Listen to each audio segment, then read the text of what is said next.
Queen at Parks. And of course, we're all looking forward to that race coming up later on to see if she can really continue to show that brilliance and dominance that she has, not only over her own division, but really running so respectably in defeat in that Travers last time out.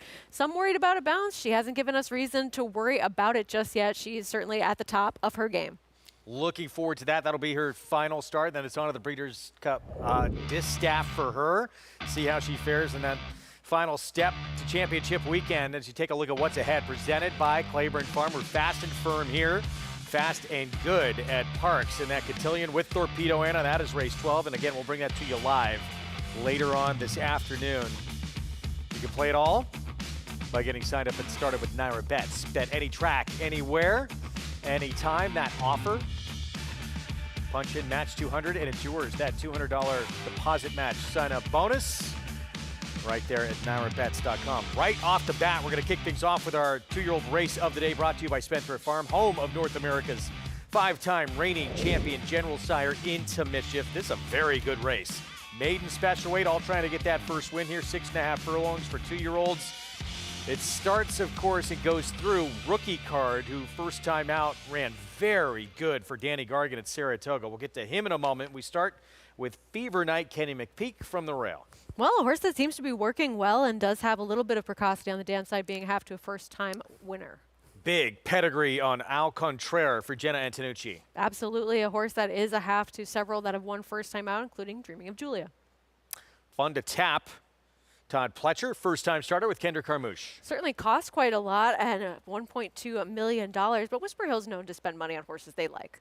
Best Friend Rocket went long on the grass in the debut.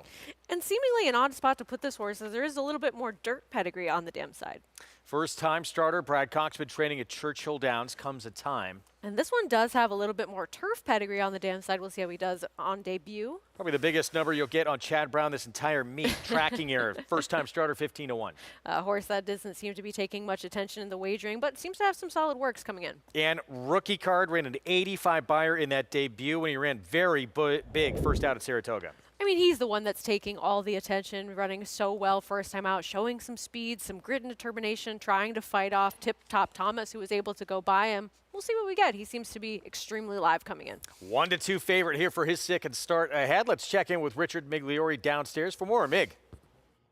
This is a really nice group for the Spendthrift Farm 2-year-old race of the day. Just a lot of deep pedigrees, interesting first-time starters, and, of course, your favorite who ran so well on debut.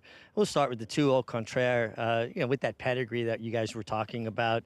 The Dams had 4 first-time out winners, Dreaming of Julia, Treaties, Dream Pauline. She's a prolific producer.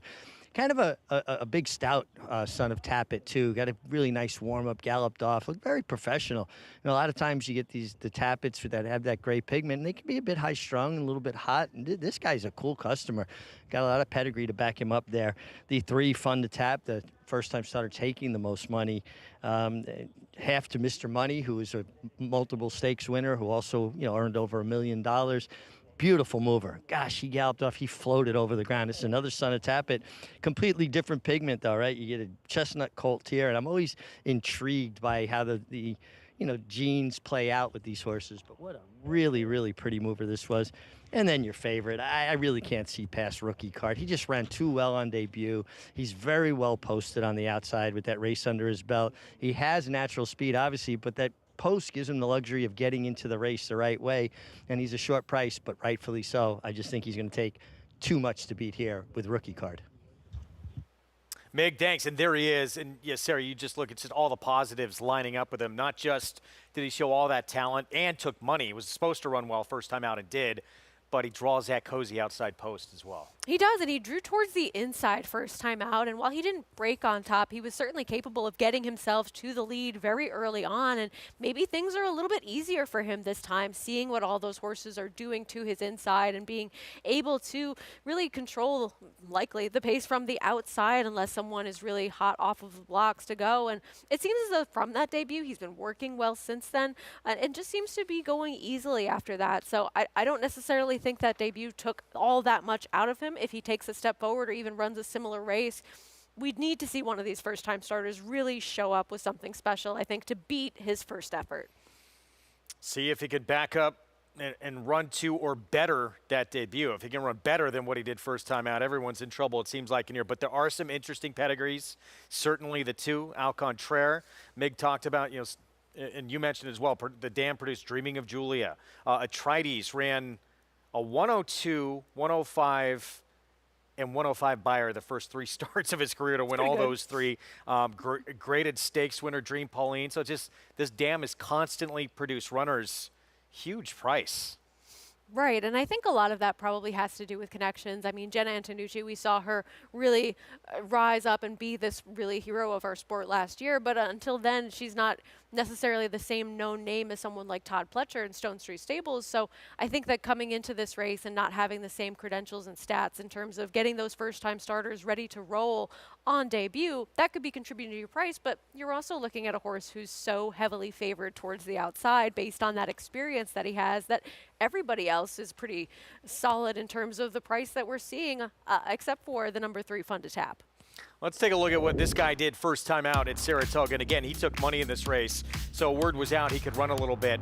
As you mentioned, was drawn near the inside, and here he is nearest the fence. But it's a Todd Pletcher first-time starter that's going to come get him. And Tip Top Thomas had a little bit of a difficult trip in this race. He was able to run him down, but I like that he fought a little bit towards the inside and didn't just let that horse run right by him, and was still game enough to try to battle that one all the way down to the wire, as you saw the 3rd place finisher try to get involved late in that close finish. So I like the little bit of tenacity that we saw from him, as well as that speed that he displayed on debut. So 1-2 favorite, Rookie Card. The one to beat here, start number 2. That was an eye-catching debut, no question in here, but would not, I don't think it would surprise anyone. There's quite a few in here that look like they could have talent, and if this horse does get beat, certainly the 2 with that pedigree. Even the Kenny McPeak horse, the 1 Fever Night, according to the DRF Clocker reports, has put in some big works. And I think that's apparent just on paper as well. Seems like a big type of horse. It was a little bit green with the pony going out on the post parade, but just seems to be working very professionally and working very efficiently coming into this race. I don't ever really love the rail for first-time starters, but the price on anybody else is way too big. And a Chad Brown runner who was 5-1 morning line, the 6, who is 20-1 right now. Show you all this attention going to Rookie Card. We have a new audience joining us right now, right before we break from the gate.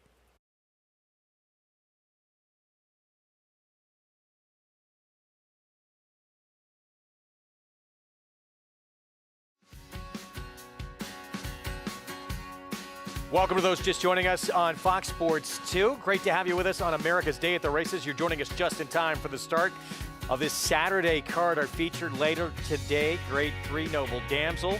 We'll have the Cotillion with Thorpedo Anna, the best 3-year-old filly in the land, later on this afternoon. First things first, our Spendthrift Farm 2-year-old race of the day. Greg Wolf, Sarah El Badwi with you. I have Richard Migliori on hand as well. We have a 2-5 favorite breaking from the outside here, Sarah, in Rookie Card. A horse that deserves to be that short price based on his first race. Really ran very well first time out, showing good speed, showing some gameness and fight. If somebody else doesn't show up with that big pedigree that they might have or workouts coming in, he makes a lot of sense. Dylan Davis will ride for Danny Gargan on the huge odds-on favorite from that outside post, which should be greatly beneficial for him. Will not have to make all those tough decisions if he were drawn inside.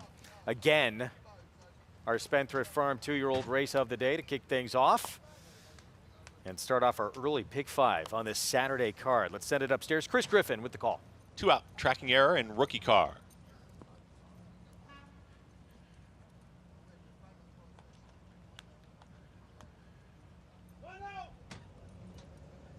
Rookie Card goes in.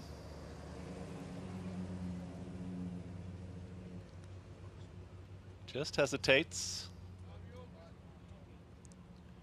Try one more time. And in. And out. Still working with Rookie Card.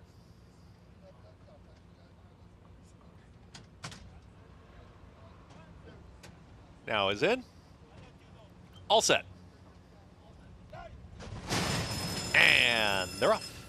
Best Friend Rocket with the first call, but here up on the far outside is Rookie Card, and Rookie Card's got the lead, is now up by 3/4 of a length. Tracking from second as Comes a Time, back to third is Best Friend Rocket. Here comes the gray. Oh, Contraire is now in between rivals, splitting rivals and moving quickly. That was a quick move there for the gray, who is at the rail, is ready to challenge for the lead, and here comes Oh, Contraire to the inside of Rookie Card, and these two now push one another 23 seconds flat for an opening quarter mile, and a pace duel has emerged on the front end as they work into that far turn. Rookie Card and Au Contraire is now a half length back. Comes a Time gets a nice trip here from third, is just watching that early action. Fever Night is in the fourth spot. Losing a touch of ground was tracking error. From the back, Fun to Tap is starting to rally, and further back comes Best Friend Rocket. Is at the back end of the field as they approach a quarter mile left to go. Rookie Card is in front, has dispatched of Au Contraire, but here comes a Time. Comes a Time is ready to rally down the center of the racetrack, and the front two are well clear, about 7 lengths from the rest. Can Rookie Card put this one away? But Comes a Time catching with every stride for a final furlong. Comes a Time has taken the lead. Rookie Card not done and comes right back to the inside. A 16th to go. These two throwing it down in the opener. Comes a Time. Rookie Card. Comes a Time. Rookie Card. Comes a Time. Gets up to win. Comes a Time wins it over Rookie Card, then Fever Night and Tracking Error in 1 minute 18.42 seconds. Well, the odds-on favorite broke so sharp, it looked like this race might be over early, but Comes a Time. Impressive in the debut for one of the top trainers in our sport, Brad Cox.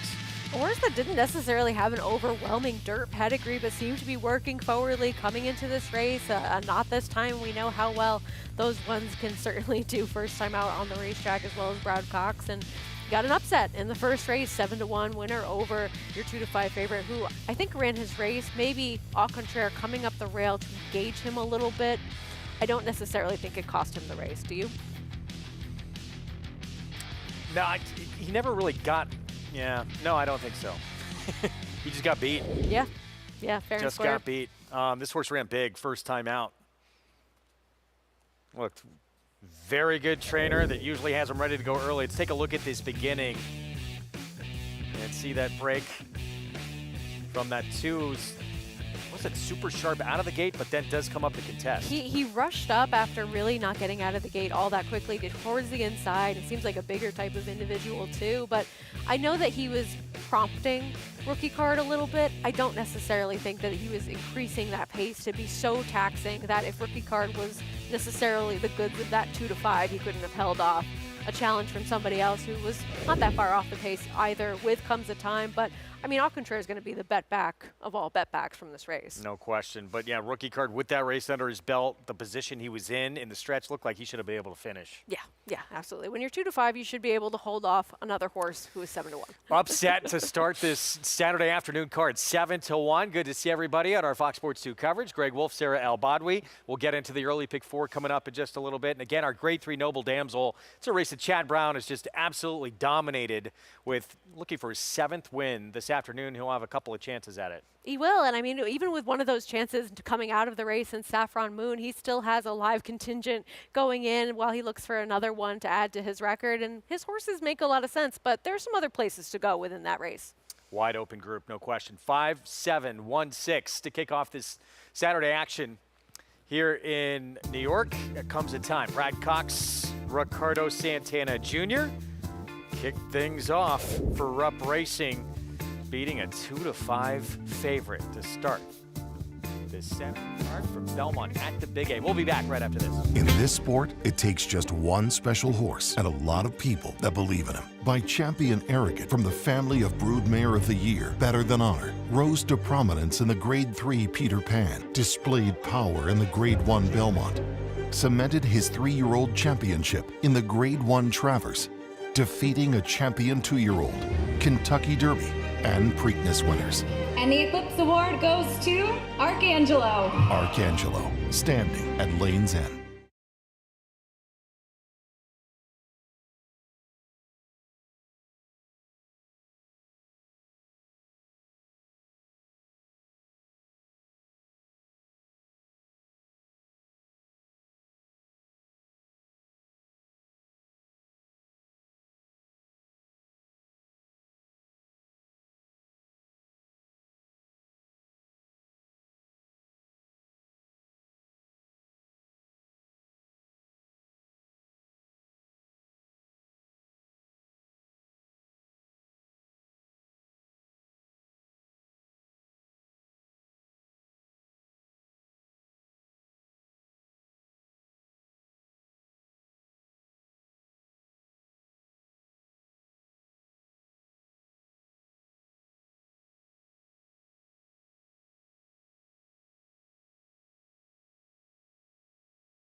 Back with you on our Saturday coverage here on Fox Sports 2. You're watching America's Day at the Races, and our card begins with a 7-1 upset. Not just any ordinary 7-1 upset, beating an odds-on favorite that was, for most playing these multi-race wagers, a single for probably 90% or more of the tickets.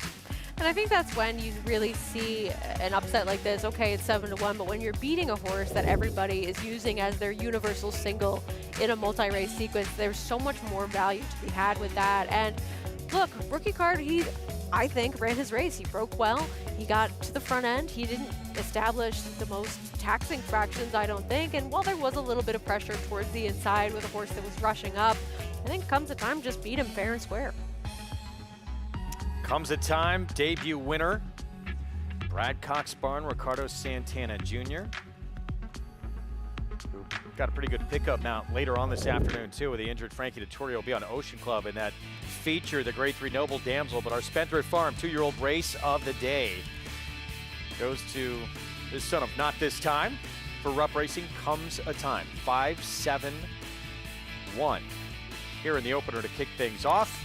As we're moving to race 2 here, we'll be sprinting on the grass, 6-furlong sprint, allowance optional claiming sprint ahead, where Anaconda off a long time away.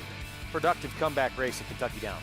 Absolutely, and a horse that has plenty of races to go back to, that would make him an extremely logical contender coming in, because in that elusive quality especially, that was a race where he was so compromised by the trip that he had, steadied at multiple points of trouble, and still able to overcome that and win as your 4-5 favorite in there. Yeah, Dylan Davis, Mike Maker, 26 Black, going to take plenty of support too at that same number. Horacio de Paz trains. And Anaconda is in this race, by the way. I am bothering someone about it right now, actually, as we speak. So, all yes, right, so we'll take that away, get that corrected. Just scratches in this race, the 5 Vacation Dance, and then the 8 and 9 are out. So we'll get that sorted out. But back to 26 Black, your thoughts? He's so consistent. I mean, he's one of those horses that's really improved as of late. And I think that he's one that has taken those steps forward to really be competitive with open company as well. And you can rely on him to run his race versus some of the others that maybe have some questions to answer. All right, there's those corrected odds. There we go. Both Anaconda, 26 Black on the board at 9-5. I think this is an incredibly difficult race to try and figure out. I thought Barristan the Bold, part of that entry for David Jacobson, one who's a little bit interesting. That was a big effort at Delaware. Yeah, and I mean, even his stablemate, Heaven Street, that's a horse that has a lot of early speed that we've seen in the past as well. So you kind of get that 1-2 punch of a closer and a speed type in a turf sprint. All right, well, much more coming up on this second race. It starts this early pick 4 in just a little bit. Of course, still to come today, maybe the biggest star we have in our sport right now, the best 3-year-old filly in the land, Thorpedo Anna, back in the Grade 1 Cotillion off that narrow defeat in the Travers. Stay with us.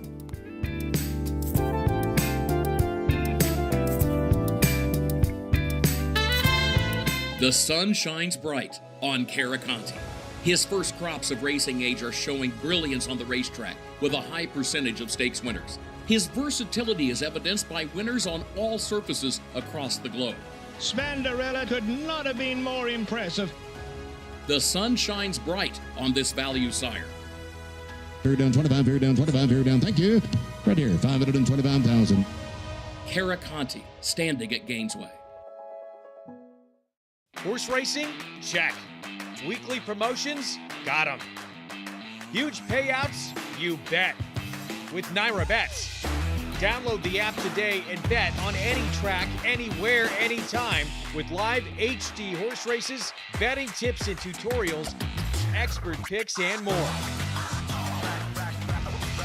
You bet with Naira Bets. Join now for a new member bonus at NairaBets.com. They're off in the hopeful. Here's Basin now running up alongside, and Basin grabs the lead. Basin and Jose Ortiz are running away in the hopeful.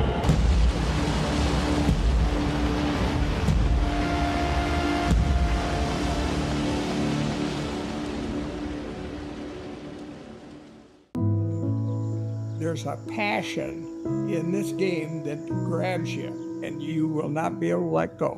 I'm so blessed to do what I do. I don't lose sight of that for a half a second ever. If you've never experienced a race, you need to experience it, and then tell me that it doesn't get your heart pounding. It's like a thunderstorm coming. I mean, it's like electric, and it just shoof, they whisk past you. Okay, here's heaven for horses. This is heaven.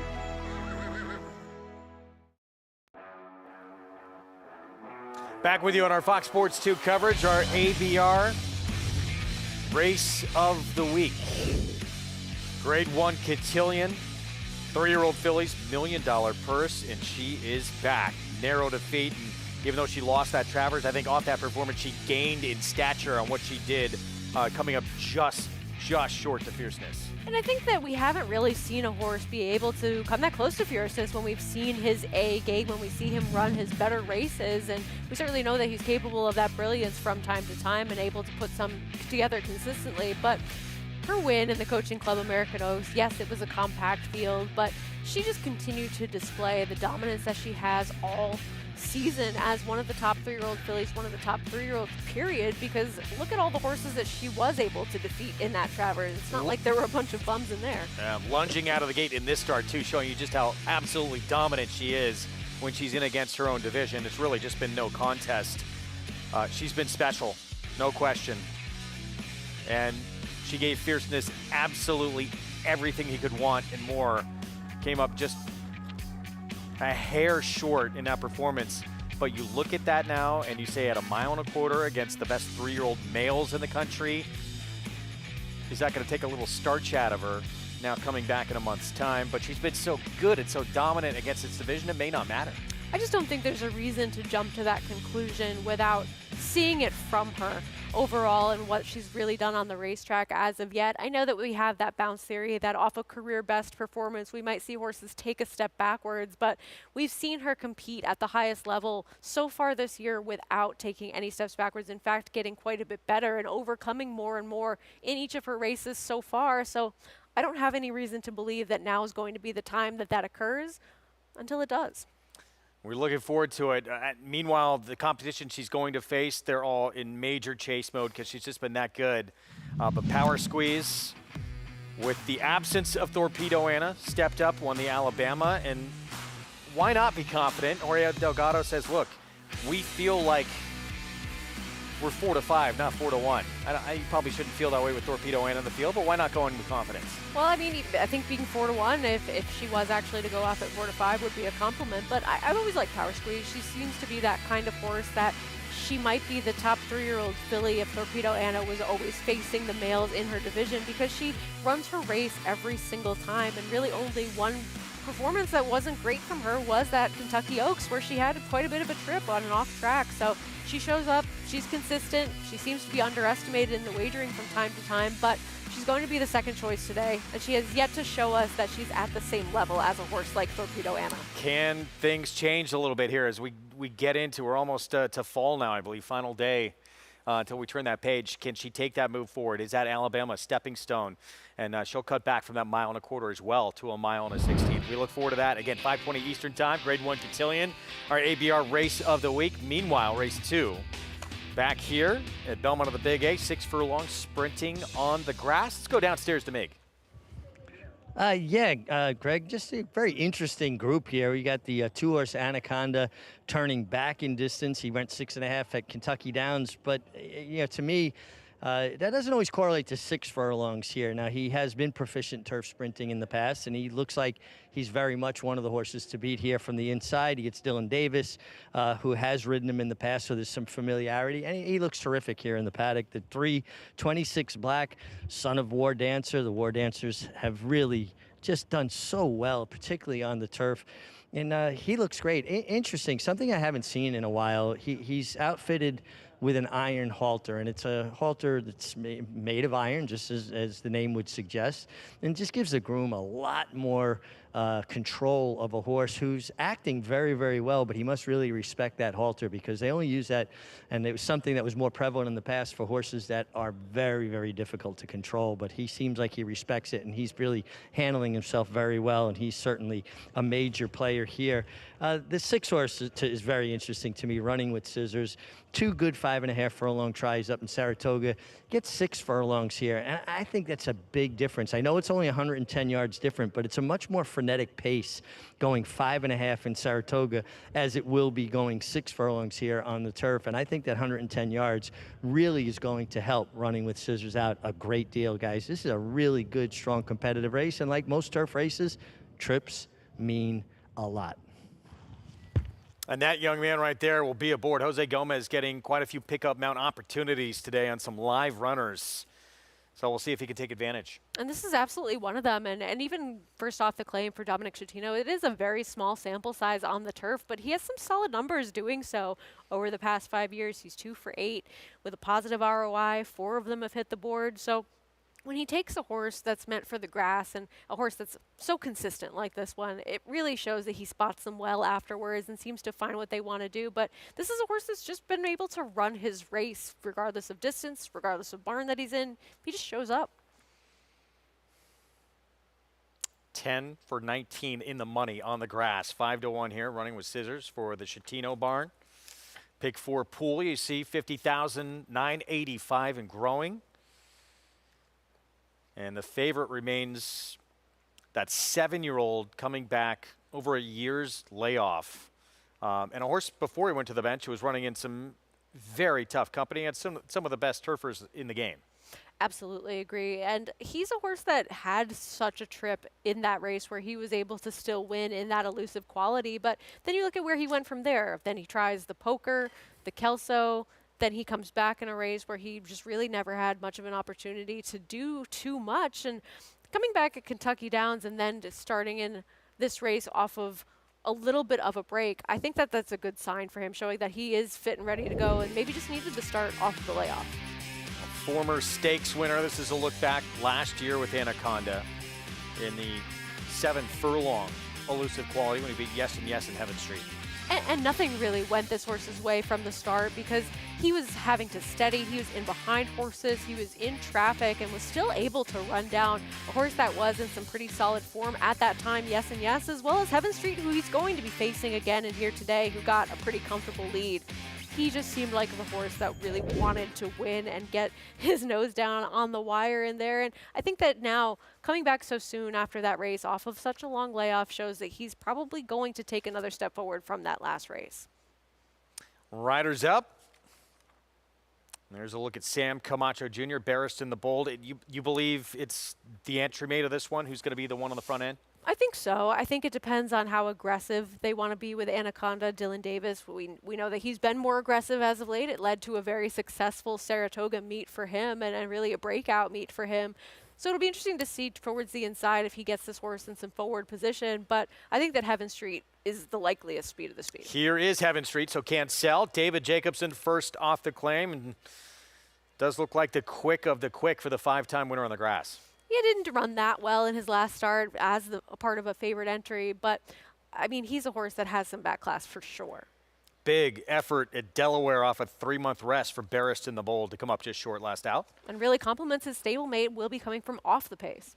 We showed you the back class, former stakes winner here, Anaconda, second off the layoff, gets the rail. And a horse that just has that back class, as we mentioned, and can be pretty quick, too.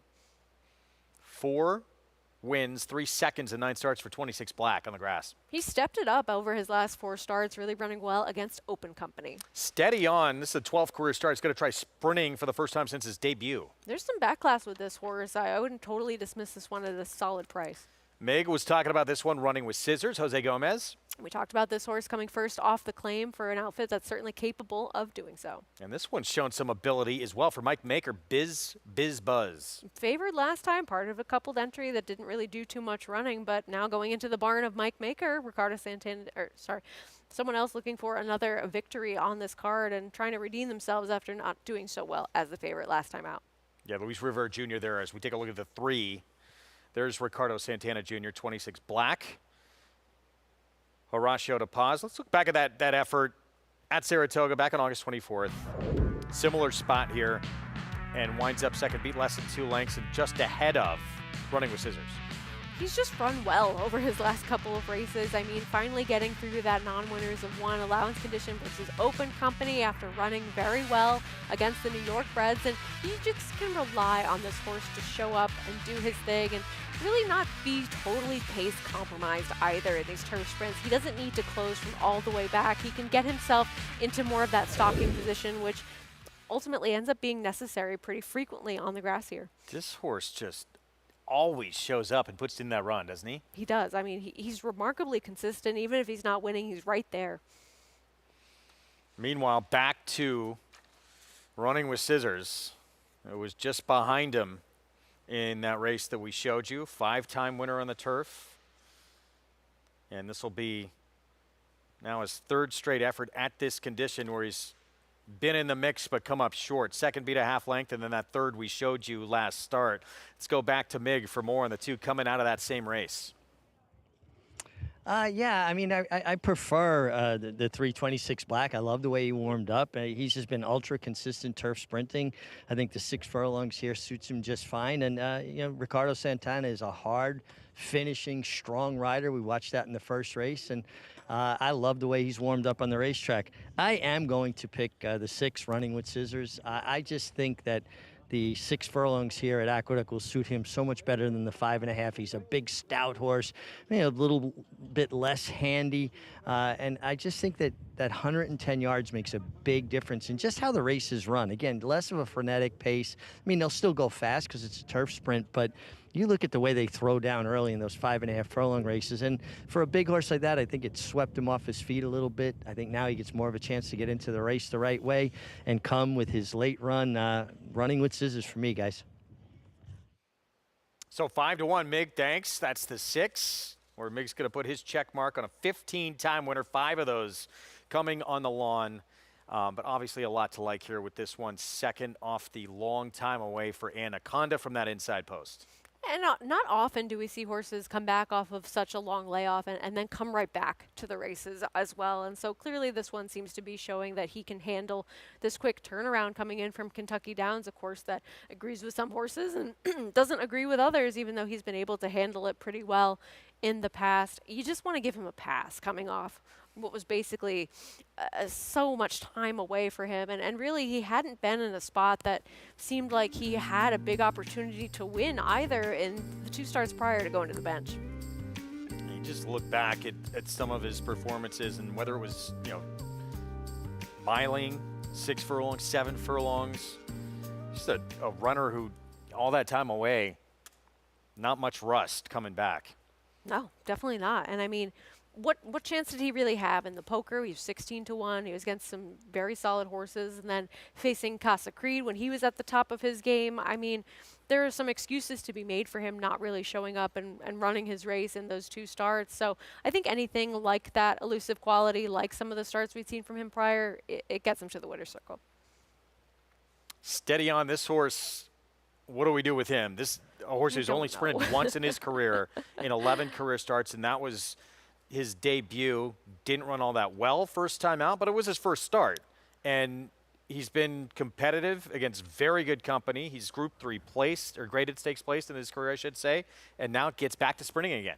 I mean, for me, the thing that I've liked about him the most is that he took so much money when he finished a narrow second to Golden Glider on the synthetic, and it helped me out significantly. But I don't really know how to judge his ability accurately, because he seems to be one of those horses that runs his best races over the Gulfstream courses, whether it might be the turf, whether it might be the synthetic. I know that he ran well in New York prior to going down to Florida, but since the time he's had away, I don't really know if he's the same horse that he used to be, and I also don't really know if he was necessarily that good to begin with out of town. Here's Anaconda. Those silks very familiar to most who follow the circuit closely. 3 Diamonds Farm, visit the winner's circle quite a bit with Mike Maker. And this one very live, second back off the bench, as is the one next door, 26 black. Of course, Mig going to the one who finished just behind that runner. He talked about the 6 Running with Scissors, We talked about a case to be made even for Biz Buzz on the outside. Very difficult second race to start this pick 4. I agree completely, and I think in a way the entry might be a little bit too big of a price right now. Let's send it upstairs. 6 furlongs on the grass in this allowance optional claiming race. Here's Chris Griffin.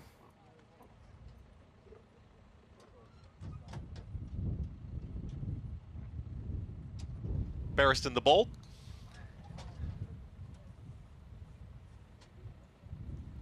Running with Scissors and Biz Buzz. Biz Buzz. Last alone. End it. All set.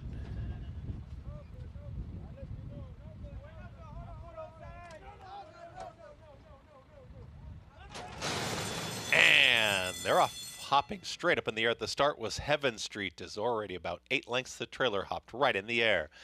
Right to the front is going to be Steady On, and they're Steady On with the early lead with Barristan the Bold. Towards the far outside comes Biz Buzz. That's the leading trio across the course, and tightly at the rail is going to be Anaconda. Just to the outside will be 26 Black, and the orange cap is Running with Scissors after the start. Heaven Street still about 7 lengths the trailer, less than 4 furlongs to travel, 22 and 3 for the opening quarter mile. The leader is Steady On. Steady On's got the lead, is right there with Barristan the Bold, catching with every stride, and now Barristan the Bold has put a neck in front. 3 wide still will be Biz Buzz. Right in behind them, Anaconda. Dylan Davis just waiting for room, is tucked in between rivals, is in the 4th spot, looking for a hole to run through as they reach the top of the lane. Barristan the Bold is right there with Biz Buzz. Moving towards the outside, Anaconda still looking for room. 26 Black starts to roll, and here comes Running with Scissors on the far outside. It is Biz Buzz trying to fend him off. 26 Black is now reaching, and here comes 26 Black. 26 Black has sprinted by. 26 Black, that's your winner. 26 Black wins it over Biz Buzz. Late rally there from Anaconda is in a photo with Running with Scissors. Running time 1:08 and 1.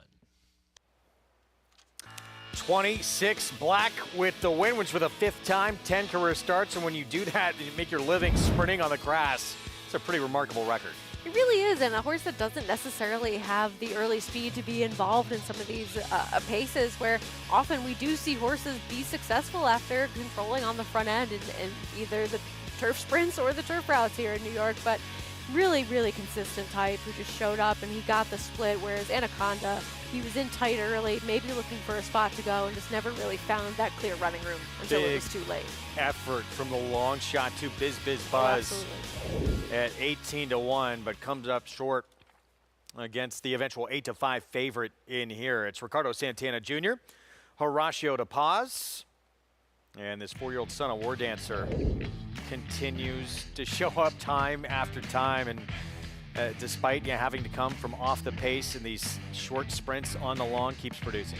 He really does. He's just been remarkable lately, and really an improved horse against open company, and a little surprising to see Steady On the lead early on in this race, but we did see Heaven Street have a significant hop up and then stumble forward and really put himself behind the 8 ball in terms of where he likes to be on the race. Yeah, let's go back to the 1, and that was expected to be your horse on the lead. That horse was dead last right there, and that allowed Steady On the 4 to be in front all by himself. It did, and I mean, we didn't see fastest fractions from Steady On, but he goes up and then he goes down, and I think that really just being so compromised at the beginning, somebody had to take initiative, and Manny Franco decided to do just that. Didn't work out ultimately, but I always like when somebody does something more aggressive instead of passive. 3-7-2-6, your winning trainer. There he is, Horacio de Paz, in an early double to Ricardo Santana Jr. to start off this Saturday card as well. Yeah, I guess he's glad that he came here today, right? Indeed, it's already been productive. 26 Black, 8-5 favorite. Takes this second to start our early pick 4. We're going to take a timeout. Still ahead later on our coverage, our ABR race of the week. Grade 1 Cotillion from Parks. Kenny McPeak bringing his super filly right back with Thorpedo Anna in the Cotillion. Stay tuned.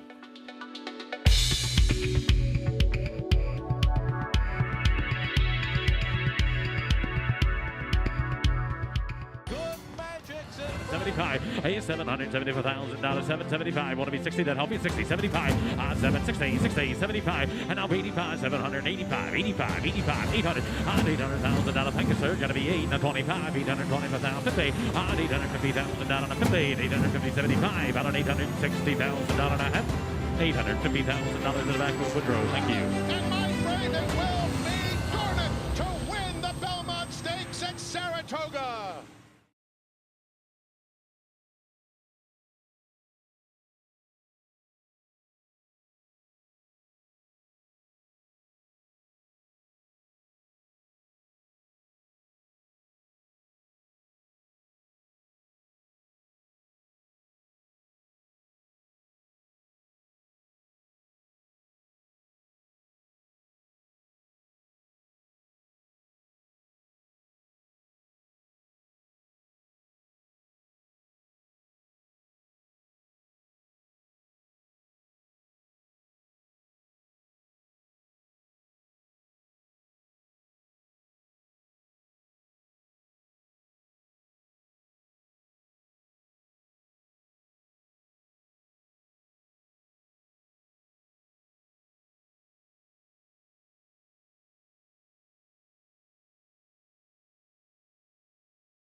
Back with you on our Fox Sports 2 Saturday coverage here on America's Day at the Races. First two in the books here at Belmont of the Big A, and they've gone both to that man right there. Ricardo Santana Jr., who teams up with Horacio De Paz on 26 Black to take the second. Let's go downstairs to Mig. Thanks, Greg. And yeah, Horacio, really nice run from 26 Black. Always in position. He's a very consistent sort, isn't he? Yeah, he's just in really good form. I mean, we liked him as a 2-year-old. He showed a lot of promise. Came back as a 3-year-old, you know, still showed to want to be competitive. And now, as a 4-year-old, he's just really put it together this year. And he reminds me, very reminiscent of his sire, a war dancer, in his physical stature. Just a lot of horse there. Yeah, he's a big boy, very solid, but very light on his feet, very smooth. You know, Horacio, you've really kind of made big strides. This was your 46th win of the year, closing in on 50, 70 horses all told now. This has been a pretty sharp climb for you, hasn't it? Yeah, we had a pretty good year this year. You know, Saratoga was better for us, and you know, our clientele we've got more clients as well, so more opportunities, so that helps out as well. I know you're split up. You have about 40 in New York and about another 30 in Maryland. How's that for you, making that trip back and forth, keeping an eye on both divisions? Well, it's opportunity, so it's, you know, it's good for me. You know, I started out in Maryland, so I've kind of got roots there, and you know, obviously like the racing in Maryland with the history that they had there. And you know, like I said, we have some horses there that we train there or claim from there to bring to New York, so it just gives us opportunities to be able to move horses around. Right, a lot of moving pieces. Now, I got to work horses with you at Hollywood Park when you were working for Todd Pletcher. Did you ever want to ride races? No, I wouldn't be able to keep the weight. And I didn't have any family in the industry, like, you know, on the pari-mutuel like here. So I figured I'd just focus on the training of them. Well, you're doing a great job of that. And I think you made the right choice, guys. Just a top horseman and somebody that I have the utmost respect for. And he's having a very big year. As Mig says, closing on 50 wins here in 2024. 26 Black. Been a good one. He's done a tremendous job keeping this horse sharp and as consistent as can be. with his 5th win now in 10 starts.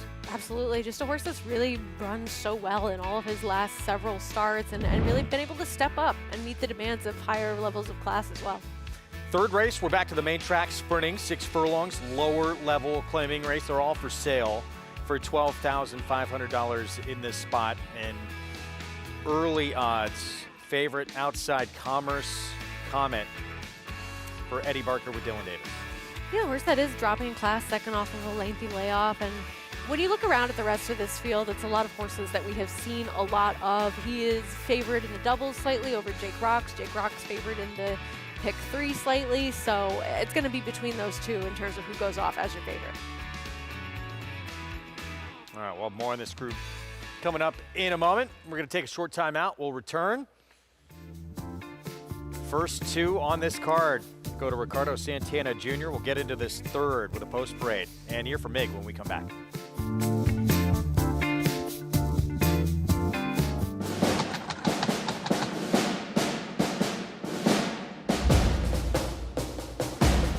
Full count, Felicia. Put them to sleep early. Coming down to the finish. First World War. It's a scramble. Fort Washington on the outside. Goliath, razor sharp to score in the Thunder Road. Warfront, standing at Claiborne Farm.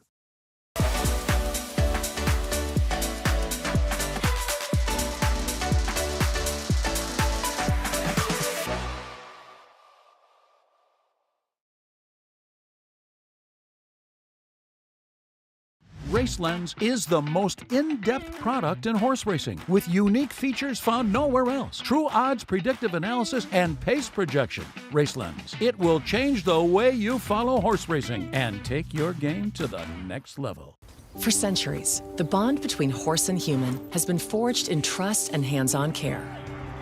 Thoroughbred racing is combining that tradition with cutting-edge technology to raise our standards even higher.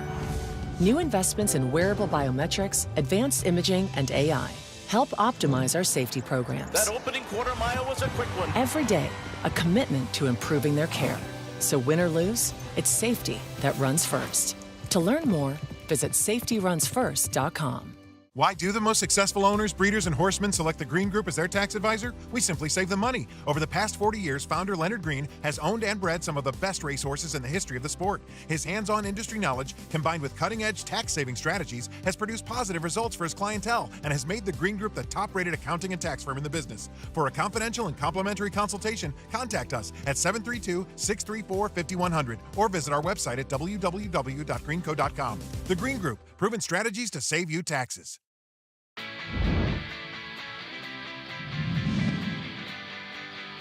Uni's got run, and here she comes now.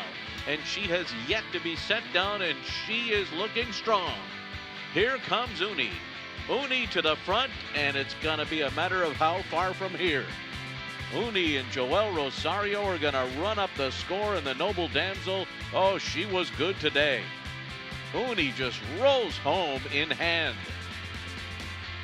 She was just awesome, Uni. That was her 3rd stakes win in a row. I believe she put together a streak of winning 7 of 8, including the Breeders' Cup Mile, which was the last in that streak. But from last to first and that turn of foot, when she got into the stretch, was something else. I mean, you could tell that's Joel Rosario riding without even knowing in advance, just with the ease of really letting her get into her stride and not asking too much and just being very confident with what he had underneath him. And she was able to parlay that victory into her first Grade 1 win after that, taking the Matriarch at Del Mar. And that was all the year before she took the Breeders' Cup Mile at Santa Anita. So this is really the race where we saw what kind of talent we were dealing with going forwards and how good she really was for the rest of her time on the racetrack. Part of a run of 5 consecutive wins in this race for Chad Brown. And then, of course, added one that came off the turf last year with Gerrymander, but he'll look for his 7th win in this race this year. He did scratch Saffron Moon in this spot, but they'll have 2 chances at it with Alluring Angel, who's looking for her 3rd win in a row, and then Midnight Mile, who has come awfully close to getting that first win here in the States, but has come up short each of the last 2 starts. She has. She's a horse that's been a little bit disappointing based on what you generally expect from horses that get bet like that for this barn, but I think she had some excuses in the last 2. The one before that, I don't know. And look, morning line, your favorite 7-2, so it tells you right off the bat how difficult this race is. And by the way, the hot hand today, Ricardo Santana Jr., first 2 wins on the card through the first 2 races. He gets Ocean Club in Norel.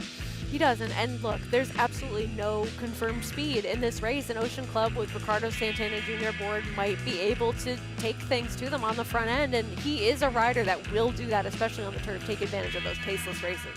All right, so let's take a look at one of these Chad Brown runners, Midnight Mile, outside post. This was back on August 14th, Saratoga. 4 to 5 was expected to get the job done in this race and comes up just short after having the lead in the stretch.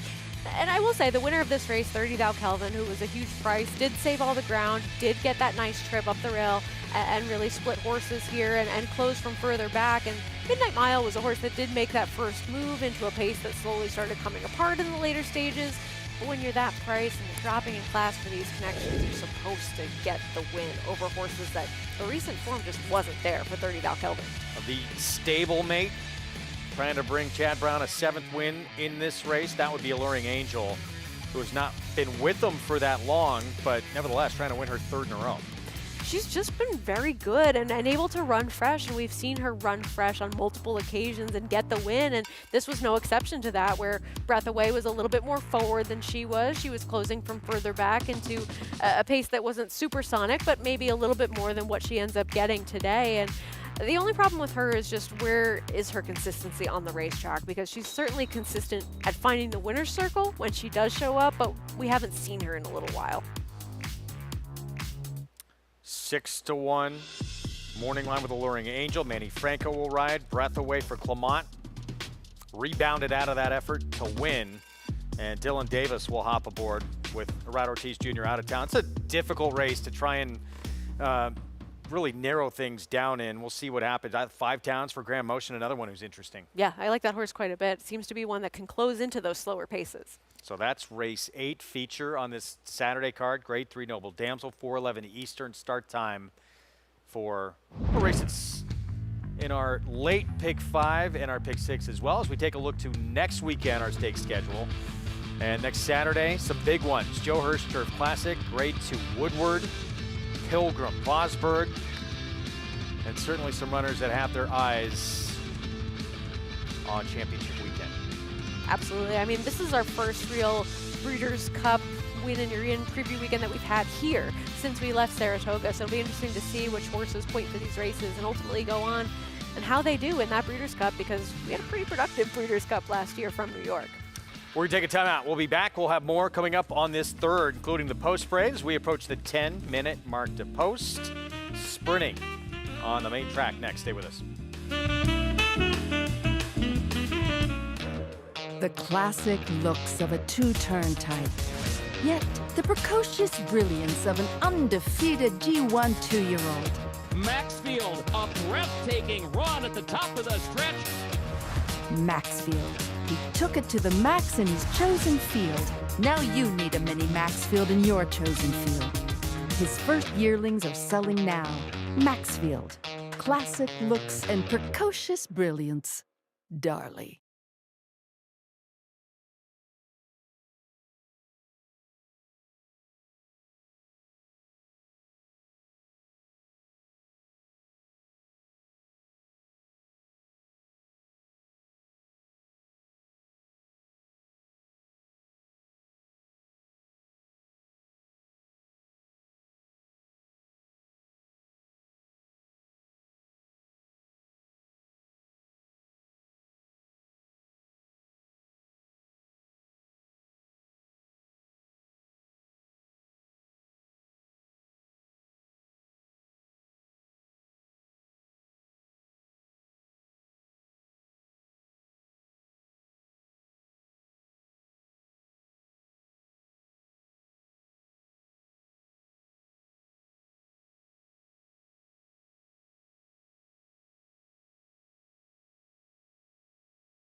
Back to live action on our Saturday card here. Belmont at the Big A, race 3, 6 furlong sprints. $12,000 claiming race for 3-year-olds and up in this spot as we get a look here at the 5. Thank you, John. Romero Mirage will ride at 7-1. Favorite, still that outside runner, the 9, Commerce Comet. Let's head downstairs to Mig. Yeah, guys, lower level races, a lot of times I put more stock into what I see from a physical or, visually in the paddock. And thank you, John, checking all the boxes, turning back all the way to 6 furlongs, showed improved speed last time, going 7. The 6 Bronx Bomber, man, for a horse that shows up and runs as hard and as consistently, he does 64 starts, he carries his weight good, his coat is really good. Now, last time he stretched to a mile, and I expected him to be up on the pace, and he got slammed at the break. He was far back, made this crazy middle move, but he actually made a big run to get into the race before rightfully flattening out, and he turns back in distance. I think he's kind of interesting here. And then the outside horse, the 9, Commerce Comet, he just looks like a much fitter horse than the horse that I saw coming off the layoff last time. And he has speed, and there's not a tremendous amount of speed signed on here, at least on paper, Greg. All right, Mick, thanks. Jake Rock's remaining half of the entry went by, breaks from post 5, the rail to the 2.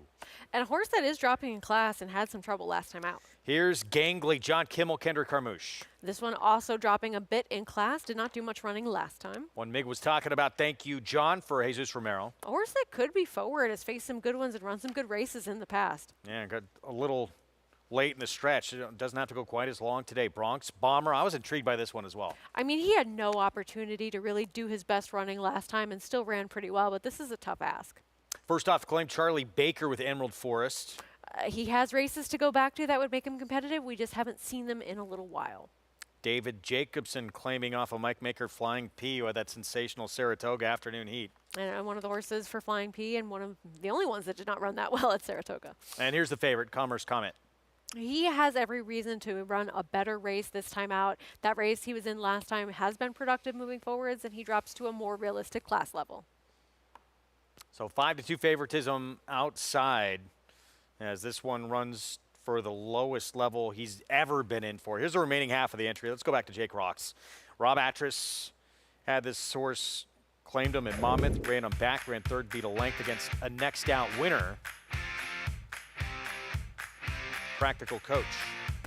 I mean, look, he's one of the horses that we've become very familiar with on this circuit, this 8-year-old who just seems to have a lot of times where he has remarkable consistency. And while he did have a bit of a step back, he got himself back into some of that previous form that we'd seen from him. And he seems like the type that is in decent form right now. I just kind of wonder if he's a horse that you really want to trust at a shorter price, especially coming into this race where he isn't likely to be all that forward. Nature of these $12,000 claiming races. Yes. Trust is difficult with almost all of them. 3-1 here on this runner who has, look, just shy of $400,000 in earnings in his career. That's still to come. The big one, the Cotillion handicap with the superstar 3-year-old filly Thorpedo Anna. Final stop on her way to championship weekend on the Breeders' Cup Distaff. And look, she's just been sensational. And whenever you have those horses that really take over that stardom in racing that you can all root for, that everyone gets excited about, I mean, that's what creates fans of racing. And Ken McPeak has really made her so accessible to the fans, just really providing us with a lot of content online, a lot of merchandise as well. I mean, we have posters, we have hats, we have all of our fanfare, and it just really reminds you of some of the great fillies that we had in the past and the impact that they had. And look, Saratoga, every year we have big races, year after year, but that felt like the biggest, right, just with the storyline of her going against Fierceness, not to mention the supporting cast. It was one of the biggest races we've seen there in some time, and it more than lived up to it. And often we see those races where you have this matchup or an evenly matched field coming in, and it never quite lives up to the hype that you bring it up to be on paper. But that is one of the rare races that I think we saw this summer and that I've seen in person that exceeds the expectations. All right, back to this third race, and there's the long shot Meg was talking about, who I thought warranted a look as well. And Meg, warm-up wise, what do you think of Bronx Bomber? I think Bronx Bomber is an absolute player here. I mean, his last race pointed him out, and maybe, you know, I was always of the belief that Bronx Bomber needed the lead to be his most effective. And last time, I think he showed us something different, a different kind of dimension. To him make that wild middle move after being hampered so badly at the break. And sometimes horses change. Our own ideas of those horses don't change with them. So I think he's very interesting here. He's a horse that continues, like I said, to hold his flesh. His coat is great. He's just one of those throwback, durable kind of horses, and I don't think he's garnering enough respect here at a huge price, particularly after that race last time, which was a lot better than people would think if they didn't watch the replay and just looked at it on paper. Horse that didn't catch my eye in the paddock but caught my eye in the warm-up was the 4 Gangly, and there was nothing gangly about him. Really sweet warm-up, moved nicely over the track. I like everything that I saw from him. John Kimmel has really quietly put together a very nice year. He's got 2 wins already at this Belmont at Big A stand here this fall. He's batting at 19% for the year. And I think he's a little bit interesting. Like I said, didn't catch my eye in the paddock, but definitely caught my eye on the racetrack. And I can't go past Commerce Comet. I just think this horse has the most natural speed. He's well posted. He has the race under his belt, and he made a nice physical impression. I think the post and his natural speed are going to really aid him in this spot. Mig, thanks. And meanwhile, one of the horses that he was just talking about in here, Gangly, a little bit surprisingly, has become the favorite. Just as I say that, it goes back to the 9, but those two both on the board at 3-1. Do you think he placed a big bet or something out there? He's known to hit some good exactas in the past. Gangly, yeah, probably going to wind up well, maybe even third choice. I don't know. He's taking more money even now. Should sort out. But yeah, this is a lot of money from a horse who was 6-1 morning line. A lot of late money too. See Kendrick for Kimmel, second off the claim, drop down in class. That pays dividends. But yeah, certainly a lot to like with this horse, although just did not show up at all for 20,000 he didn't. last start. But I will say with him, he was coming off of quite a long layoff. We had not seen him in quite some time. We hadn't seen him since February when he was running for $16,000 tag, and that was his first start off the claim for Eddie Barker. So they bring him back, and what was a tough spot? It looks like a $20,000 maiden claiming race, excuse me, on paper. But when you have those horses really dropping in class and being so competitive with those shippers as well at Saratoga, there were a lot of horses that aren't likely to be running for a $20,000 tag again anytime soon. Brighter Days Ahead being one of them. Master of Arms was taking a big drop in class, and he was wide. He showed a little speed. He faded, and ultimately I just think he can get back to some of his better races when he can be a little bit more forward against horses that are just not as tough as the ones that he was facing last time. What about, there's Jake Rocks again, who just leaves our screen the 1, that remaining half of the entry. Manny Franco for Rob Atras. Can that Monmouth form hold up here? I think it needs to be looked at when you're taking a Rob Atras horse at a shorter price right now, because he has been on a little bit of a cold streak. And I think that when you want that to turn around, the price has to be commensurate with that thought process, and it can turn around at any time. We see everyone be cyclical within racing in terms of getting hot, getting cold. It's just a part of the game no matter what level you're playing at. And I just don't want to take horses at shorter prices when the barn has not necessarily been in the hottest form as of late. A pretty big step up in that performance last time out. Almost a little bit, where did it come from for Jake Rocks? He was second off a layoff. He's had big races in the past. Okay. I don't know. He's one of those horses that he can run those big races, and then he can be a little bit more off form, and then he can come back into form. I mean, we've seen races that are faster than that one from him in the past. It's just been a while. Yep. 8-year-old now. We'll see if he can improve off that and transfer that Monmouth form. He's going to be tough. 5-2 Gangly, who Mig had talked about for John Kimmel. Still your favorite right now. You see the 4-horse stepping in. Surprising from that 6-1 morning line. He's got pull, I guess. Let's go upstairs. Third from Belmont at the Big A on the Saturday card. Here's Chris Griffin. Thank you, John.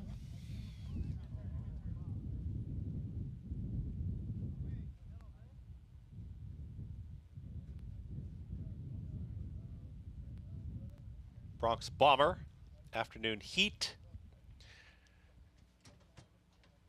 Commerce Comet.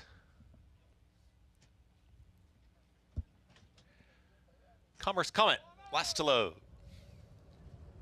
And in. All set. And they're off. Lined up on the front end. Commerce Comet on the far outside at the rail. Here comes Always Charming, and now Always Charming emerges with the lead. Always Charming in front of Gangly, who's drifting out just a touch here, is in second. They're tightly bunched there towards the outside. As moving forward is Commerce Comet. In between them comes Bronx Bomber at the rail. There is an opening there. Blue Cap is Thank You John, makes it a lineup of 4. Towards the back end, the 3 at the back with less than a half mile to go. Jake Rocks, second to last. Afternoon Heat, the trailer. Emerald Forest, they're chasing Always Charming. Always Charming went 23 seconds flat for that opening quarter mile. In pursuit now is Commerce Comet, losing a touch of ground. That was Gangly, who's now shoved along, and at the rail is Thank You John. Splitting rivals, here comes a run from Jake Rocks, is now challenging for the 3rd spot as the front 2 are still well clear of the rest, and Commerce Comet has come calling for the lead. Commerce Comet now sprints for home and is quickly up by 2. Trying to keep up there is Always Charming, is trying to hold second as an oncoming run from Jake Rocks with less than a furlong to go.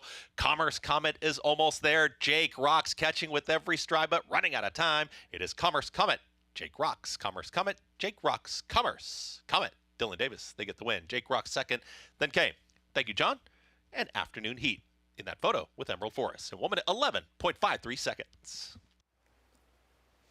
First start back off the bench did not go well, so a little easier company. Second back, and now picture time. Just had a really nice trip under Dylan Davis off of a horse that was forward and Always Charming, a horse that was dropping in class and was aggressively ridden, but he just seemed to always be in control of this one and really know how much he had underneath of him to really finish the job. And Jake Rocks, he made his run. He made up some ground late, made it a little bit interesting, as Chris Griffin was commenting on, but it seemed like Commerce Comet was a winner. Third choice on the board here at 3-1.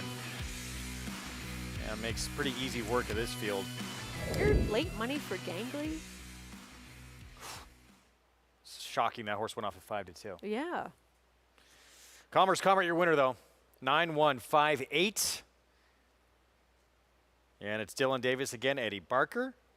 On this 4-year-old, it picks up win number 413 career starts, ready to go today with that drop down in class. Here in this 3rd on the card, we've got a mandatory payout pick 5, middle pick 5 coming up next, beginning in the 4th. When we come back on our Saturday coverage here on Fox Sports 2, it's Commerce Comet here in the 3rd.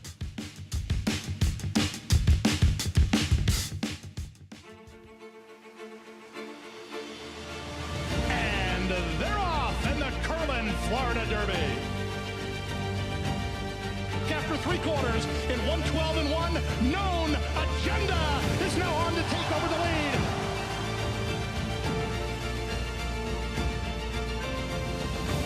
It's Known Agenda for St. Elias Stable. Florida Derby winner, Known Agenda.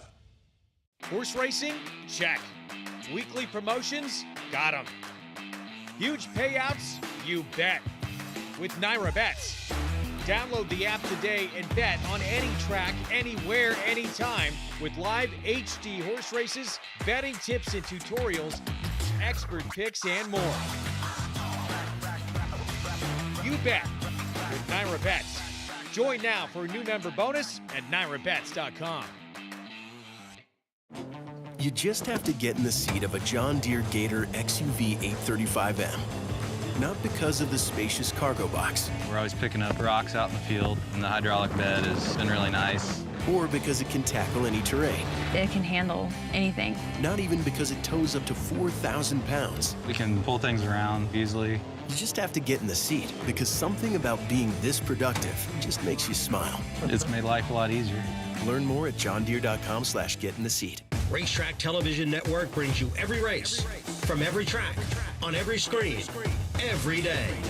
With monthly packages starting as low as $5, RTN gives you great value and access to more live HD streaming and race replays than anyone. Visit RTN.tv today to sign up and watch on almost any device, including Roku and Amazon Fire. RTN has packages that start at $5 per month.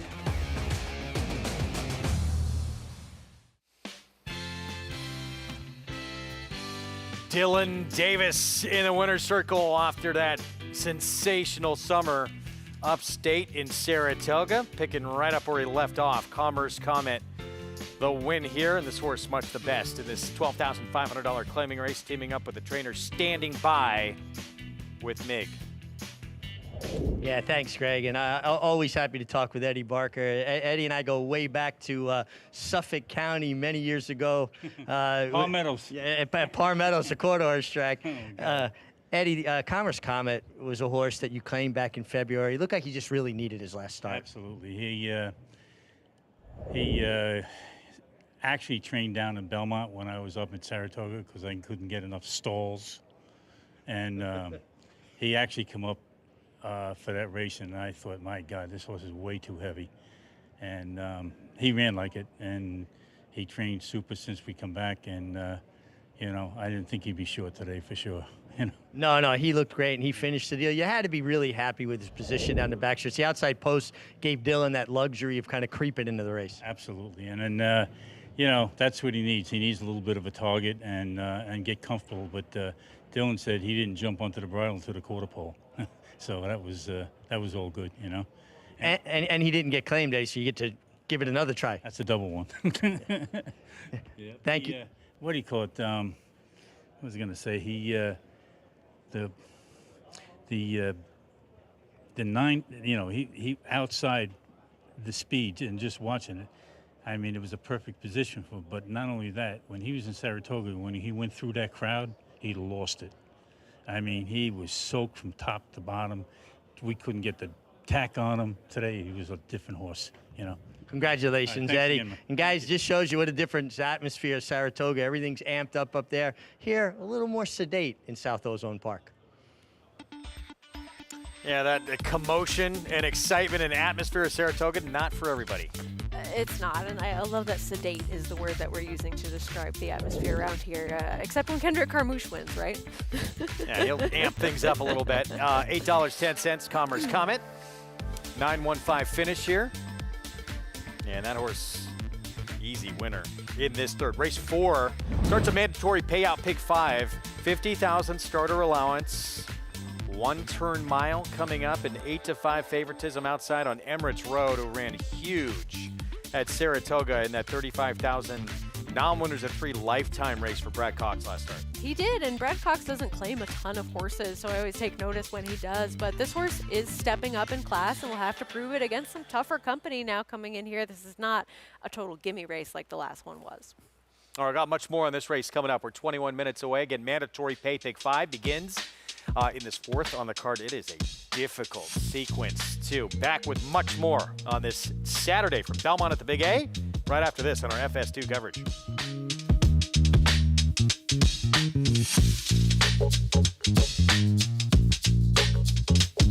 Introducing a stallion, as top class as they come. In 22 career starts, he won or placed in 12 graded stakes, competing in 15 grade ones, earning over $1.7 million. His undisputed speed is evidenced by 7 100-plus buyer speed figures, a 3-time grade 1 winner, Raging Bull.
Aqueduct is the only racetrack within the confines of the 5 boroughs of New York City and faced intense competition from several other tracks located in the vicinity.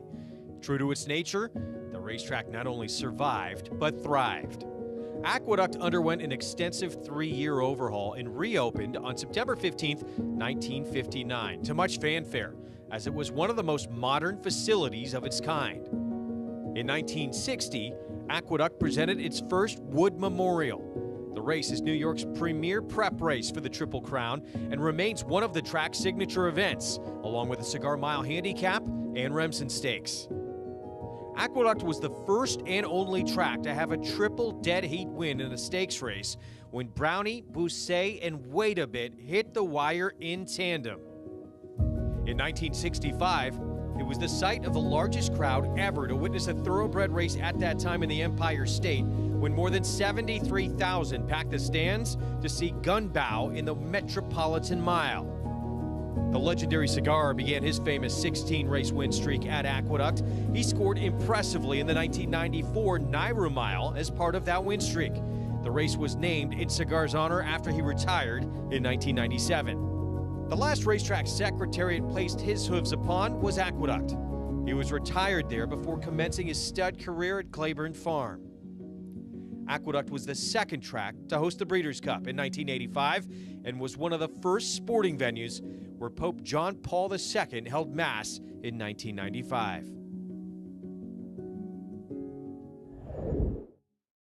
Hey race fans, I'm Fox Weather meteorologist Nick Koser. Let's go through the forecast for the Aqueduct racetrack, highlighting the Grade 3 Noble Damsel for fillies and mares on the grass at 4:11 p.m. Eastern.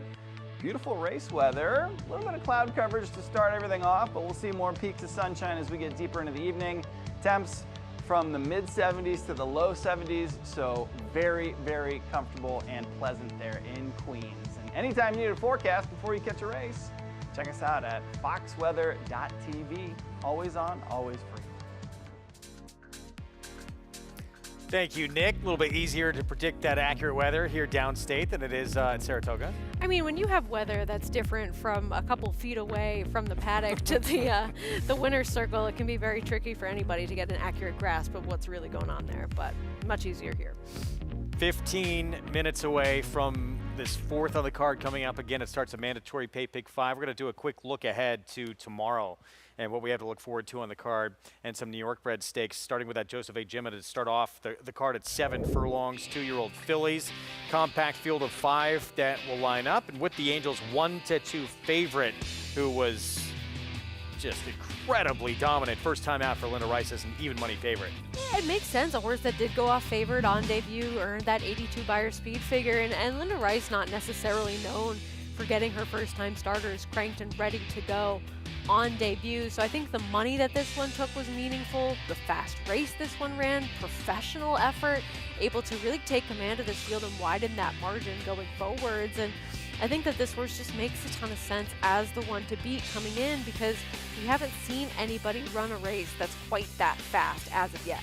Yeah, with what you're saying about the barn too, you expect from this barn to see improvement, not just necessarily ramped up and ready to go first time out. And I think that just having a horse that does something that statistically the barn does not do well, it's meaningful, and it says more about that horse's relative ability, at least to me. Meanwhile, race 3, boys get their turn. Bertram at Bongard, 7 furlongs for the boys as well. And Manhattan Twist for Todd Pletcher, won that debut at Saratoga with a little bit of a bump at the break. He did. He was a little bit compromised first time out, and with that not getting out of the gate all that well. Of course, you're dealing with a horse that is owned in part by My Racehorse, so you're going to see these horses take a bit of money when you have all those owners getting invested and betting their horses, which is always great to see, but not always the best value on the tote board. And look, I mean, this horse has a lot of distance pedigree, but he ran really well first time out in this sprint race, and he could easily take a step forward second time out, especially if he gets out of the gate. Won that debut. Jose Ortiz aboard. He'll be back aboard tomorrow. Meanwhile, Sacrosanct for Brad Cox went off as the favorite in the debut at Saratoga back on August 21st. 3 1/4 length winner, and now we'll try 7 furlongs. Yeah, I mean, he was bet. He wasn't necessarily the fastest one out of the gate, but he was able to establish some good position in this race. Took over at the top of the stretch, still finishing strongly, but it wasn't necessarily the fastest race when comparing him to some of the others in this field. And even in the filly race, it was a 64 buyer, which he could easily take a step forward. And I think the money he took first time out was meaningful. All right, so look forward to both those two on our Sunday coverage. Hope you join us tomorrow as well for each of those, and that'll be early on in the card, races 1 and 3. Meanwhile, back to today's action. This fourth race, 50,000 starter allowance, 1 turn mile coming up that starts as mandatory pay pick 5 and 4 to 5. A lot of money right now outside with Emirates Road, and I guess the public believing they're going to see more of the same of what they saw August 30th from this 5-year-old. And I mean, if they do, this horse has a big chance to win this race. It was a big number, an 85 buyer speed figure for the $35,000 non-winners of 3 in life. And a horse that had run some faster races on the dirt in the past. He's run well on all 3 surfaces, really. But this is a step up in class for him. And I know that the notes say that he was floated 7 wide and he was closing from further back in that race than some of the others. But it's not as though he was necessarily that far away from the early fractions of this race. And I think that this is going to be more of a class test for him than that race was. So 2 to 5, a little bit short for me. Let's go downstairs to Mig. Yeah, guys, another interesting group here. Starter allowance race for horses who have started for a claiming tag of 50,000 or less. And the 3 Night Effect is a horse that really stands out from a physical perspective.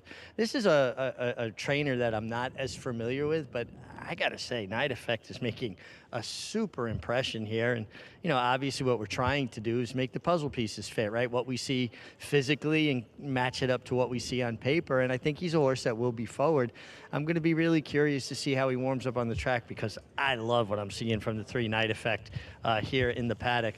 Also, guys, it's a warm day. You know, it's the first day of autumn, but it still is a warm day. I want to see horses get a little bit of a sweat on. There are a couple in here that are a little bit dry at the moment. I also keep an eye on them in the post-parade. I think it's a negative when horses don't sweat on warm days because you know, their natural coolant system has to work, and sweating is a part of that natural coolant system. The 6-horse strap from the Rice Barn making a super impression here as well.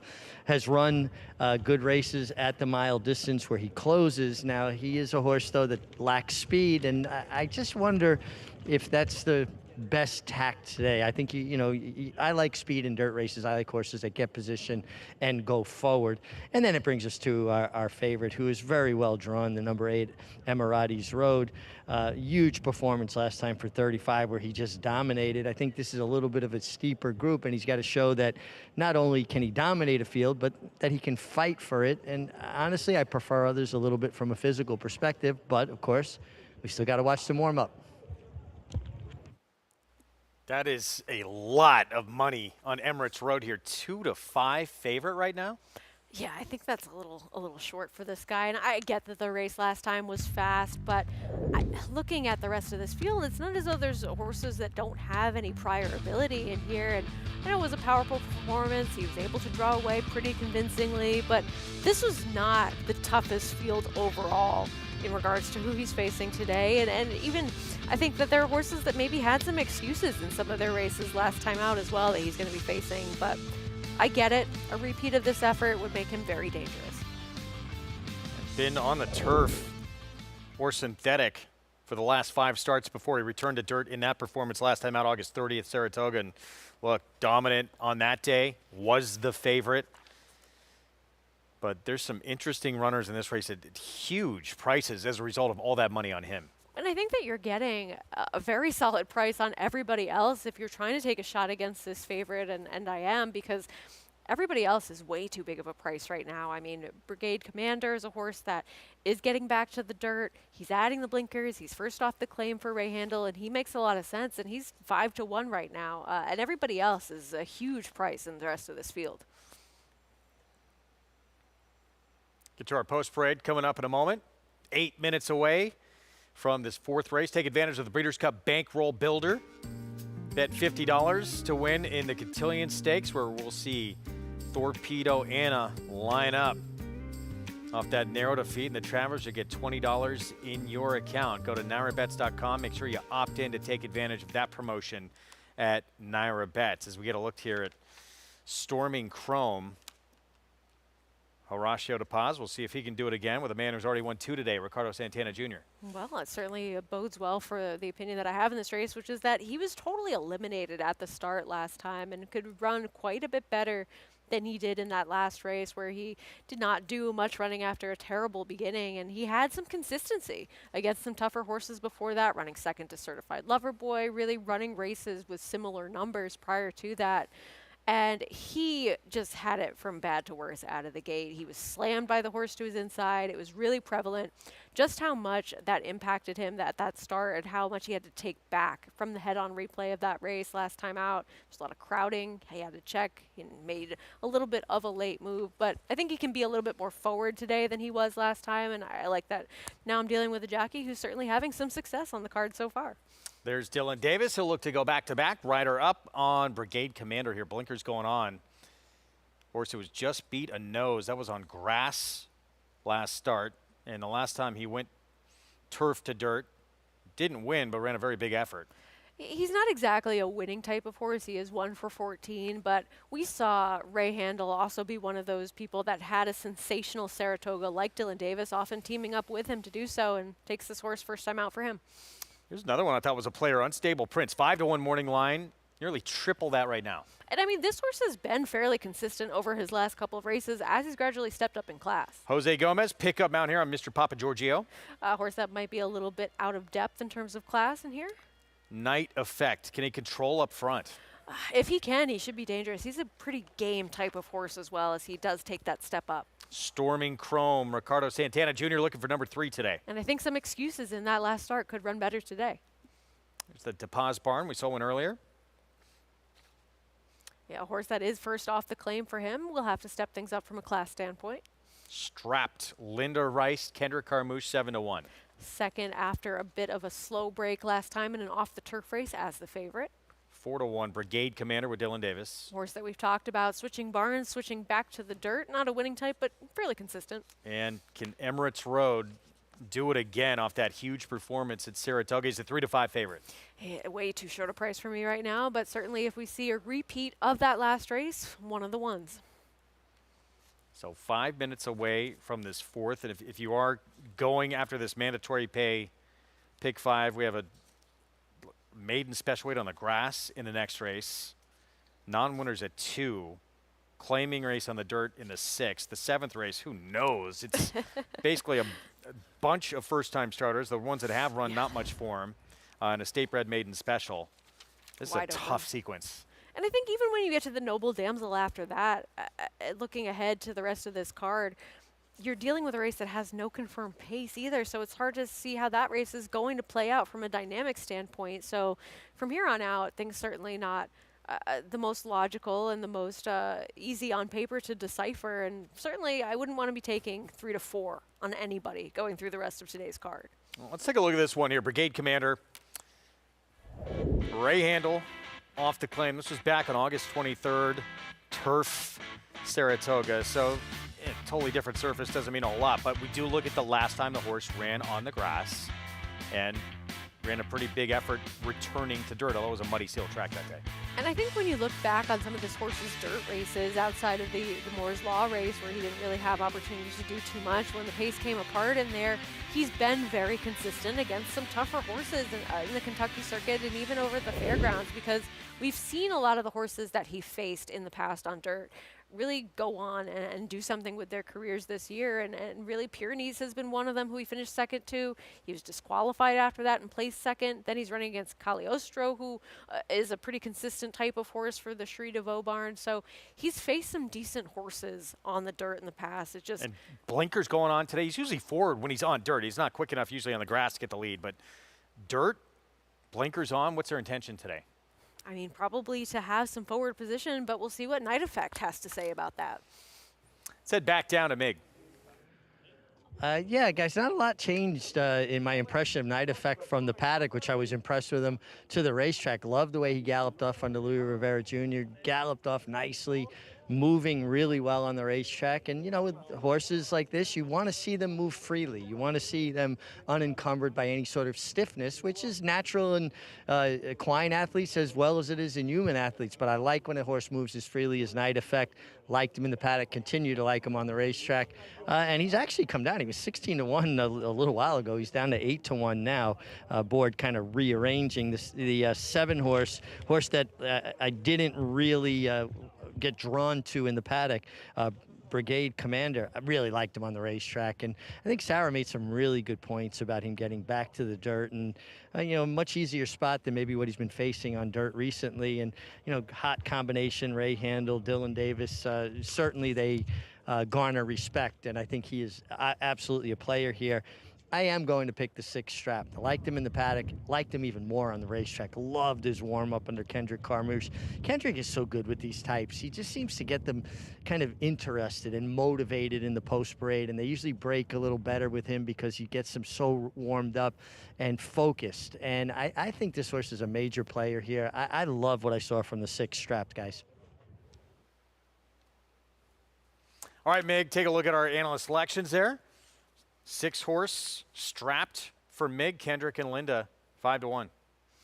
And all these prices have normalized a little bit now as we get closer to post. They have. I mean, everybody else was a huge price because we did see Emirates Road taking so much of that early money, and a horse that was always likely to go off as your favorite and be a shorter price. But now 4-5 is at least a little bit more reasonable for him, and everybody else a somewhat more logical, realistic price of what they're going to be. And strapped is a horse that makes some sense. He's one that I've liked a couple of times in the past. He didn't get the job done last time at a short price, but he was in that off-the-turf race, and he has some races that could put him in the mix here. He's just kind of devoid of early speed, and that bothers me. Minute to post here in the 4th, and it's been a short price throughout on Emirates Road to the outside here. Odds was low. I think it's 2-5 at one point, but even money now. As Brigade Commander comes down to 3-1. Getting a little bit closer here. But public is all over Emirates Road, believing that they're going to see what they saw again back on August 30th. Do you think it's as simple as him, or do you think not. Everybody else is just really being overlooked? I like the 1 quite a bit. Unstable Prince. I mean, even Mig's point he made with Night Effect, interesting. The horse, the speed that has. I thought the 6, 7, and 8 all interesting. I didn't think there was this massive separation with Emirates Road from those ones. Yeah, I didn't either. And look, I get the favoritism based on the last race, but he's stepping up in class. And even looking at the races that we saw at Saratoga, where you have those horses that are all sort of dropping in class to be at a certain level, it's still a step up in comparison to the field that he faced last time, I think at least. So Manny Franco, Brad Cox returned to dirt for the first time in a while for this 5-year-old, and he looked pretty good doing it. We'll see if he can back it up off that Saratoga performance towards the end of the meet. There he is from that outside post. Could get a good stalking position in here in this 1-turn mile. Very different mile configuration here, and of course in that Wilson chute at Saratoga. And I think that is worth considering as well, especially for the horse that I have some interest in Storming Chrome, because you don't have that immediate decision to make right out of the gate. You're not going into that first turn in those races here because the configuration is just different. So you have a little bit more time to get your position going forward, as the MIG would say. There's Unstable Prince stepping in. Sam Camacho Jr. for David Jacobson, but even money favorite. Emirates Road, short price throughout the wagering here as we start a mandatory payout pick 5, pool up to close to $175,000 here. You can play it through Naira Bets. Let's send it upstairs. Chris Griffin with the call.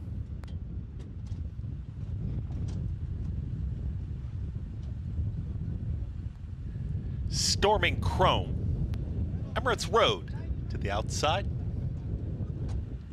Emirates Road.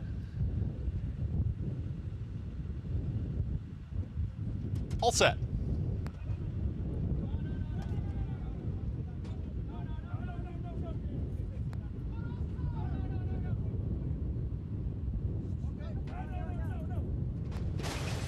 And they're off. Speed to the outside from Brigade Commander, right out towards the front and joined by Night Effect in between horses. Right there is Mr. Papa Giorgio. Mr. Papa Giorgio is now battling for the front end here with Night Effect, and these two head and head as they get set to come out of the chute and hook up with the backstretch. Just behind them, Brigade Commander is right there from third, and Emirates Road is now a shared fourth with moving at the rail, Storming Chrome. Just behind them, Green Silks is Unstable Prince, the two at the back strapped, and JJ's Joker. They work up the backstretch and 24 seconds flat. The opening quarter mile for Mr. Papa Giorgio. Mr. Papa Giorgio is doing it nicely enough so far, is up by a length and a half. Right there towards the outside still, Night Effect is in pursuit here from second as they approach a half mile left to go. Then in behind them, that's Brigade Commander. Out wider, here comes the run from Emirates Road, is in fourth, going to be 4 wide, 48.37 for the half-mile time. Unstable Prince is weaving in between rivals, is right there, is in the fifth position. Now shared fifth is at the rail, still Storming Chrome. 4 of them across the racetrack here as they approach a quarter mile left to go. Second to last, still Strapped, who's all in, and JJ's Joker will have to pass them all as they approach that quarter pole. Here comes the run from Emirates Road, has been wide but is ready to challenge. Night Effect is right there. Brigade Commander is in between horses. Here's the big run from Emirates Road, who's now cut loose. Night Effect isn't going anywhere, is right there towards the inside. The rest got to pick it up from there. A furlong left to go. It is Emirates Road who is now opening up here in the late stages. Night Effect keeps battling on towards the inside with 16th left to go. Emirates Road, Night Effect, Emirates Road. Brad Cox gets another one. Emirates Road wins it over Night Effect, Unstable Prince, and Brigade Commander in 1 minute 38 and 4. Emirates Road, that short price justified goes off at even money. Brad Cox, Manny Franco in the fourth career win, back-to-back impressive wins on the dirt. Yeah, the favorite obliges, a little bit too short of a price for me to take, but made some sense based on the last race and what we were going to see maybe going forwards from this horse who seems to make some sense on the dirt a little bit more so than he does on the turf. And Night Effect, he's a game type of horse. He really tried towards the inside, but nobody really making a dent from the back of the pack.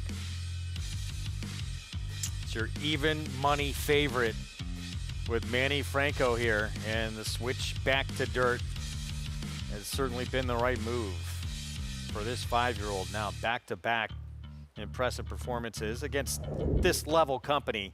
8-3-1-7 here in the fourth to start off this mandatory payout pick 5.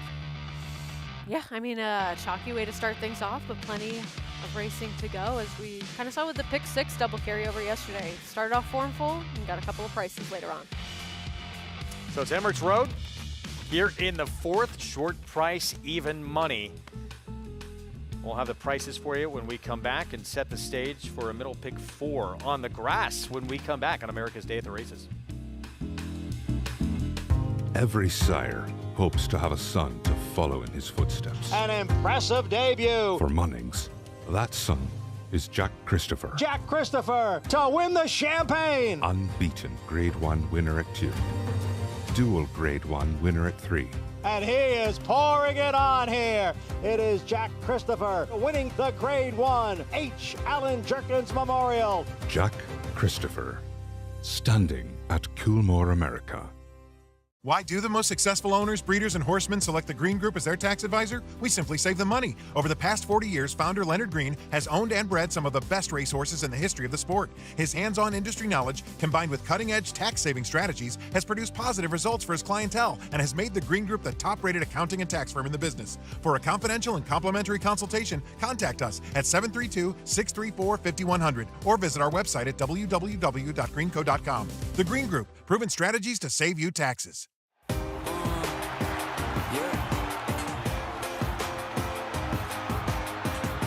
$1 million, did I hear? $1 million, $1 million on a pay, $1,400,000 on a pie, $1,500,000 and $1,600,000, $1,600,000, $1,550,000 and a half, $1,500,000. Jody, thank you. Please hold your applause. Charlatan, ultra impressive. It's a new day for a new king. New York breds. Race them. Respect them. Bet them. Respect them.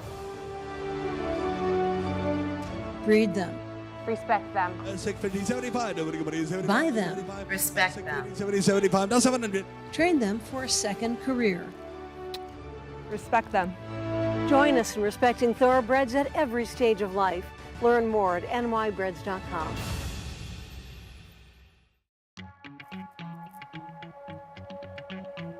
Back at our Saturday coverage here, America's Day at the Races on Fox Sports 2. It's brought to you where you can play it all. Naira Bets, bet any track, anywhere, anytime. Even money favorite in the fourth. It's Emirates Road. Brad Cox and Manny Franco aboard for the win. Let's go downstairs to Mig. Yeah, thanks, Greg. And I'm here with Manny. And Manny, just a real nice trip with Emirates Road. How much of an advantage is to have that outside post going a mile here at Aqueduct? Yeah, I mean, sometimes it's good, sometimes not. But with the horse, work out good because he got tactical speed. He put me in a, I just keep it out of trouble.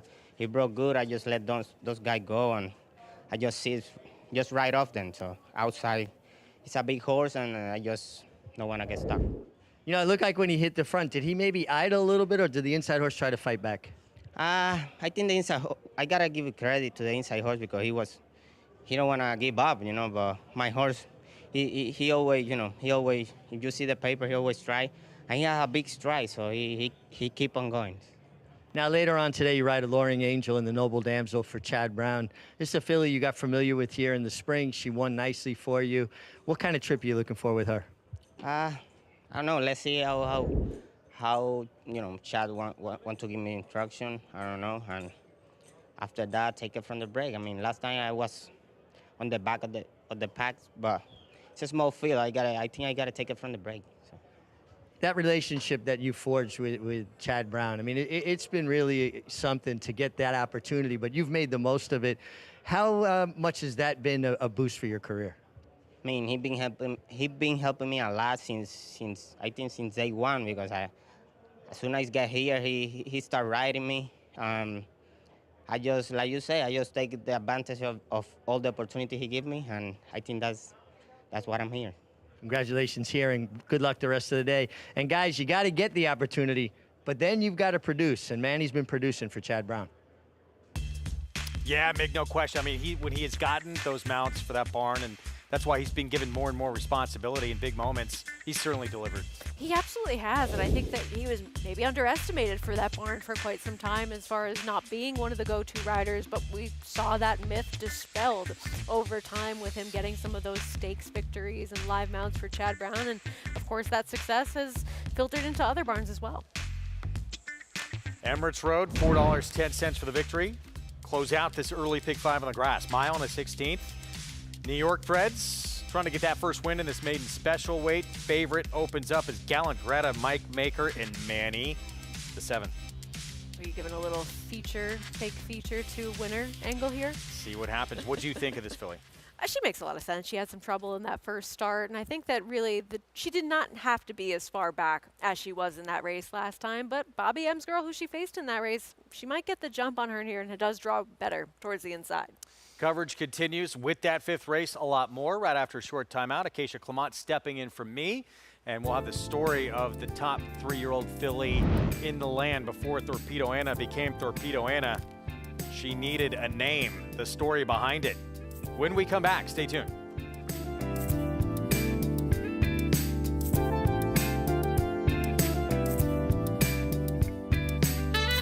City of Light, a multiple Grade 1 winner who posted 7 triple-digit buyers with $5.6 million in earnings, stands to continue the legacy of his sire, Quality Road. Multiple black type winners, including Grade 3 winner Mimi Kikuchi and champion 2-year-old Grade 1 Breeders' Cup juvenile winner, Fierceness. Running away! Fierceness! A powerhouse win! City of Light, a proven sire in the making, standing at Lanes End Farm.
I swim year-round, and I have been swimming since I was 5 years old. My coach, he started calling me Thorpedo because Ian Thorpe, who was a famous swimmer, had the same last name, and they called him Thorpedo, so he thought it was a good idea to call me Thorpedo too. Ryan Hernandez and Thorpedo Anna dominate the 150 at Kentucky Oaks. I knew Kenny was at the sale, so I called him up and said, Kenny, you got any horses that you bought today? And he said, I've got 20% of a Fast Anna filly. And so I said, Anna, I can work with that. I said, I'll take her if I can name her. And he thought for all of about half a second and said, okay. And so then I tossed it to Anna and said, you got to come up with a name. And she mulled around with it for a few weeks and said, I can't come up with anything, you name her. Her mother thought it should be Anna's Attitude. She never told me that. Yeah. I said, well, why don't we go with Thorpedo Anna? I like that one better. But it's Thorpedo Anna. She is simply brilliant. It's much more fun watching Anna swim. You know, I have a more of a vested interest in her, but it's more lucrative when Thorpedo Anna wins. It's a good part of it. Yeah, it is a good part of it.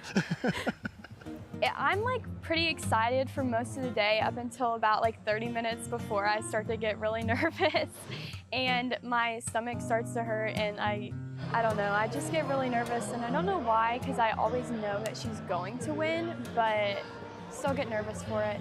But I'm like her, I'm always confident when she runs, but it's a horse race. I mean, you know, you don't know what's going to happen. And some other horse might step up his game that day. But yeah, I'm always nervous, but confident. But it's all Thorpedo Anna. The leader of the division is simply spectacular. I never expected that it would go this far. I think it's really cool, like just to be a part of it is cool, and then to watch her run and win by how much she wins by. Yeah, it's been great. Exceeded every expectation I ever had when I started doing this stuff. I wouldn't say it's a dream come true, but it doesn't suck.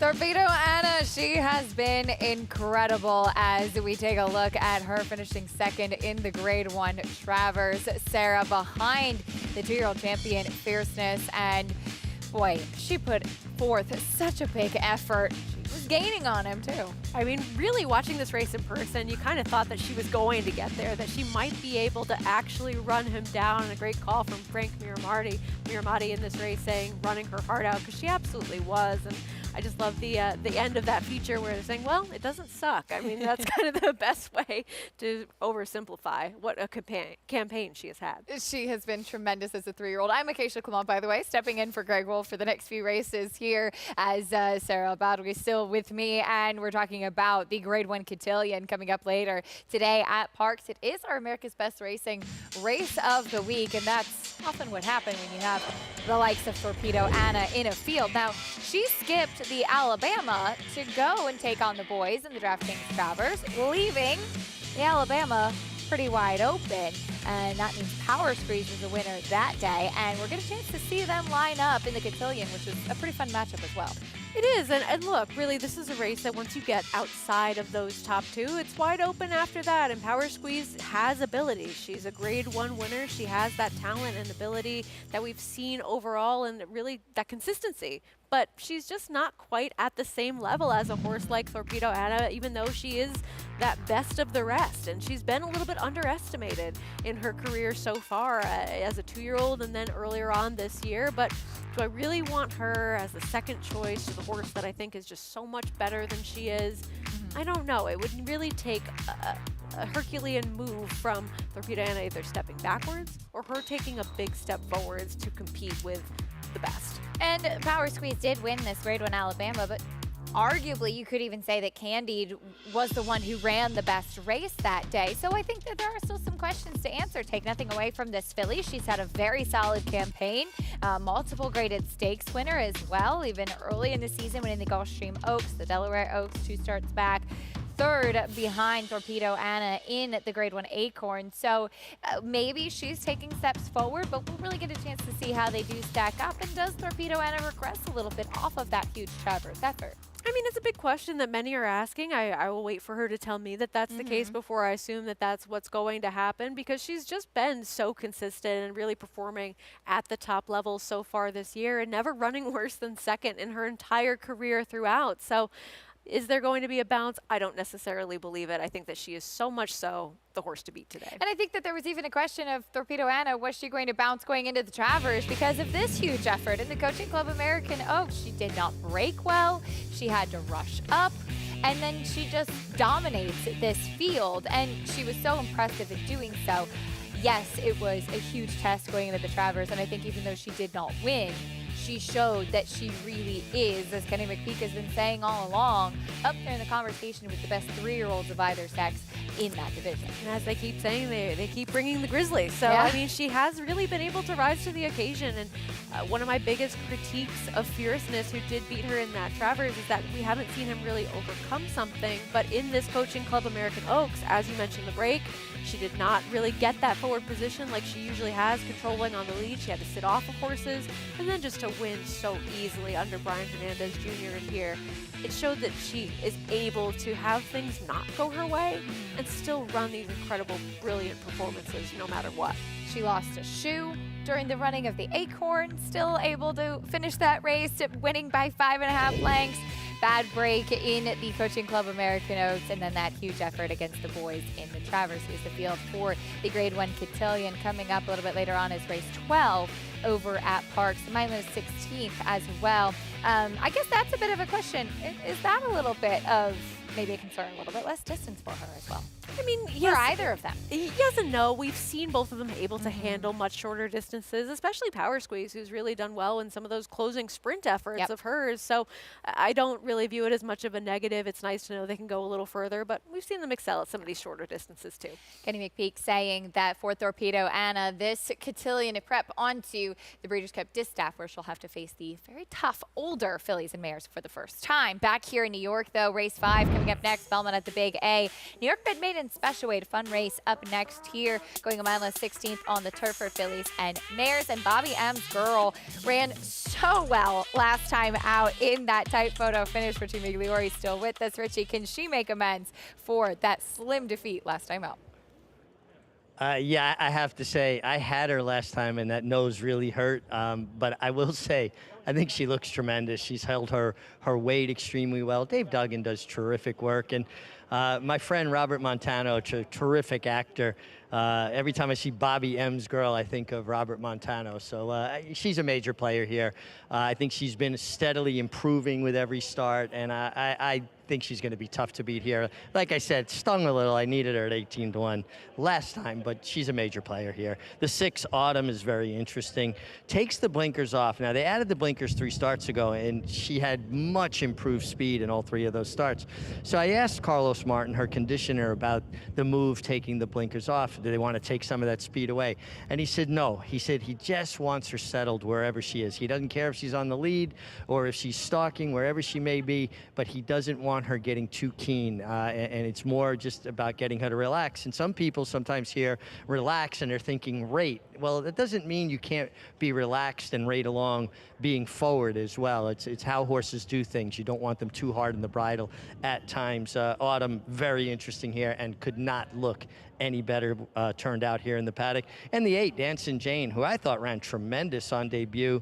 That was for maiden 40, now steps back up to maiden allowance. But, you know, we've seen in the past, Linda Rice's horses tend to get better with a race under her belt, and I like what I'm seeing from her. Every time a horse makes their first start, the biggest question I have is how do they react to that race? Well, she's really handling herself well, and it just seems like she has a really good mind, this homebred for Barry Schwartz. Finished second on debut. Richie, thank you. The 8, Dancing Jane, she's a generous price right now at 8-1 as she does step up in competition. But as Richie mentioned, from this barn, you typically don't expect them to fire first time out regardless of the level. No, you don't, and I think that's what kind of makes a horse like With the Angels all the more impressive. What we'll be seeing tomorrow in the first race in the Joseph A. Jimma. But this horse ran well first time out. It was for a tag. It was against some softer competition in theory than she's going to be facing in here, but she was not necessarily where you wanted to be on the racetrack. She never really saw the rail in there, and it was an impressive effort, though she will have to step things up against this field. 7-1 right now on the board. Let's meet the field, starting off with the one in All My Dreams. Horse that was a short price in her first 2 starts and just did not really fire last time out off the bench. Here is Bobby M's Girls slim defeat last time out. And showing that progressive improvement, a horse that can be a little bit more forward than her main rival. Number 3, She's a Natural. Start number 26, a lot of chances. Yeah, she's had her opportunities to get her picture taken, only hit the board 3 times would be a surprise. Bomb Squad, another one stepping up in competition. A horse that had plenty of opportunities early on and seemed to have some better form, but ran well on the class start last time. A little bit naughty, trying to turn things around. Seemingly okay 2-year-old form has not really taken that step forward as a 3-year-old. Here is the 6 Autumn, a horse that has the tendency to bear out. Keep an eye on that one. She's been consistent, but she's been consistently not getting her picture taken. Gallant Greta, first time on the turf last time. And ran well to finish 3rd. Plenty of trouble in that race and far behind. Could she get out of the gate a little bit better today? Dancin' Jane, second time starter. The one that we talked about, stepping up in class, but did have a little bit of a trip and run well. First time out to finish 2nd. Big price on the number 9, Luna Patina, who's not shown a ton. She hasn't, though. She had one good race in June. That was a huge 3rd place effort at a big price, 38-1. She's the other David Dugen in here. And the number 10, Tis All Mine, first time on the grass. Yeah, trying the surface for the first time. The dam did run a little bit better on the turf, but not a ton of production going on with the immediate family. And she's a huge price on the board right now. That is the field for race 5 coming up here. Favoritism now in the 7, Gallant Greta, who was 3rd behind that North End lady, Bobby M's Girl, in that race last time out. Just want to remind everybody too, you have the bankroll builder coming up here. Bet $50 to win in the Cotillion Stakes and get $20 for the Breeders' Cup.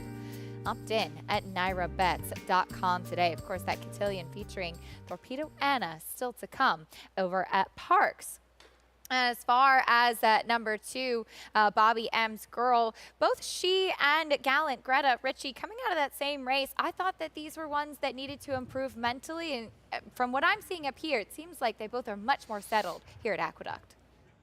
Yeah, they're acting very well. You know, we were talking about the difference of the atmosphere in Saratoga. Bigger crowds. There's just a lot more electricity in the air. They've got to, you know, usually a lot of them got to take long walks and they come through the crowd and vehicular traffic and what have you. And they'll have a tendency to set a horse up. Here, it's much more sedate and quiet at Aqueduct. So I see that it lends itself to horses staying a bit calmer. You know, I think last time the race that, you know, they come out of Bobby M's Girl, who's your favorite or co-favorite, 7 now is 2-1 Gallant Greta. They're coming out of that same race. They got real pace to run into, and they closed where Autumn set the pace that day, but it was a rapid pace, 23 fat, 47-1. I like the blinkers coming off of Autumn. I like the fact that it doesn't seem to be as much speed signed on.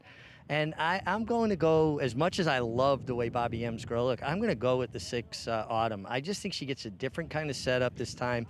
And blinkers coming off will lend itself to her even relaxing a bit more.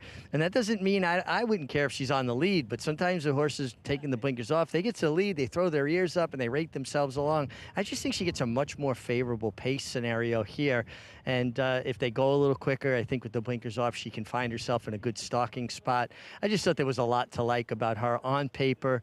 And from a physical perspective, she really could not look any better. But yeah, big difference between Saratoga's atmosphere and the atmosphere here in South Ozone Park. And also, guys, by the way, it is the first day of autumn. So how can I not pick Autumn? I love it. If she wins at 6-1, Richie's going to be singing, "Do you remember the 21st night of September?" Too. Very true. First day of autumn. I love it. And I misspoke earlier. Autumn is one that does have the tendency to lug in. They also added a cage bit or Houghton bit on her for the first time last time. So Carlos Martin kind of fiddling around with equipment, and sometimes that's the case. If you have a horse that's a little bit tricky or hard to figure out, you try things one by one. You don't do everything at once, so you can see kind of how it does play. So they tried the bit change last time, the blinkers off, as Richie explained so well today, to get her to be able to ration out that speed a bit more. And he talked about how tactically she does seem to have an advantage in this race versus what she faced last time. She is a horse that has races that certainly make her very competitive in here. I think that she is one that can be forwardly placed in this race, and I totally agree with what you're saying about really slowly taking your time to change things, but the importance of trying to change something, because if you see that a horse has some ability and some talent and they're not quite showing it all out on the racetrack, you want to see what could help them do that. And I think that taking your time to figure out what that might be instead of throwing a bunch of things at them at once, if you do that, then you don't really know what caused that improved performance or what may have hindered them. So at least this way you have an idea of what's working and what isn't. Top pick for you in here?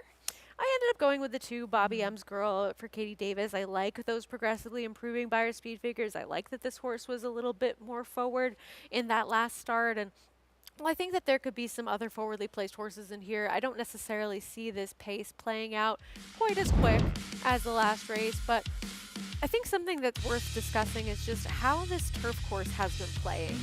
Whether it's the outer turf or the inner turf, it seems like you have wanted to be towards the inside and forwardly placed, and I think that she could get that right kind of trip in this race, and she was further outside in that last start, but she's the one that was making that bigger move a little bit more, a little sooner than a horse like Gallant Greta, who just seemed to be one that took a little while to get things figured out. And as you can even see in the stretch there, she had a little bit of almost a stumble step there in the stretch. And North End Lady was another one. She was actually the perfect example of kind of step by step fooling around with equipment as Barclay Tagg had just taken everything off her face. And that seemed to help her to settle and step forward and get the win. Unfortunately for Bobby M's Girl that day, becoming off of third in that race, coming from further off the pace was Gallant Greta, who was really wound up before that last effort too. And finishing third in that first time on the turf. But she obviously did take a step forward getting onto the grass as well, and is now your 2-1 favorite at the moment. And it's kind of pretty wide open from there on. You have several other horses who have had quite a few chances already. Yeah, I mean, you have Autumn, who makes sense, who Richie has talked about with those blinkers coming off, who can be a forwardly placed type. You have, I guess, In All My Dreams as a horse who maybe had an excuse last time at a big price, maybe coming off that bit of a layoff, and had some races in the past that were a little bit better with that general improvement from 2 to 3. That would be a long shot that I might fool around with in some exotics underneath, but other than that, you're dealing with horses that are either stepping up in class, that have had plenty of opportunities, that are doing something new. It's kind of a grab bag following the logical types and a little bit of a price that I like. 2-1 on Gallant Greta, second time on the turf. Manny Franco going to be in the saddle for Mike Maker coming up here. New York bred fillies on the grass, and we'll see what kind of trip these horses do get in here, as you mentioned, with the way that turf course has been playing towards the start of this Belmont at the Big A meet. As you even heard from Richie earlier, it's been warm, it's been dry as well. It still kind of feels like summer has continued. It really does, and really, I think that we see more so downstate that we have those warmer temperatures going into September, October, and it doesn't really feel like fall until we get to November, which I know I'm just fine with, as you are as well. Oh, I don't do well when it's below 60. We all know that. We all know that. I really struggle. Even below 70, it starts to get a little dicey. But really below 60, then I'm miserable. So, yeah. 9-5 on the number 7 Gallant Greta. Loading in for this New York bred turf maiden special weight. We'll send it up to Chris Griffin for the call. Race 5, Belmont at the Big A.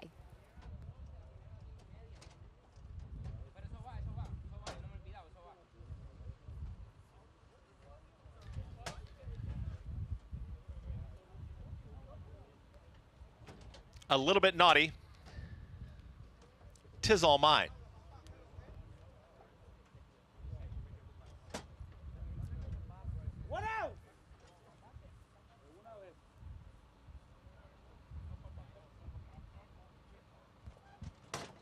Is in.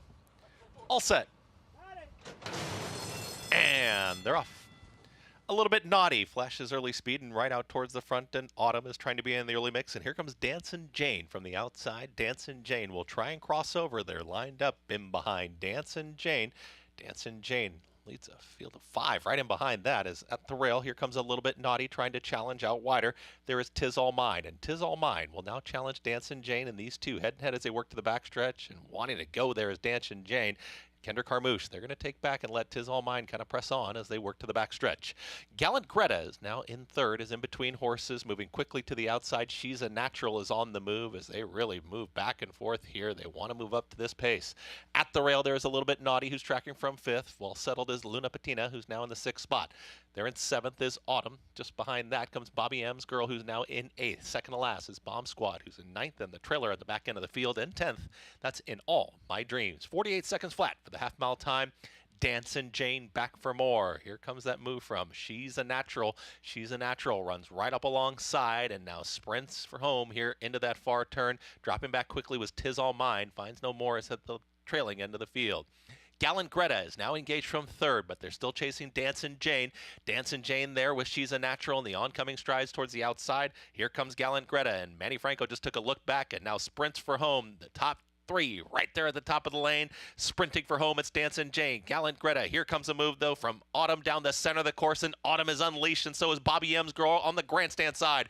Bobby M's Girl, the gray, with a lot of momentum. Autumn in between horses. Gallant Greta towards the inside. Bobby M's Girl has taken the lead. Bobby M's Girl, Autumn. Bobby M's Girl. Katie Davis, they get the victory. Bobby M's Girl wins it over Autumn. Then came Gallant Greta, and a little bit Naughty in 1 minute 41 and 4.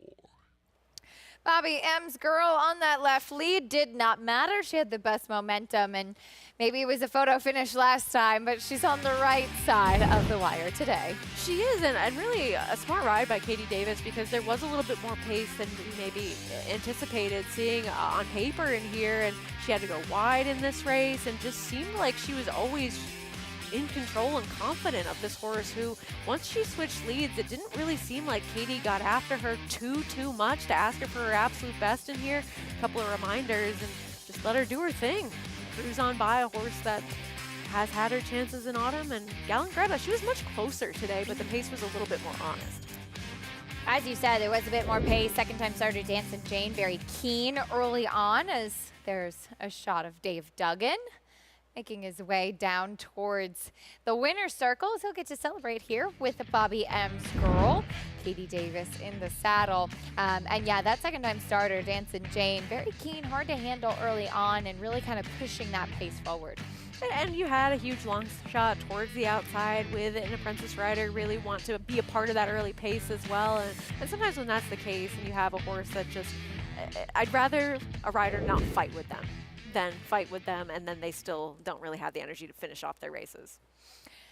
2, 6, 7, 5 in race 5. Bobby M's Girl getting the victory with Katie Davis in the saddle to break her maiden on the turf. As well, it was short and sweet, our time together here on the desk. But Sarah, saying goodbye to you this afternoon. Great job as always. Oh, and we'll see you tomorrow. Yeah, I'm out of here, but you've got Andy Serling coming up next. I do, and then Richie will be up on the desk. We're all moving around all over the place today, but stay tuned here with us on America's Day at the Races. Quickly, who do you like in the Noble Damsel later? I like 5 pounds a little bit for Graham Motion, a horse that has closed into some slow paces. All right, one to watch moving forward as we do have that great The Noble Damsel still to come. We'll bring you prices and reactions for this 5th race there with Bobby M's Girl in the winner's circle soon.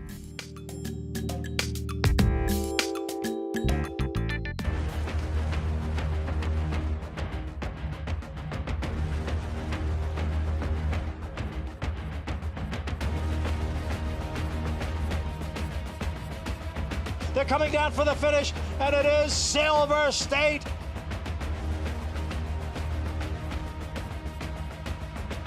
$140,000. Grade 1 winner Silver State, standing at Claiborne Farm. Horse racing? Check. Weekly promotions? Got 'em. Huge payouts? You bet. With Naira Bets. Download the app today and bet on any track, anywhere, anytime with live HD horse races, betting tips and tutorials, expert picks, and more. You bet with Naira Bets. Join now for a new member bonus at NairaBets.com.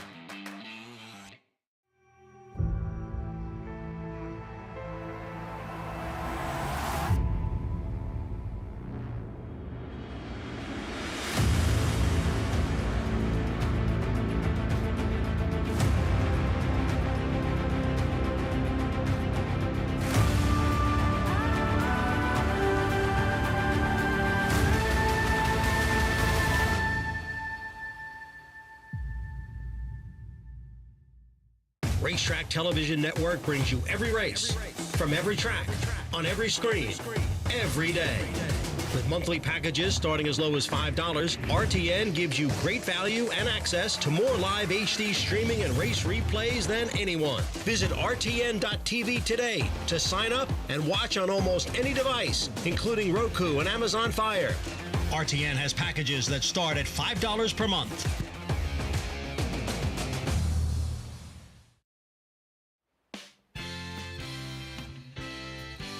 We're back on America's Day at the races. As you can see that smile from a million miles away, jockey Katie Davis, and certainly understand why. Gets the win with Bobby M's Girl, and that is Katie's 300th career victory. Gets the job done at $7.10 here in race 5. Bobby M's Girl, who was beaten by just a nose last time out, back to the winner's circle today to break her maiden on the turf in her 5th career start. 2-6-7 in race 5. Official, as I welcome in for the first time today, Andy Sterling here with me on the desk. Andy, we're going to talk through a lot of fun races still to come on this Saturday. I'm looking forward to it. Yeah. I'm very happy to have a little time with you before that meanie Greg Wolf shows up in a little while. Yeah, we're going to hold down the fort here. Greg will be back, and we're going to check in with Richie, who's standing by with Katie Davis as she celebrates that milestone. Would have been my turn. Yeah, Katie's pretty animated here for her 300th win and talking to me about the last time Bobby M's Girl when I needed her at 18-1, but Yes. you got it done today. A very nice patient ride. Yeah, thank you very much. You know, coming out of the gate, it's not what I expected because she normally breaks very well and running and forwardly. So, you know, I just took it as we went and kind of got on the outside because it's a little wet from the half to the 3/8 where I needed her on a nice firm grass, and you know, she kicked for me, which I was super happy for. Well, obviously, now Katie, 300 wins, but you know, you've chose to do it almost the hard way in the toughest circuit there is in North America right now, but you hang in there and you make the most of your opportunities. Of course, you know, I have so much love for the game. I was bred for it, and you know, it's like I'm not even working, you know, how much I love it. And it is a struggle here, you know, and you have to have the mindset, you have to be prepared, you have to be ready when opportunity comes, and you just run with it. So that's kind of what I do. Mm-hmm. You also have really forged a reputation as someone that gets along with horses that can be difficult for riders. You've got very quiet hands, but I also feel like your positivity, your energy kind of carries over to the horses. Yes, I do believe in that 100%. You know, horses feel your energy. It's kind of how you understand them, how you read them, because you could feel their heartbeat underneath your feet if they're nervous. So, you know, you kind of take it as, okay, I'm your safe net and I will guide you. So I enjoy getting along with horses that most people can't get along with, because I'm just proving it to myself that, wow, I turned this horse around. Wow, this horse ran a really good race for me. And, you know, that's what makes the game. It's fun. It's enjoyable, so. Well, it shines through every time. Congratulations, well done. And guys, you can't always, you know, choose or pick when you get the opportunity, but being prepared and making the most of those opportunities, and that's what Katie does on a daily basis. Thank you. Richie, thank you, and congratulations to Katie, as she's always a lot of fun for us to watch. And yeah, a tough beat for this horse last time, Andy. She gets to the winner's circle today and gets to celebrate a milestone. Katie just radiates that positivity, juggles a lot, being a mom, coming back to riding, and doing a very good job as well. Katie's so nice, even I like her. I don't like anybody. I know, you took Other a than shot you. at Greg Wolf. You'd been here for 2 seconds. I love Greg. I do know that. The more Andy likes you, the harder he is on you. He likes to tease you. Well, I don't want to pick on Katie because I happen to like her a lot. Katie is fantastic. Congratulations to Katie, and on that milestone as well. As we take a look at race 6 coming up here, a non-winners of 2 in life for $16,000, a mile on the main track. Taking a look at the field, and you have the number 9, Very Funny, at 5-2 right now for Mike Maker, a horse that dropped to this level last time, finishing 3rd. Yeah, and he and Chalky Gat are similar price looking at multi-race bets. Chalky Gat may be a slight favorite in that situation, but they'll be similar prices. And listen, looking on paper, they're the 2 logical horses. Maybe the 4, York Tavern, if you're looking for a price, could be a little interesting coming in from Monmouth. And coming up a little bit later on, race 8 will be our feature on the day here on this Saturday, the Grade 3 Noble Damsel mile on turf for fillies and mares, and a couple of scratches, but taking a look at the field, still a very, very intriguing field. And we'll start things off with Midnight Mile, Andy, one of now 2 in the field for Chad Brown. She's still looking for her first stateside victory. She's had 3 races here in the U.S., all of them second place finishes. Yeah, and maybe she'll be a bigger price today, so she'll finally win. But it's not that she ran badly last time, and it wasn't a bad field that she was in, but you just feel like she should have won. And when your trainer's Chad Brown, and you've been 8-5, 2-1, and 4-5, even though you're only favored in one of those 3, and you have 3 straight second-place finishes, it's never a great sign, because Chad, like a lot of good trainers, gets the best out of his horses. Now, she wasn't beating Spirit and Glory, and maybe she had a little trouble against Moofy, but she maybe makes her own trouble, and she's a tricky horse to ride. And 5 of those, not including Gerrymander, are all horses that won on the turf. 3 of them, I believe, used this race to springboard to a victory in the Grade 1 Matriarch out at Hollywood. Well, it used to be at Hollywood, now it's out at Del Mar.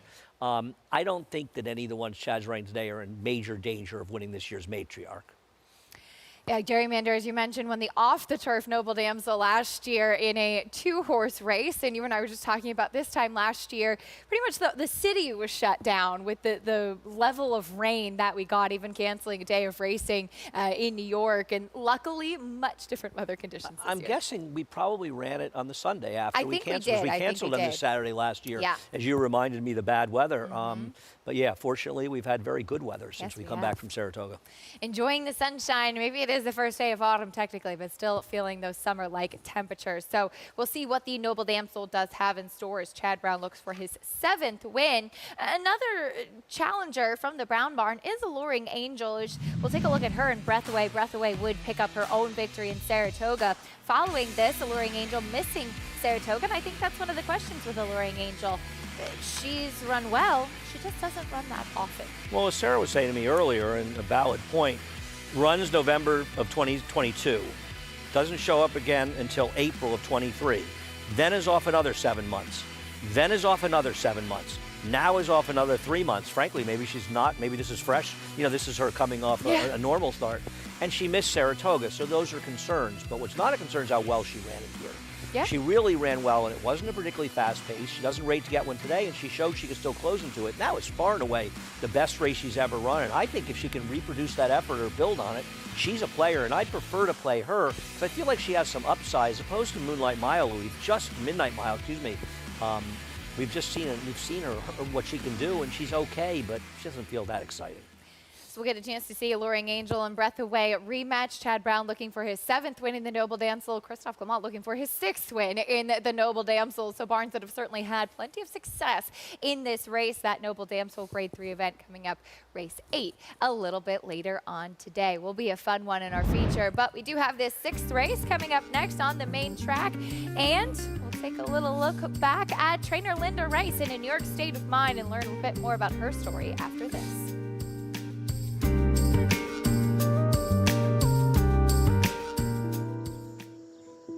There's a passion in this game that grabs you. It'll make you get up at 3 o'clock in the morning, 7 days a week, and you will not be able to let go. I'm so blessed to do what I do. I don't lose sight of that for a half a second ever. I get to train horses for a living. If you've never experienced the race, you need to experience it, and then tell me that it doesn't get your heart pounding. It needs to be in a bucket list for everybody to come to the races and get as close as you can to the rail. Just hear those horses going by. It's like a thunderstorm coming. I mean, it's like electric, and it just shoof, it whips past you. Those that are in it and have experienced it, it pulls at you to where you can't let it go. Okay, there's heaven for horses. This is heaven. I've lived it and seen it. It's really special here.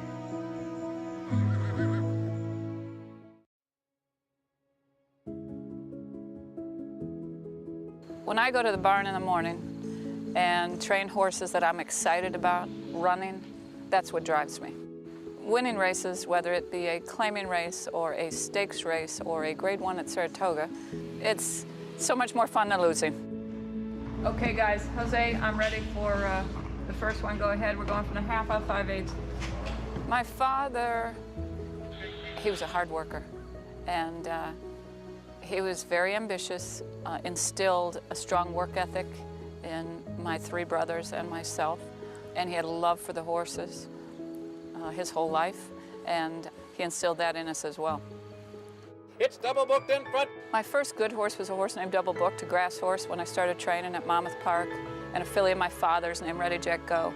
But I would say that City Zip was a very good 2-year-old. I brought him here. He won all 3 2-year-old stakes here. It's City Zip in front at the 16th. City Zip by 3.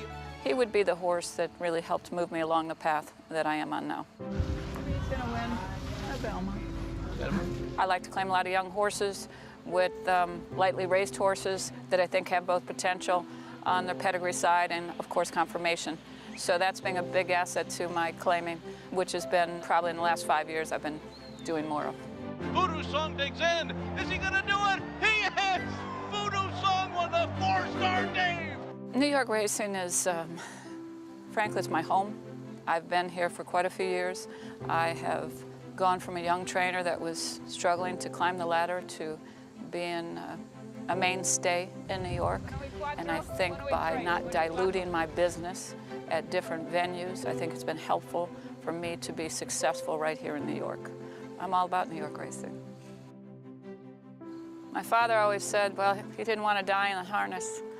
And I think about that sometimes, but I don't know what my day would be like if I didn't have horses to train or to be around or to be excited about. Linda Rice. I'd like them to say she was one hell of a horse trainer, and she earned it.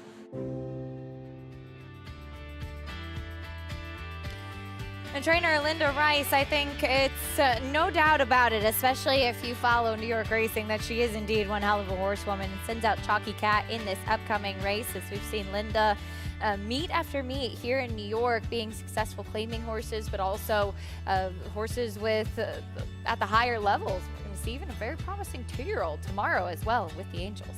Well, Linda is extremely cerebral in her approach to the game. You know, I remember, I think it was the race after the Travers, and I saw her sort of in the racing office, and she was looking at horses and trying to look at them and thinking about claiming. I said, it's the 14th race on Travers Day. Everybody else is going to dinner and going out, but here you are with your lunch pail on. And she claimed the winner of that race is back in, I think, tomorrow or Thursday. Linda doesn't take a day off. She doesn't take an hour off, and the results show that.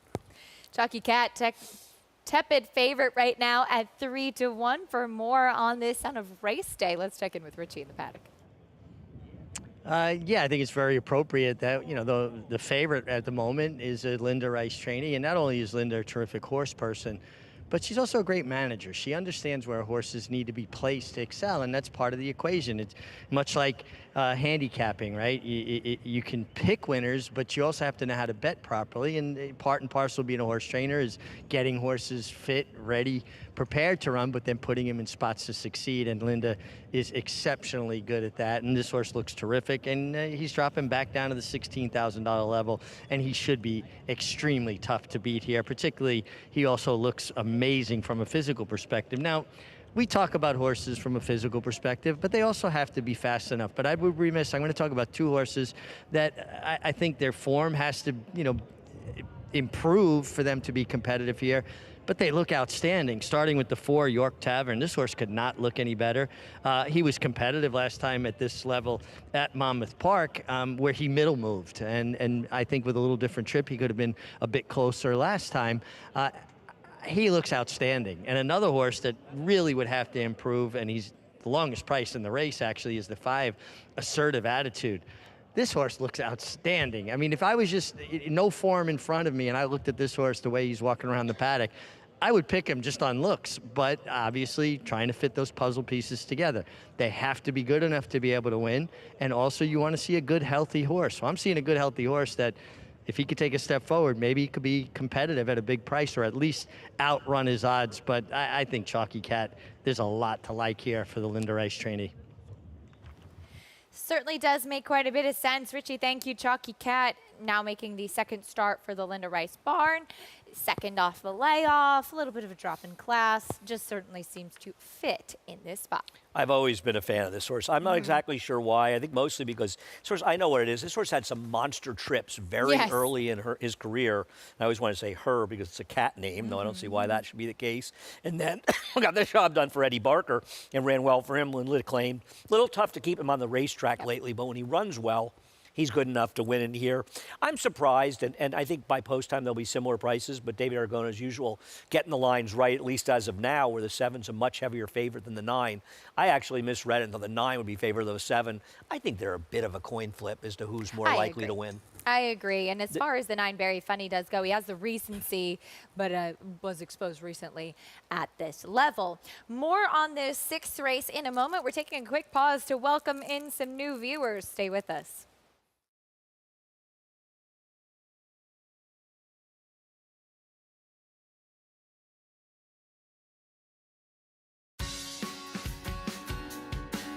If you're just tuning in on Ballet Sports, we're glad to have you with us. You're watching America's Day at the Races. Acacia Kumon, Andy Sterling, and Richard Migliori here with you on this lovely Saturday afternoon. We have the Grade 3 Noble Damsel still to come, Andy. And what, are you excited? You look excited. Mitch Levitas just called me an idiot. I'm a little bit hurt over here. I'm not saying he's wrong. I'm just a little bit hurt. I'm looking for the card. It's fun to spend some time with you. And we rarely get a card where you and I get to break it up. I spend a little time with you, a little time with Greg. That's I think right. Richie's coming up later, so it should be a fun day. And listen, you know, the racing in the fall here is always going to be good as long as the weather holds up. We've been fortunate weather so far. It looks good through next weekend as well. Monster weekend next weekend coming up, absolutely, the next 2 weekends. So looking forward to all the good racing and happy to be here with everybody. There's Ricardo Santana in the paddock, Mero Mirage as well. Ricardo won the early double in town here in New York today and already made it a good trip. You know, Ricardo's a very, very good rider, despite the fact that he gets mad if I compliment him 800 times and criticize him once. He is a very good rider, and I feel as though he got a bum rap in that situation with Steve Asmussen a few years ago, and I feel like it kind of stalled what was a career that was really on the upswing, and it's good to see him sort of rounding back into that position because, you know, you want to see these guys do well, and I think that Ricardo has shown over time that he absolutely belongs in what I think is the best riding colony you can find. And there he is, Ricardo, smiles in the paddock as he should be. Again, already won a couple on the card. He'll be riding for Rob Atras here in Smile Mon, taking a drop in class. And not only that, I actually saw him in the best restaurant in Saratoga after the meet was over. Did you? I saw him there like Friday or Saturday night, yeah. Kind of impressed. Out in Saratoga. Yeah. That was a good taste. By the way, just as an aside, right after the meet, those first couple weeks, great for dinner in Saratoga because you can get a reservation pretty much anywhere. No, you can get a reservation anywhere, anytime. Acacia, who are you kidding? Well, if I want to go to a certain restaurant, actually, I call you. You're the one with the ins. As there's Linda Rice and Kendrick Carmouche as they will team up with the 7 Chalky Cat. This one taking a drop in class. Like you said, maybe hasn't been able to stick on the racetrack as much recently, but making the second start off the layoff here and just really seems to make quite a bit of sense. Yeah, I think he's just a fairly logical horse in this race. I don't really have a lot to say. I just kind of, my problem with Barry Vine, now listen, he's a 1 for 12 Chalky Cat, but I would say in Chalky Cat's defense, his last 5 races have been fairly consistent at a better level. He just has trouble staying on the track, whereas Barry Funny has no problem staying on the racetrack. But he doesn't win. He's got 7 thirds. It's unusual do you see a horse with 1 win, no seconds, and 7 thirds, right? That's it's like another kind of horse that's camera shy. It is. They've even tried him on the turf. They've tried sprinting. They've tried going long. Meeting the field, though, starting off with Ricardo Santana and Smile Mon. Yeah, this horse does drop down for Rob Atras, whose barn's been a little chilly, but he has a drop down at a 3-1. Yeah, taking quite a bit of attention. Painter's Prodigy going by, a long shot. Here is October Bliss. It's not quite October yet. And I'm not sure October's blissful, but he's going to have to improve off his last. York Tavern. I know you had a little interest in this Too horse close to getting cold. I agree. I thought he probably not a great ride last time out, and hopefully Christopher Elliott's learned from that ride. Assertive attitude, a long shot that Richie liked a bit in the paddock. Well, I wish Richie the best of luck. Here's Ice Road off the claim. I mean, speaking of camera-shy horses, not only does this horse have 8 seconds, 24 starts, but man, he's lost some ones he should never have lost. Indeed. The favorite Chalky Cat we discussed here is the 8 Irimon winner last time out. He got a very fast pace to close into, and I think he's shown in the past that a mile is a stretch from his very best distance. Very funny trying to build off of that 3rd place finish. He's a very logical horse in here, along with the 7. They're the 2 logical horses. I'm not sure what the 1's going on. And I Love Cara off a layoff and has been gelded. Going to have to improve.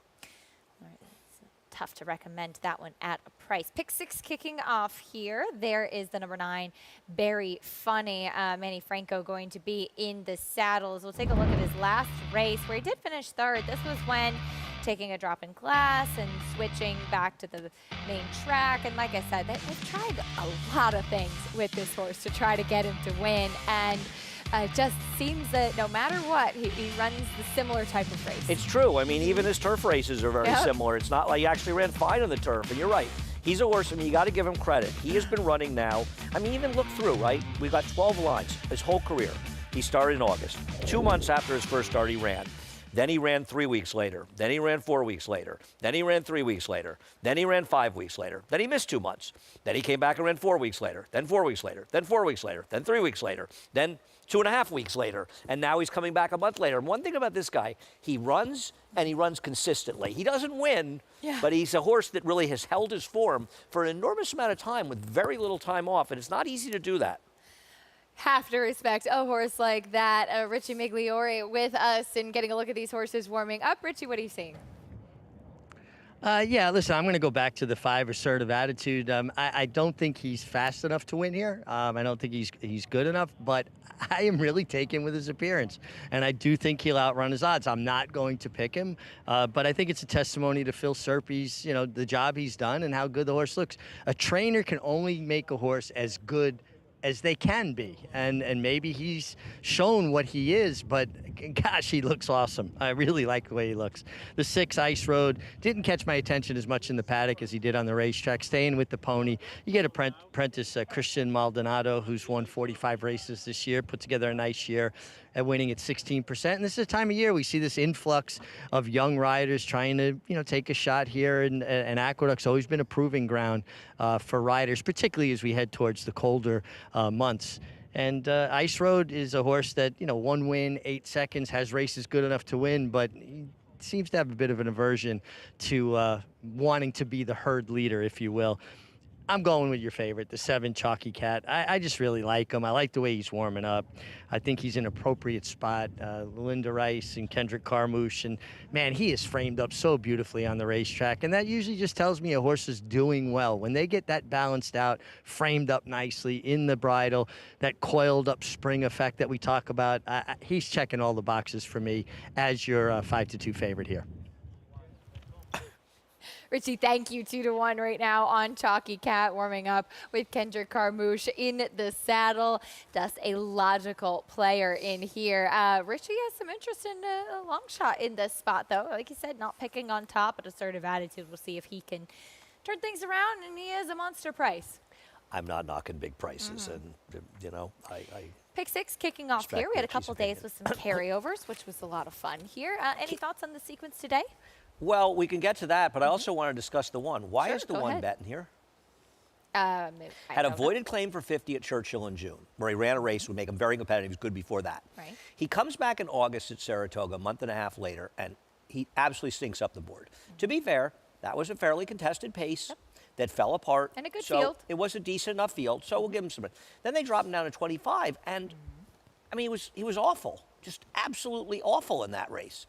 And now they're dropping again for a barn that's been a bit chilly. I can understand a little wise guy feeling, but what price is this horse in the morning line?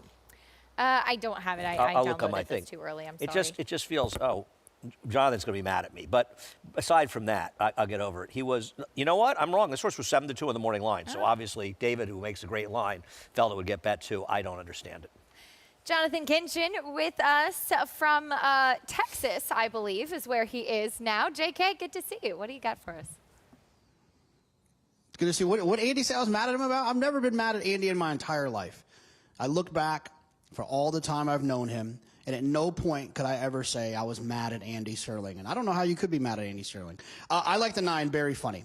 This is a horse that I thought ran extremely well last time. Probably moved a little bit early. You saw in that replay that we watched there. He was wide all the way around there. And I also believe that the claiming races up at Saratoga play a little bit higher, a little bit better than what they might be on paper. I think a $16,000 claimer at Saratoga is a little bit tougher. Maybe I like to think of it as like a $25,000 claimer because I think that people are aggressive in New York. I think people drop horses in New York more aggressively. I think people want to win more in New York. And so when Very Funny ran well there, this almost feels to me like a tougher, that was a tougher spot. And I'm hoping this horse can work out a better trip. Back-to-back starts being wide. Obviously one of them was on the grass. I like the 9, Very Funny. I actually thought this was a 2-horse race. I think the 7 or the 9 will get their picture taken. I'm going to take the better price with the 9. 3-1 on Very Funny. Jonathan, thank you. You've got somebody that's supporting you there. It's very nice. I think Jonathan's kidding when he says he can't imagine that anybody would be mad at me. But I appreciate it nonetheless. And the feeling's mutual, Jonathan. 3-2 now on Chalky Cat, loading in 7-5. Pick 6 kicking off here as we'll see these horses looking for the second win of their career coming up in race number 6, going a mile on the main track. Chris Griffin, the voice of Aqueduct, standing by.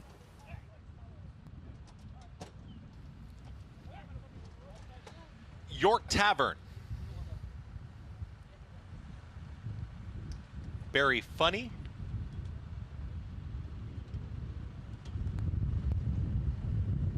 Assertive Attitude.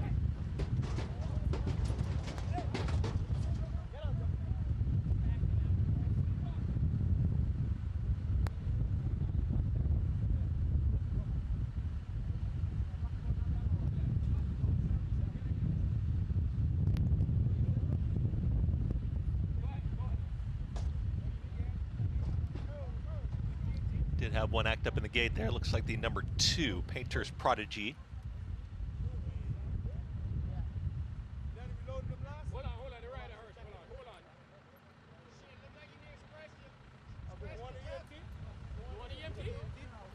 And a little bit of a delay behind the gate here in race 6. The 2, Painter's Prodigy, acting up. Let's go to Richie for an update. Yeah, you saw Romero Mirage come out of the gate, and he's kind of trying to shake it off. Looked like he hit his left shoulder, and you know there's a lot of exposed metal in the gate, but man, tough as nails. Getting a leg up, and we should be ready to go here any moment. Back aboard the 2, Painter's Prodigy. Let's go up once again to Chris Griffin. Try take 2 for race 6. Back in. All set.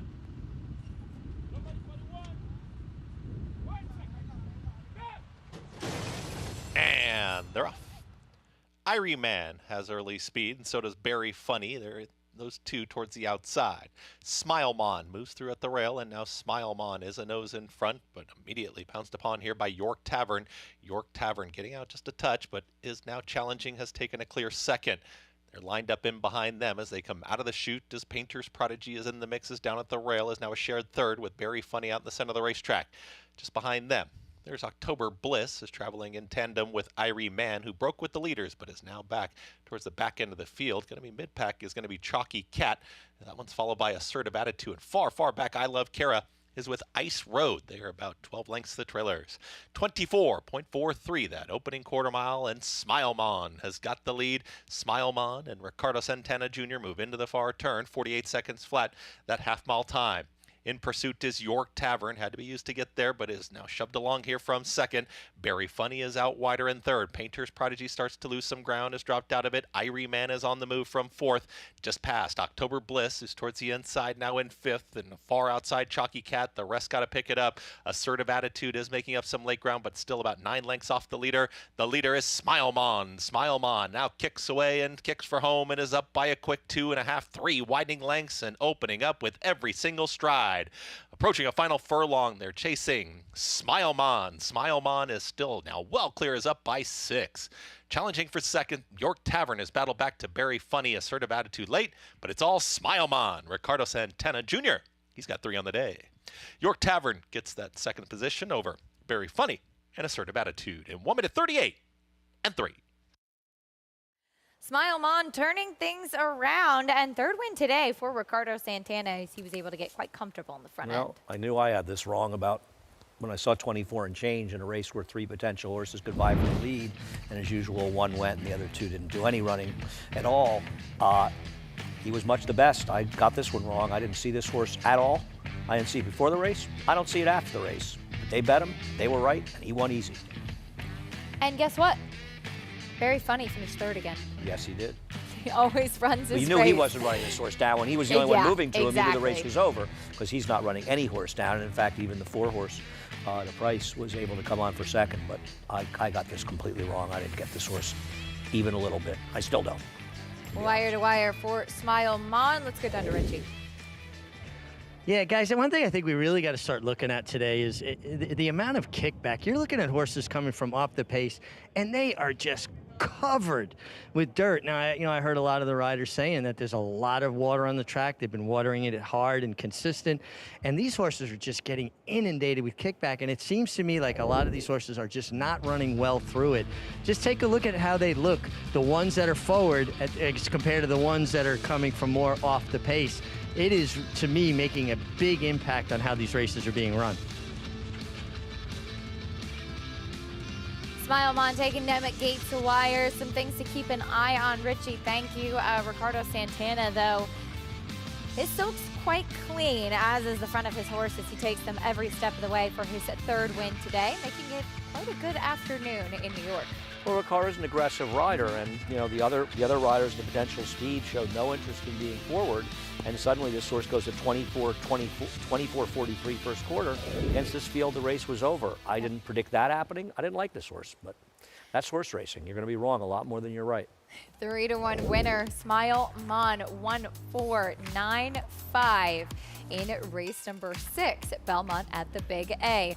Third win today for Ricardo. We'll bring you prices and more when we come back here on America's Day at the Races.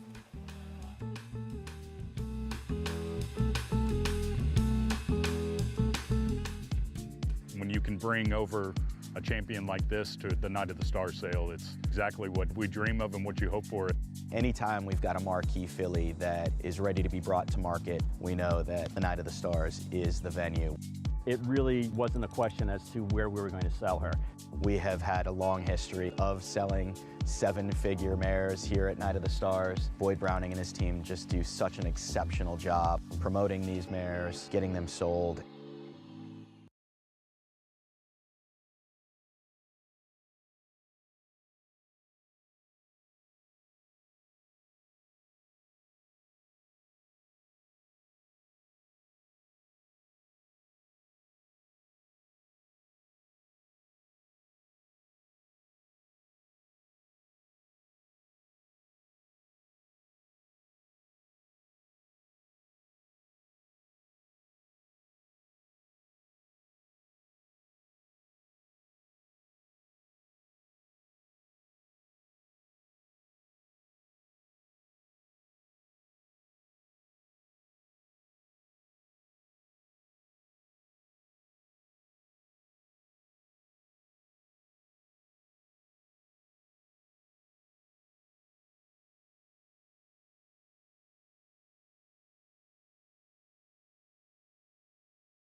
Welcome back to America's Day at the Races. I'm Richard Migliore here in the paddock at Aqueduct with winning conditioner Rob Atras, and Rob Smilemon made an easy lead from that inside post. How are you feeling down the backstretch when you see your horse on the lead going as comfortable as he was going? You know, he had a lot of class relief today, and he got the lead quite easily, and, you know, Ricardo rode him great, and he had him nice and relaxed, and, you know, he reserved a lot of energy for turning for home. So, you know, it's never over till it's over, but obviously he had a good feeling on the backside. Yeah, we were watching it in the paddock office there, and you stayed very quiet. Some trainers root, but you tend to stay pretty stoic. Yeah, and I've taken some bad beats in my day, so I know it's never over till they cross the line. Now, one thing I've been noticing today, it seems like horses coming from off the pace are struggling a bit, and they're really coming covered with kickback, and I think it's discouraging horses. So being forward, I think, is optimum today. Definitely, yeah. No, you see that a lot at Aqueduct, and you know, our plan from the get-go was to get out there and get out in front. Well, it worked out perfectly here, and Rob Atras, a guy whose horses always look tremendous, and a lot of times they run to their looks, guys. Smilemon getting the victory here. Richie, thank you. $8.30 winner here in race number 6, 149. Very funny, picking up another third place finish. Smilemon gets the second win of his career, and Ricardo Santana gets his third on the day. Race 7 coming up next, Andy, is a fun one. New York bred maiden special weight for the 2-year-old sprinting on the main track. I've been looking forward to this race as there's some intriguing runners. Are you a little surprised to see Probability as the current co-favorite, 3-1? No, because it's Todd Pletcher, and people don't know where to go in this race. It's a very hard race to have a particularly strong opinion. I mean, less Probability just couldn't handle the mud last time. He has very little chance in this race. He was terrible last time. Suppose he could run better. But, I mean, the horse right inside of him, who's a significantly bigger price, ran a better race than he did, even had some trouble in that race and still managed to beat him by a few lengths. So not sure why he's less likely to win. It's just a connections thing. Sure. I think they're just deferring to Todd Pletcher, and I see the Mike Maker firster Have a Cigar is getting bet as well early, though I haven't looked at doubles to see how that goes. Have to Brooklyn Strong, Rumson winner. Ooh. Yeah, exciting. So Is we'll he? talk. I didn't even see that. Wow. Yeah. And we'll talk about these New York bred 2-year-olds when we come back. There's a look over at Grand Central Station and a beautiful New York City site. We'll continue our coverage of New York racing after this on America's Day at the Races.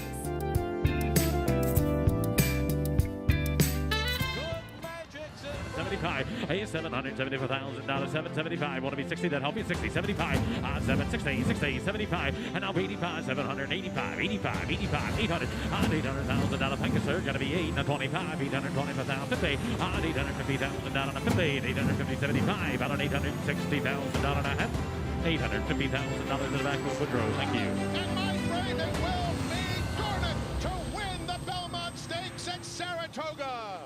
Who's still a nose in front. Kourou is lifting late as well. Better lucky than good at the rail. Better lucky than good. Kourou, better lucky than good, wins the finale. Welcome to Adelphi Racing Club's unparalleled partnership experience. Exclusive access to the backstretch at Belmont and Saratoga, premier accommodations on race day, and of course, experience excitement like no other. Contact us today to get a taste of the Adelphi difference. Folsom from last to first in the Met win. And Folsom is flying to the finish. Folsom has taken the front and Folsom kicks for home. And Folsom sticks his neck out and runs to the wire. It is Folsom! It's Folsom in front, and Folsom wins the Governor's Stakes.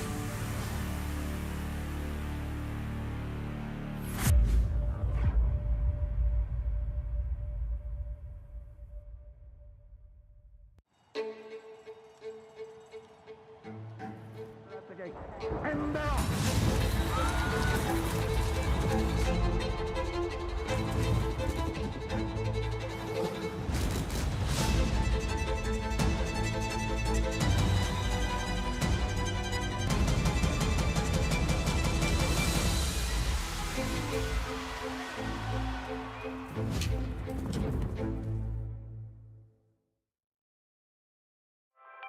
Irish Hill Century Farm in Stillwater has grown to 450 acres. Expansion demanded by mare owners. Got the Saratoga water. You know, we have the minerals. It's on sandy ground, and underneath there, it's I mean, that water's got everything in it that you want. And mare owners want the farm stallions. Kentucky Derby and Preakness winner Big Brown. And his babies, they run just like him. He adds leg, body. If you need improvement, Big Brown's going to do it.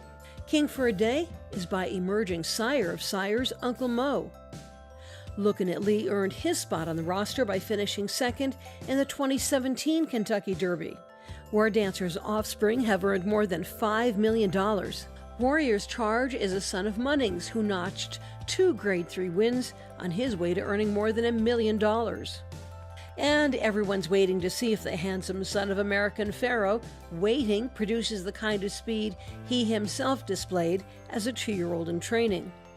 The stallion roster is a joint operation between Irish Hill and Duchess Views Farm.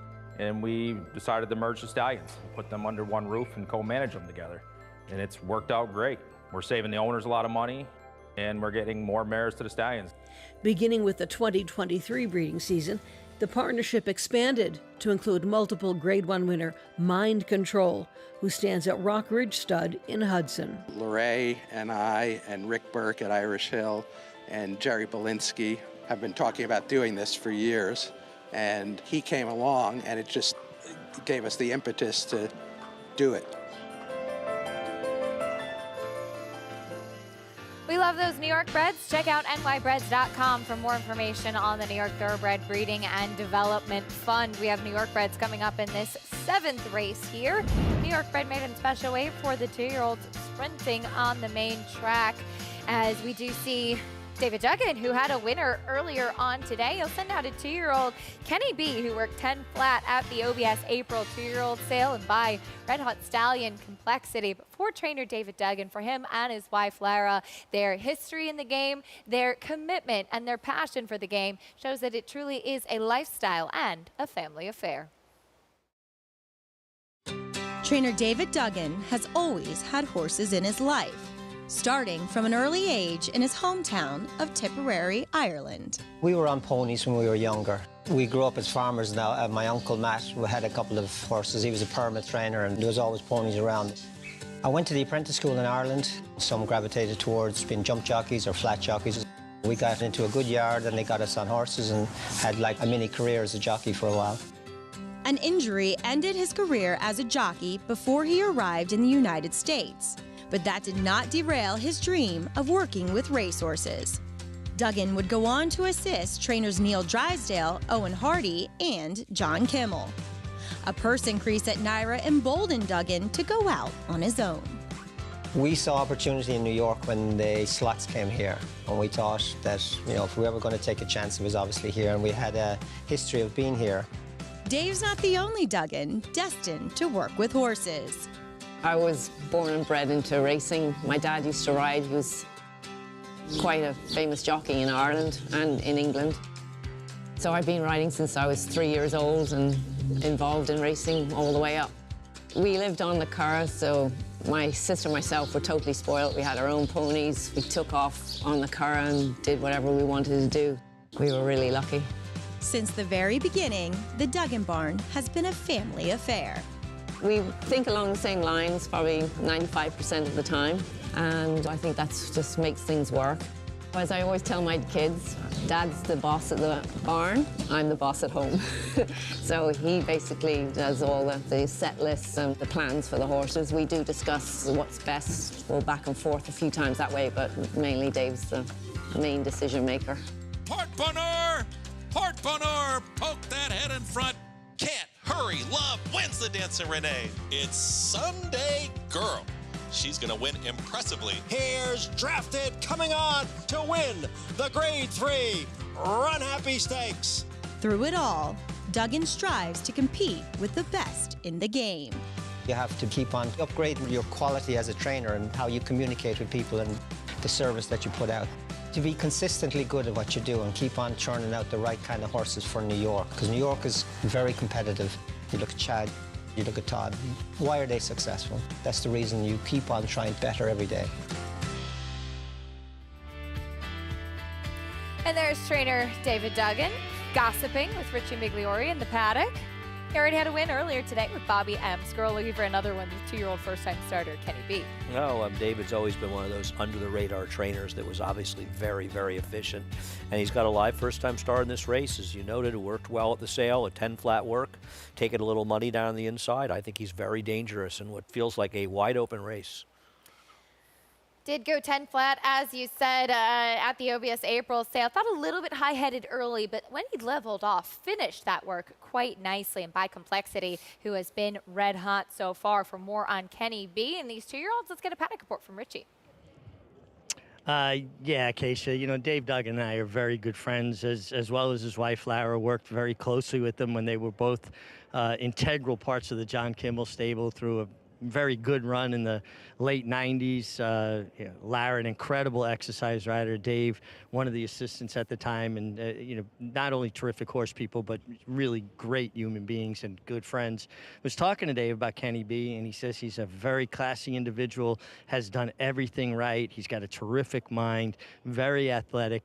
He said from the inside, you know, he expects him to break well, and he knows he'll be forward, but he just wonders, you know, with that inside draw, if he won't be better with a race under his belt, because he might be under a lot of pressure from early on. And he said he's a horse that carries a little bit of weight, and as much as he's trained him, that a race should benefit him. The rule of thumb years ago, the old timers, and which I'm one now, would say a race is worth 5 workouts, but he is a cool individual. And I don't know, you know, he might have fell in the right group that even improving with a race, he might be good enough and be tough here. The 5 probability, has that run under his belt, adds blinkers, and he's just making a really nice impression, which you would expect coming from the Hall of Famer Todd Pletcher's barn. No surprises there at all. Horse that really caught my eye is the 7 Caddy Master with the hot-riding Ricardo Santana aboard. Horatio De Paz does good work. This horse took money on debut. Had a little bit of trouble. I thought he kind of raked the stall doors a little bit leaving there, and he kind of ran on evenly, and I think he could take a big step forward in this spot, Acacia. Certainly could. Richie, thank you. We'll see what he does going turf to dirt. Caddy Master, I had written down first time out that he was not really clued in, not 100% fit. So getting some good comments from Richie in the paddock. Obviously the surface a bit of a question, but as far as the siblings, much more dirt in the pedigree. Yeah, I like Caddy Master in this race. I thought he's a horse that kind of needed to start first time out, and they probably put him on the turf and try him. David, with Horacio De Paz with a small sample size, has done well. Second-time starters switching from turf to dirt, sprinters. So I thought he was interesting. Like you say, the dirt pedigree. I'm a big fan of Horacio, and I felt like this is one that would definitely benefit from that race. In a race where there's just not much form to go on, and they're betting the 5 just because. Now, I'm not saying probability can't win, but he showed nothing in his debut to suggest he will, unless you just absolutely think he didn't like a wet track. And it's not like he was bet that heavily that day anyway.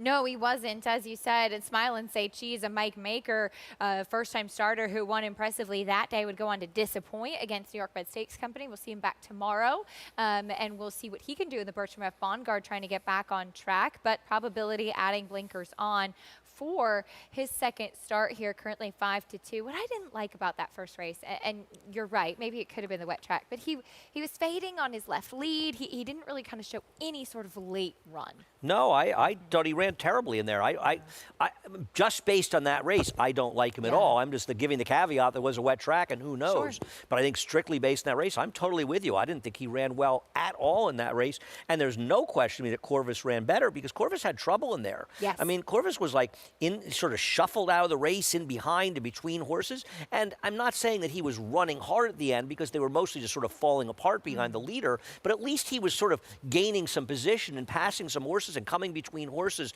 and showing a little bit of professionalism. So I thought he was the interesting one of that race at a much, much better price. 10-1 versus 5-2, absolutely. Like you said, that'll happen with the difference in connections. The number 6, Have a Cigar, first-time starter, taking some attention for Mike Maker. We did see Mike with a lot of live 2-year-olds this summer. The barn has cooled down, but as you see a barn that kind of goes on a streak, they go through the conditions. You know, the ammunition is kind of fired, which is a natural cycle in the sport of racing. $180,000 practical joke New York bred in a field where it's hard to make strong recommendations about anybody. I think it would be crazy to ignore him as a possible winner, and he's taking money is probably a good sign. I mean, the 8's not really getting bet. He took a little money in doubles.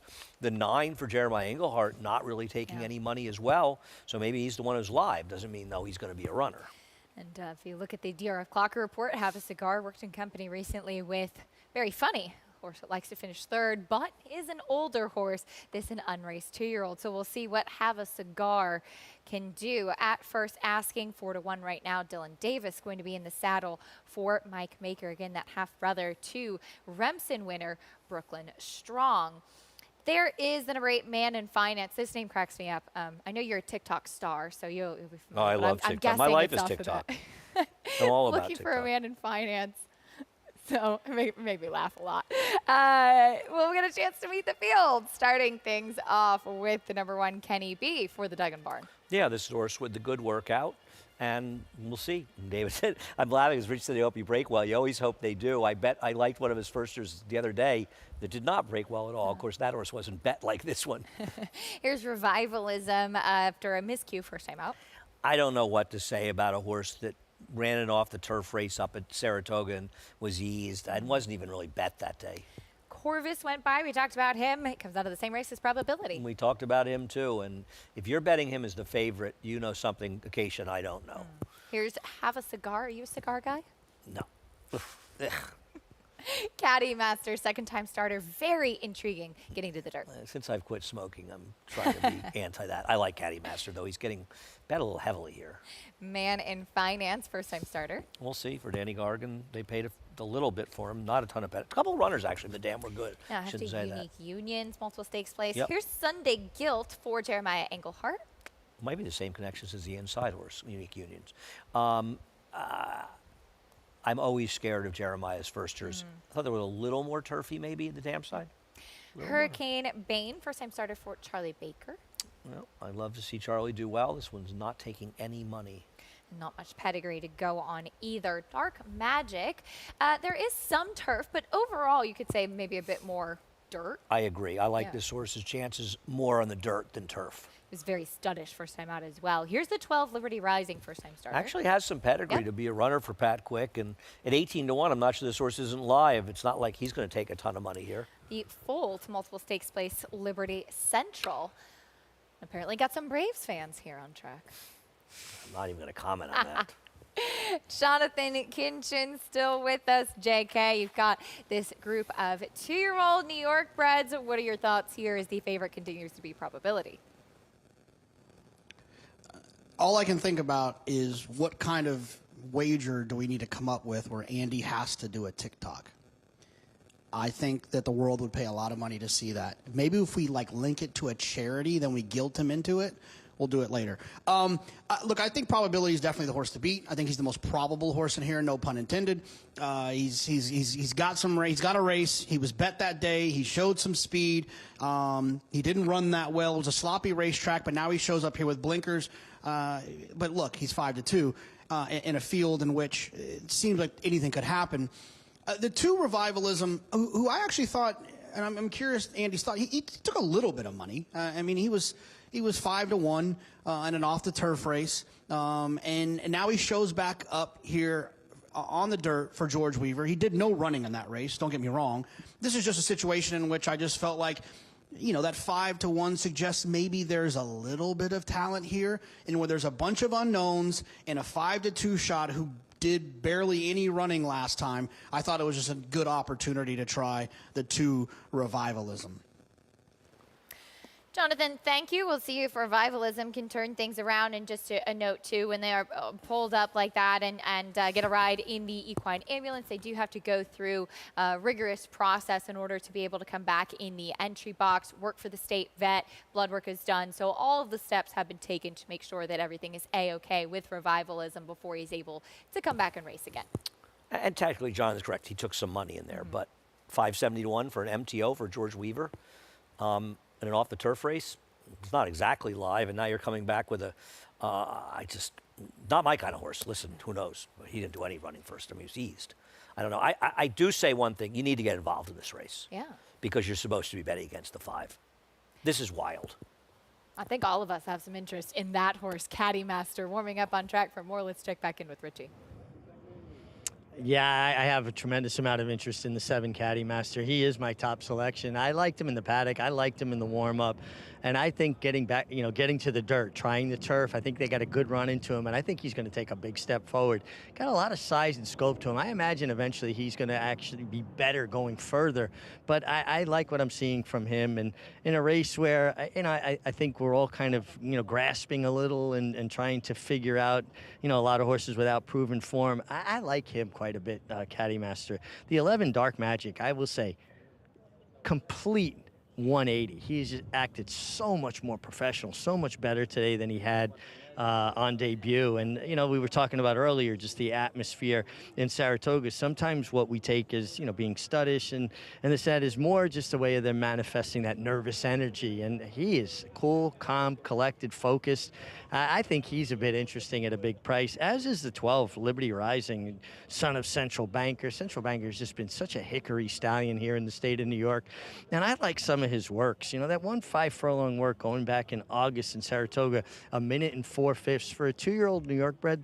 That's a really solid work, and he's not taking any money, connections maybe that are not noted for winning with first-timers, but I think this horse looks very well prepared for his debut, and at a big price, I think he's kind of interesting as well, but I'm going with the 7, Caddy Master, as my top choice, guys.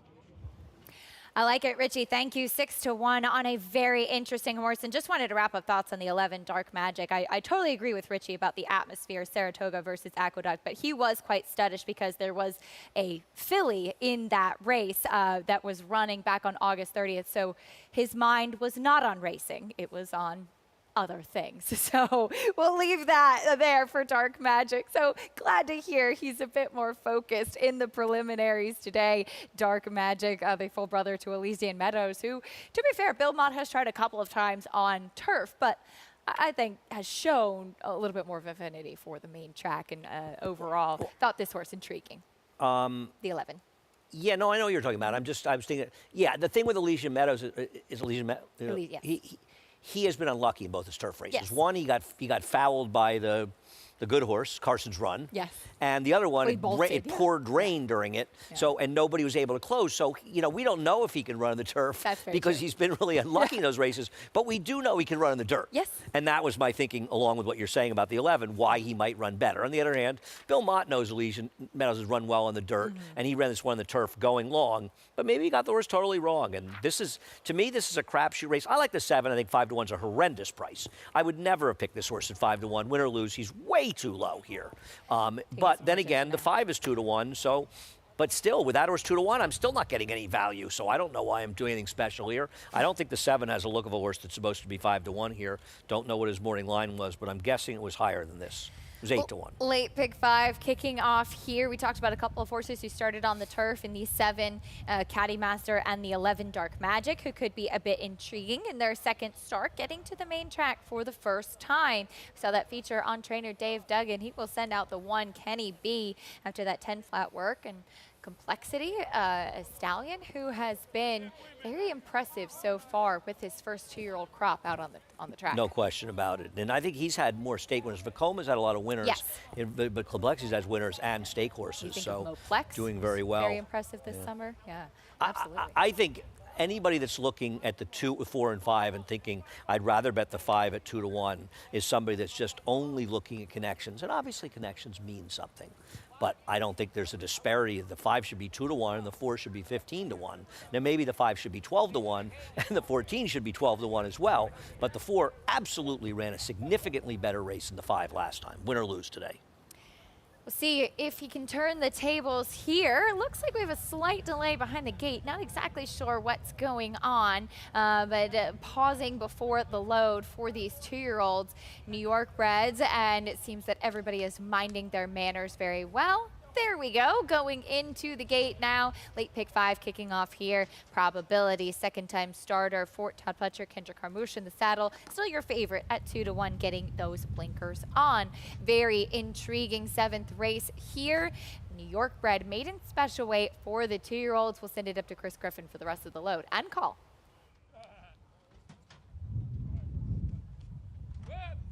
Corbus. Hurricane Bane, probability.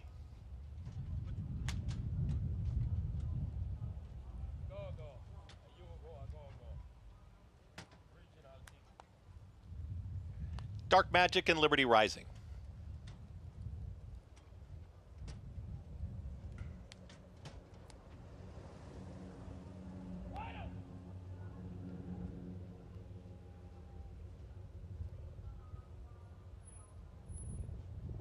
And in.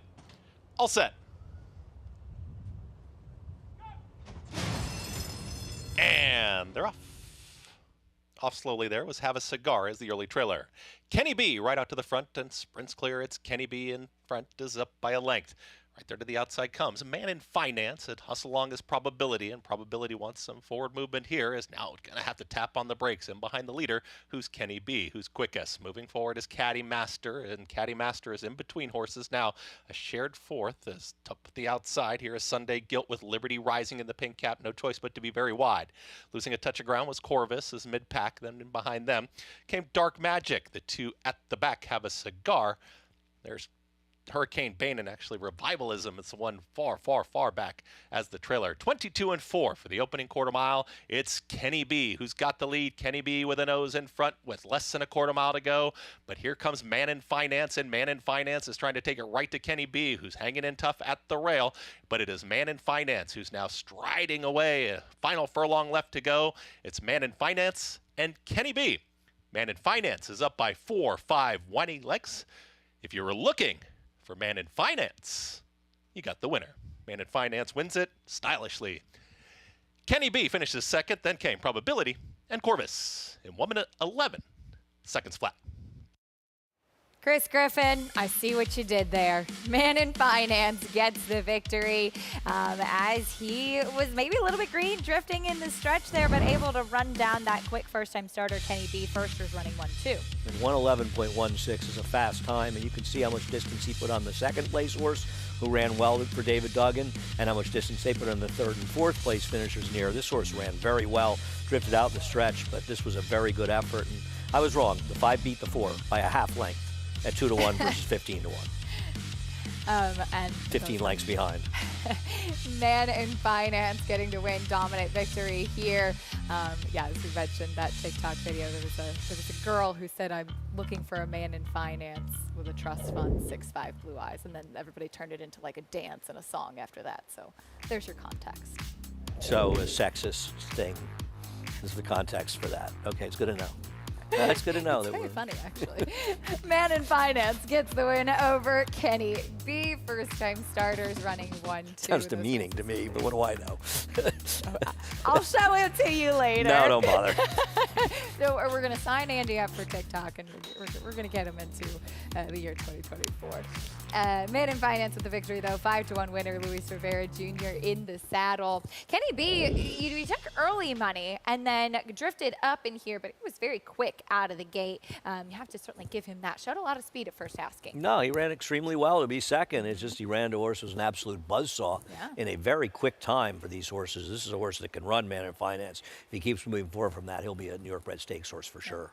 Well, time for me to say goodbye, at least on the desk. I'll be right back downstairs reporting momentarily, and I'm leaving you in the capable hands of Greg Wolf. I can't wait for Greg to show up, but it's been real fun. It's been a lot of fun, as always. There's Man in Finance heading back to the winner's circle to get his picture taking. And the Noble Damsel still to come as Chad Brown looks for his 7th win. And he has 2 chances to do so coming up a little bit later on. Greg Wolf back on the desk after this.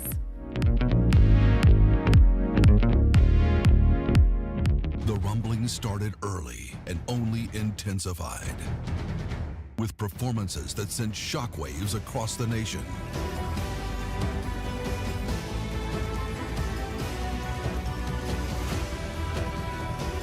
At the center of it all, Epicenter is at the top of the 3-year-old class in the Run Happy Travers. Epicenter, 3-year-old champion by Not This Time.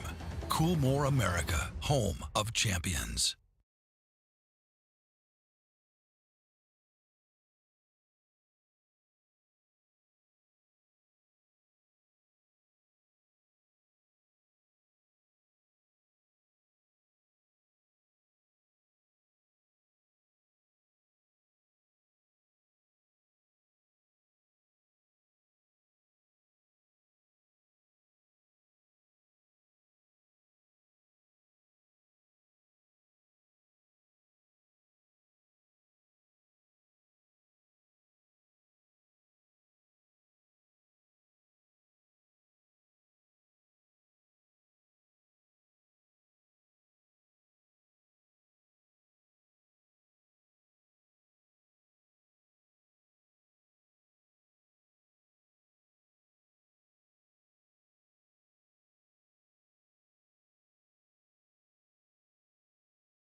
Welcome back to America's Day at the Races. I'm Richard McGleary here in the paddock with Louis Rivera Jr., the pilot of Man in Finance, who was very professional for a baby. He seemed to really know what he was there for. Yeah, Danny's assistant trainer told me that I can warm him up by myself, and he's gonna be like a nice horse. He's not gonna do nothing crazy, and that's how he was. The horse just warm up really, really good by himself, and whenever he get to the gate, he did everything like an older horse. Yeah, really well schooled. One thing I noticed, he didn't have a gate handler in the starting gate. You were handling him yourself, and he broke that sharply. Yeah, I handled him by myself, and I don't know, the horse was well schooled. Danny did a great job with him, and the horse came out of there running. Was this a horse that you had an opportunity to work at all in the morning? Not at all. I never worked him before. I just got the mile, and Danny told me just go there and don't look back, and that's how it happened. You know, you keep such a great attitude. I mean, anytime you're so pleasant to be around. You're always smiling. You seem like you really, really love your job. Thank you. Yeah, I enjoy this thing. This is the only thing I wanted to be since I was a kid. So I live for this. I live for this. Well, congratulations. Well done. Very good job. And guys, it's always fun when you're living your dream.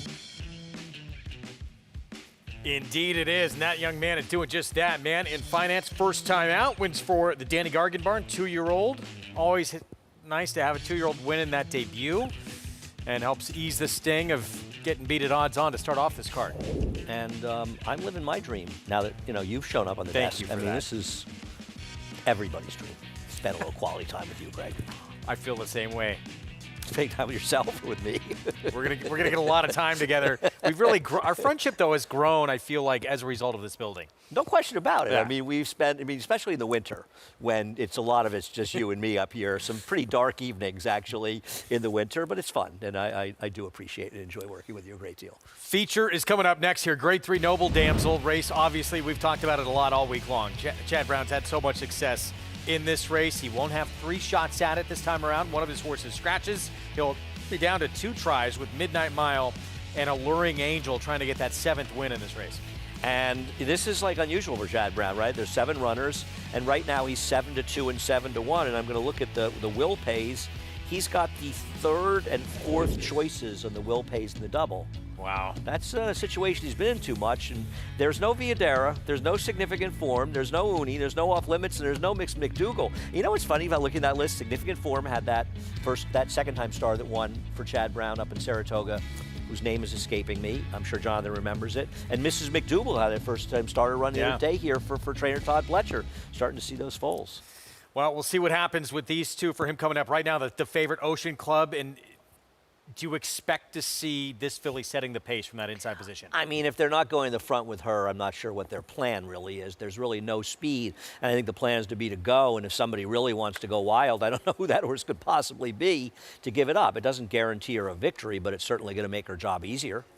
Meanwhile, out at Parks, our ABR race of the week still to come with Thorpedo Anna in the Cotillion. As for the boys, in that $1 million Pennsylvania Derby, Unmatched Wisdom will try and rebound off that performance in the Travers. Yeah, I think that we feel fairly confident that he'll be the favorite in this race, and he should be the favorite. And I think one of the reasons a lot of people like him, and first of all because he looks very logical on paper, but also because they saw the 8-1, and they got a little confused into thinking he'd be a better price. He's certainly going to be closer to 8-5 than 8-1. He was flawless before that. He's run speed figures faster than anybody in this field has run. He's coming from a very good barn, and things didn't go well in the Travers. Now, you want to say maybe he stepped up a company, he just wasn't up to it, which is certainly fair. He did have that loose bandage, and he just never seemed to get in the running. He's a better horse than last time, but we'll find out today if he's better against at least slightly better competition. I don't want to go down the rabbit hole too far, but wouldn't they? Why wouldn't you want to put Thorpedo Anna would be odds on in here, wouldn't she? Well, it's the same purse. They're both grade 1s, and they're both $1 million. No, I know. And I don't think there's a Would it help horse of the year? No, I don't think there's enough. Think I don't think there's so much prestige to the Pennsylvania. I don't want to be mean. You know what I'm saying? Yeah. I know what you're saying, and it's not a terrible argument, but I can't believe that horse of the year is what it is. I'm not going to get into that debate, but somebody's going to go, you know, if she'd won the Pennsylvania Derby instead of Cotillion, I'd vote for her for Horse of the Year.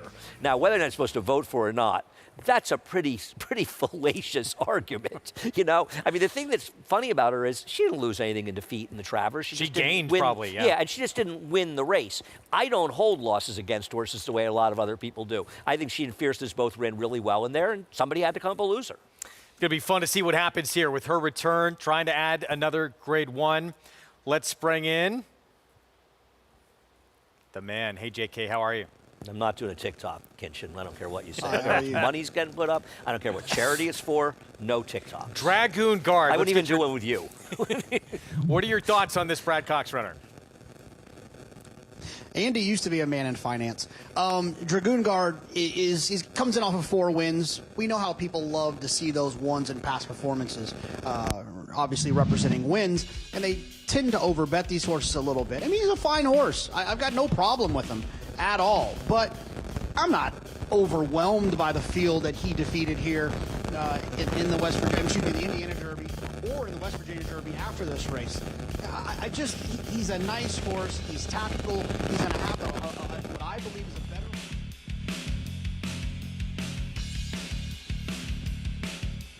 All right, some audio issues there. We'll try and get JK back in a moment. Look, this horse is quick. He's got speed. He could be 4. He's won 4 in a row. But again, what JK was talking about, he hasn't beat these real strong depth of quality fields that give you that wow factor. Now, to be fair, Unmatched Wisdom hasn't either. So, you know, the one race outside of somewhat of a comfort zone, he failed. So I think it's fair if you're going to point out. But he's run He's run bigger numbers. Yeah. No, listen, I'm as you know, I'm a fan of Unmatched Wisdom, and I like his chances. I'm just sort of pointing it out to be fair. What's good for one is good for the other. The bigger problem for him here is, from a dynamic standpoint, you have to, unless Seize the Grey just can't run at all anymore, which I don't know why they'd be entering him. I don't think he's a factor in the race, but he's got to be going the lead in this race. Now, I don't know what happened to his speed, the Jim Dandy, because Wayne Lukas doesn't rate speed horses. So you have to imagine he's going, and it just projects to be a much more contentious pace than this horse has ever had to deal with before. And I think that's the bigger problem. He's probably going to have to run faster and do it outside the comfort zone he's been running in. That's my problem with him. Yeah, I think that was probably one of the biggest surprises of the meet, that Seize the Grey was not forward and on the front end in the Travers. You mean the Jim Dandy? Yeah, Sorry, I completely agree. Yeah. I was shocked to see him back there. It's just not what Wayne does. Yeah. I mean, Wayne, you know, he wins those races, and you look at Dragoon Guard, he's not going to be able to control so easily in here. Just Step On It could have speed inside of him. Seize the Grey supposed to go. And also, to be honest, I mean, I don't think you're going to see Unmatched Wisdom that far out of it towards his outside. Does timeout interest you a little bit in this race for Mott, or has he got to take another big step forward? Honestly, I think there's several in here that could take a step forward. I just don't know who it's going to be. But I'm not. I know you're very high on Unmatched Wisdom. I think he's the horse to beat. Yeah. But I think this is the time of year, too. We're getting later in the year where someone could take a step forward. The question is who's going to do it. You know what I mean? Because, like, Stronghold's had his chance to do it. Now, maybe you want to say, well, he's only run once since the Derby, the Indiana Derby. He did win a week Santa Anita Derby. He's not impossible to do it. Uncle Heavy has had his chances. We love Uncle Heavy. I want him to be that horse to take a step forward, but we need him to do it at some point. And this is the race. This is the put-up-or-shut-up race for everyone in here to say, I know it's a Grade 1, but can I run in really tough Grade 1s?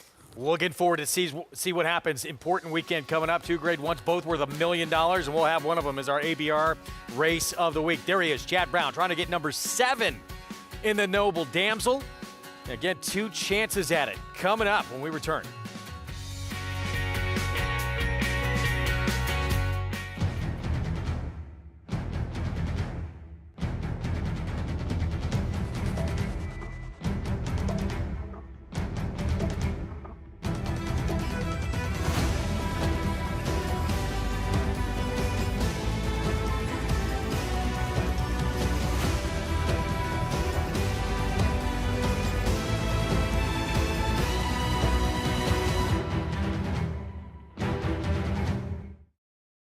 Horse racing? Check. Weekly promotions? Got them. Huge payouts? You bet. With Naira Bets. Download the app today and bet on any track, anywhere, anytime with live HD horse races, betting tips and tutorials, expert picks, and more. You bet with Naira Bets. Join now for a new member bonus at NairaBets.com. It's amazing. I mean, we're used to having horses in claiming races, and here we're at the undercard of the Belmont. And they're off in the Woody Stevens, and here's Bookham Dano, who has blown by them all. Bookham Dano, Prince of Monaco in between. It's going to get very close. Bookham Dano Winning on New York's most important day of racing. I can't. That was awesome. He's the best. Racetrack Television Network brings you every race, from every track, on every screen, every day. With monthly packages starting as low as $5, RTN gives you great value and access to more live HD streaming and race replays than anyone. Visit RTN.tv today to sign up and watch on almost any device, including Roku and Amazon Fire. RTN has packages that start at $5 per month.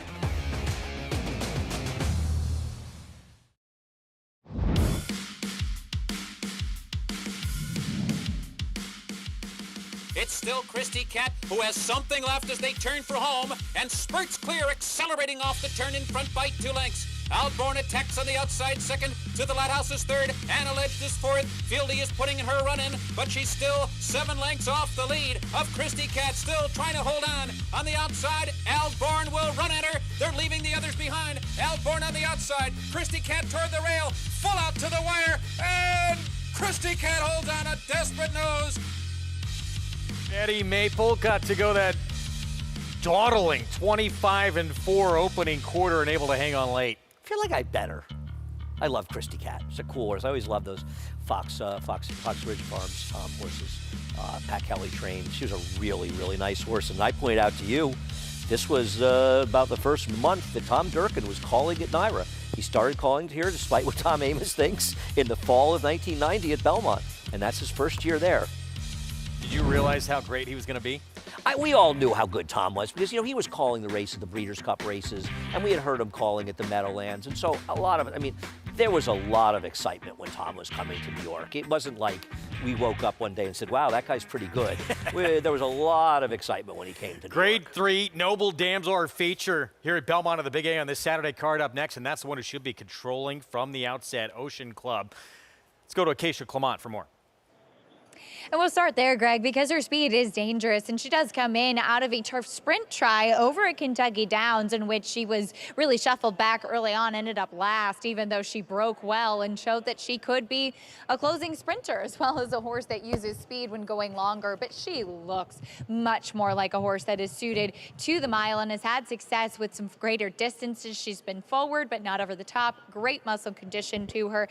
Very much like what I see from her in the paddock. Now, trainer Chad Brown looking for his 7th win in the Noble Damsel. Take a look at Alluring Angel, who has had some gaps in her races over the last couple of years. But even still, with those layoffs, she's won her last 2 races with plenty of time in between. Coming in here, she's carrying a little bit more condition, but she's solid. She's strong. She's handling herself very well in here. She's never been one that's changed a lot as she's gotten older from a physical perspective. But overall, she just looks like one that is doing well, and she really ran last time out in between horses and with that punch to beat Breathaway. Now we'll go to Breathaway next because she did come out of that race and win in Saratoga. And while Chad is looking for his 7th, Christophe Lamont looking for his 6th win in the Noble Damsel. And Breathaway is a horse that had been kind of knocking on the door, and she finished last time out. She did get a beautiful trip in doing so, but was incredibly game, I thought, in that effort. And I thought in that race that she had put some weight and muscle mass on. She's held that since Saratoga. A horse that had a nightmare trip out of that race, though, is the 7, Illumda Queen. I was really underwhelmed by her in Saratoga. She looks much better in her coat, and even to my eye, a little bit stronger today. So one that I think very intriguing, though she will be coming from off of it, Greg.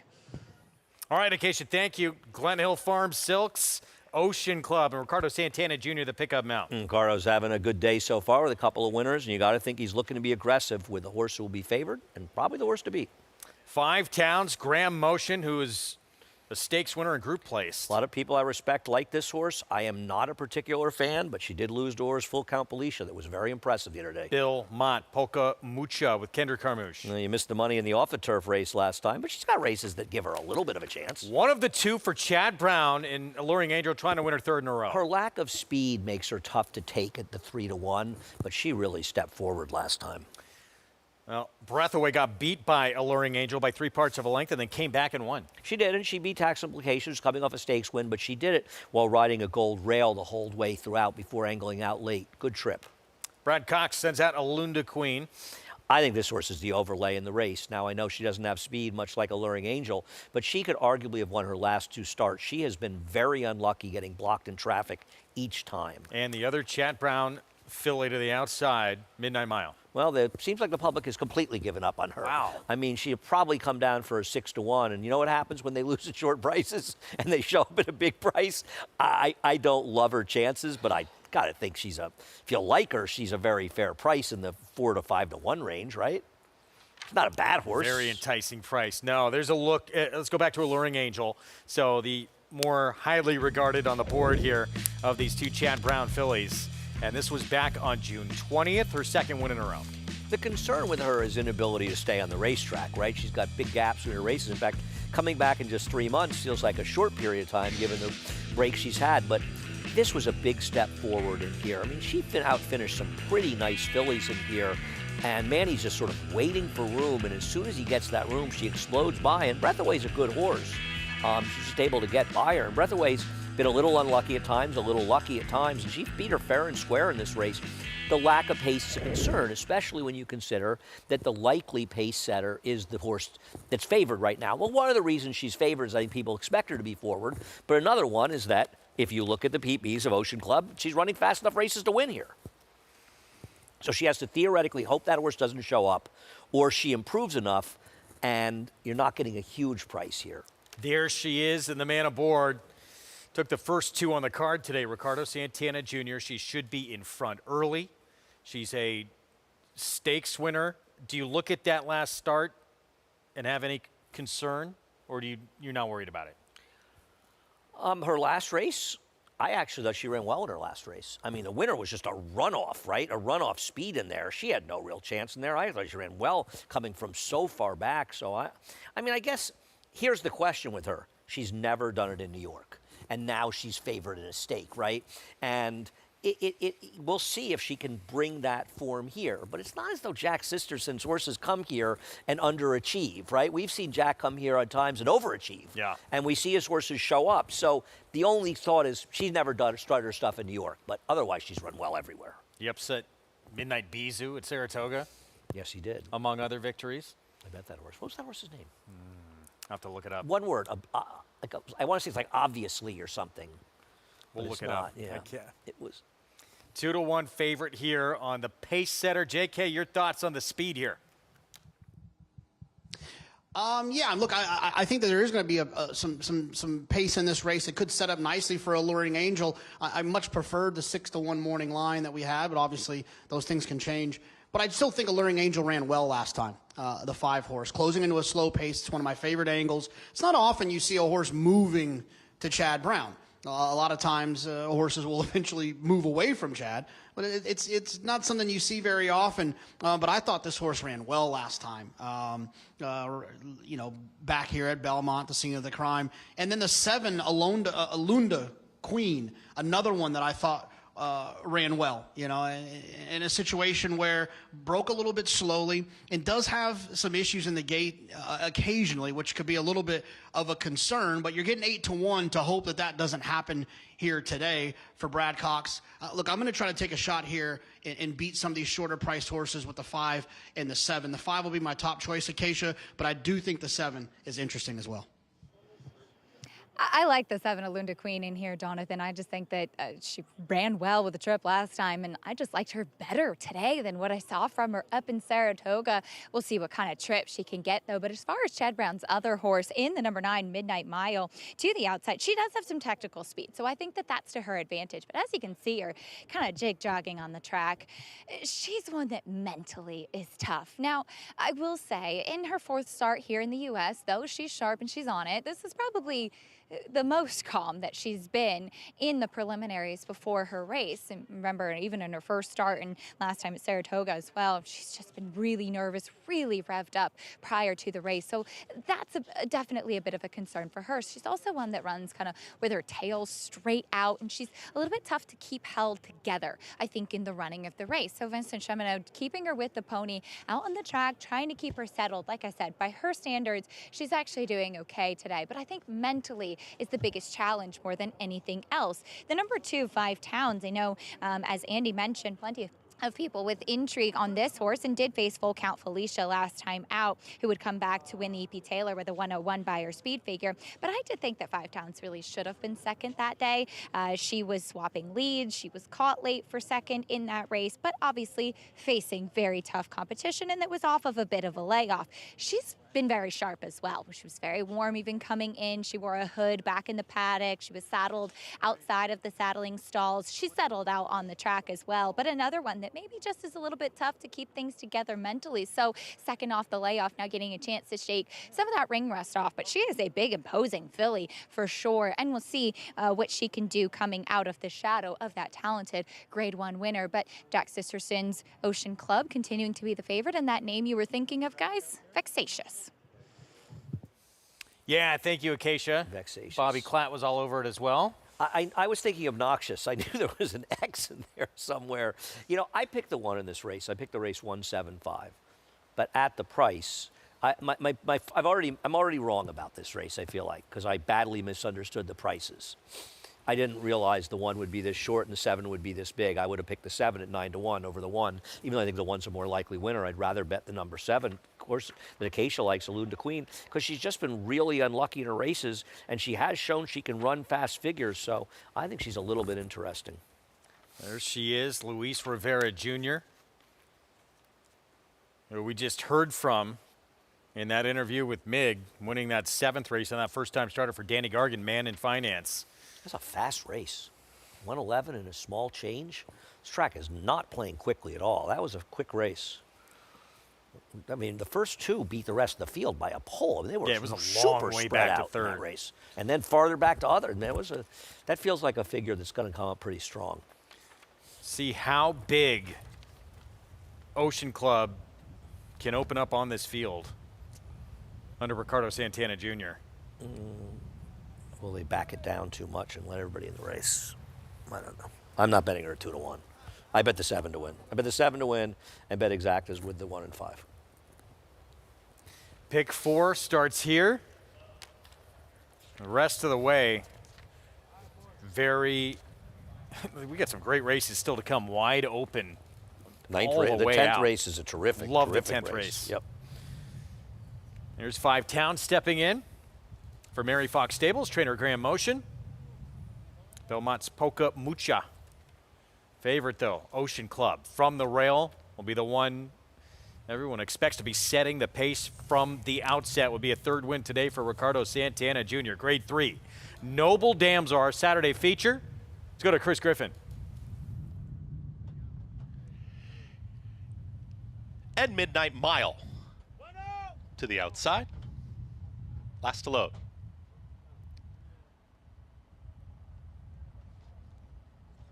And in. All set for the Noble Damsel. And they're off. Midnight Mile breaks very well. So does Ocean Club towards the inside. And Ocean Club now with a half length in front. Midnight Mile will apply some mild pressure here from the outside. That's the leading duo. 5 Towns is comfortable. Is just going to track from 3rd. To the outside of that rival comes Breath Away, who's in the 4th spot. Alluring Angel is going to save ground towards the inside here. At the rail is in 5th. As moving forward is Alunda Queen. Second to last with the trailer Polka Mucha. They work to the backstretch, and Ocean Club is in front. Midnight Mile starts to move in closer, is now within ahead of that leader. 5 Towns gets a nice journey at the rail right in behind this battling duo here. Is just stalking those 2 pace setters. Is 2 in front of Breath Away, who's alone in 4th. Then in the purple cap, Alunda Queen is moving forward from 5th, just past Alluring Angel. Still at the back, Polka Mucha. 47-4 for the half-mile time as they get set to move into the far turn, and Ocean Club is still there. Ocean Club has now extended that margin, is back up by a full length. Midnight Mile is trying to keep up here from second, still waiting patiently at the rail. 5 Towns, Jorge Ruiz just waiting for a seam, is right in behind this leader, Ocean Club, who's got plenty so far. They reach the top of the lane, and now Ocean Club kicks away. 5 Towns tips right off the rail, is now in the 2-path, chasing this runaway leader. It's Ocean Club and 5 Towns trying to catch them both, his breath away on the grandstand side. Ocean Club is very game. 5 Towns trying to catch with every single stride and trying to catch him still, his breath away. 3 Noses on the line. 5 Towns, Ocean Club still in front. Ocean Club look like Ocean Club in that photo. Just got the nose down over 5 Towns. Breath away and an oncoming alluring Angel. Final running time, 1:34.3 in the Noble Damsel. Ocean Club grinds it out, able to finish on the front end every step of the way for the win in the Grade 3 Noble Damsel. And I'll tell you a couple interesting things about this. Machine had every bit of her pace advantage. The horses that ran 1, 2, 3, 4 in here all rode the rail for almost the entirety of the race before a little angling out the stretch. If you look at how they were lined up, those were the horses that were able to finish in this race. And listen, she needed every bit of that pace advantage and a very strong ride from Ricardo Santana. He is a tough guy to get by down the lane. 5 Towns worked out a perfect trip behind her and did run well in defeat. And a very good job by the rider getting that good position behind the favorite in here and at least giving her a chance to win the race. And Breath Away is just a hard-trying horse. The 5 gave up a little bit too much in position. 2-1 post-time favorite, leads every step of the way. To take this Grade 3 Noble Damsel, 3-win day for that man right there. 4 wins for Ricardo. We're not over yet. 1-2-6-5 finish here in our feature.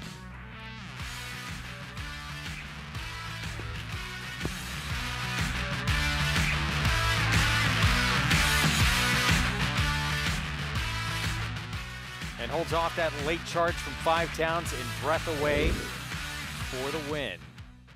More coming up. Right after this, our ABR Race of the Week still to come. Thorpedo Anna. Can any of these other 3-year-old fillies, like the Alabama winner, Power Squeeze, step up and give her a challenge?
Back at our Fox Sports 2 coverage, America's Day at the Races. It's brought to you in part by Hillendale at Alapa. Our Saturday feature here at Belmont at the Big A in the books, and it's Ocean Club on the front end every step of the way. 4-win day for Ricardo Santana Jr. Winner's Circle lead-in brought to you by the Fasig-Tipton November Sale, the world's premier breeding stock event. Nominate now to the sale where stars are sold. Sometimes these races actually work out like you expect. Sometimes racing makes sense. A lot of times it doesn't, but in this particular case, it definitely seemed to make sense. So Ocean Club, trained by Jack Sisterson. Those Silks have won a lot of big races in their day. Glen Hill Farm with the win in this Grade 3. Yeah, and boy, this horse needed every bit of the pace advantage she had, and obviously the horse behind her also got a good trip, and it was interesting to watch this race played out. Saving Ground horses just did so well in here, and Ricardo rode her flawlessly. There's Jack Sisterson, white cap on, and Ricardo getting the spoils of this big victory. Jack Sisterson, a sharp trainer, who's gotten some nice opportunities, but he's produced some very big wins. No question about it. And you got to have the horses. I don't care if you're good or if you're not good enough. I mean, if the horses aren't good enough, you won't do a good job, or you won't be able to shine, I should say. Grade 3, Noble Damsel. It's Ocean Club leading every step of the way. Let's go back down to Acacia.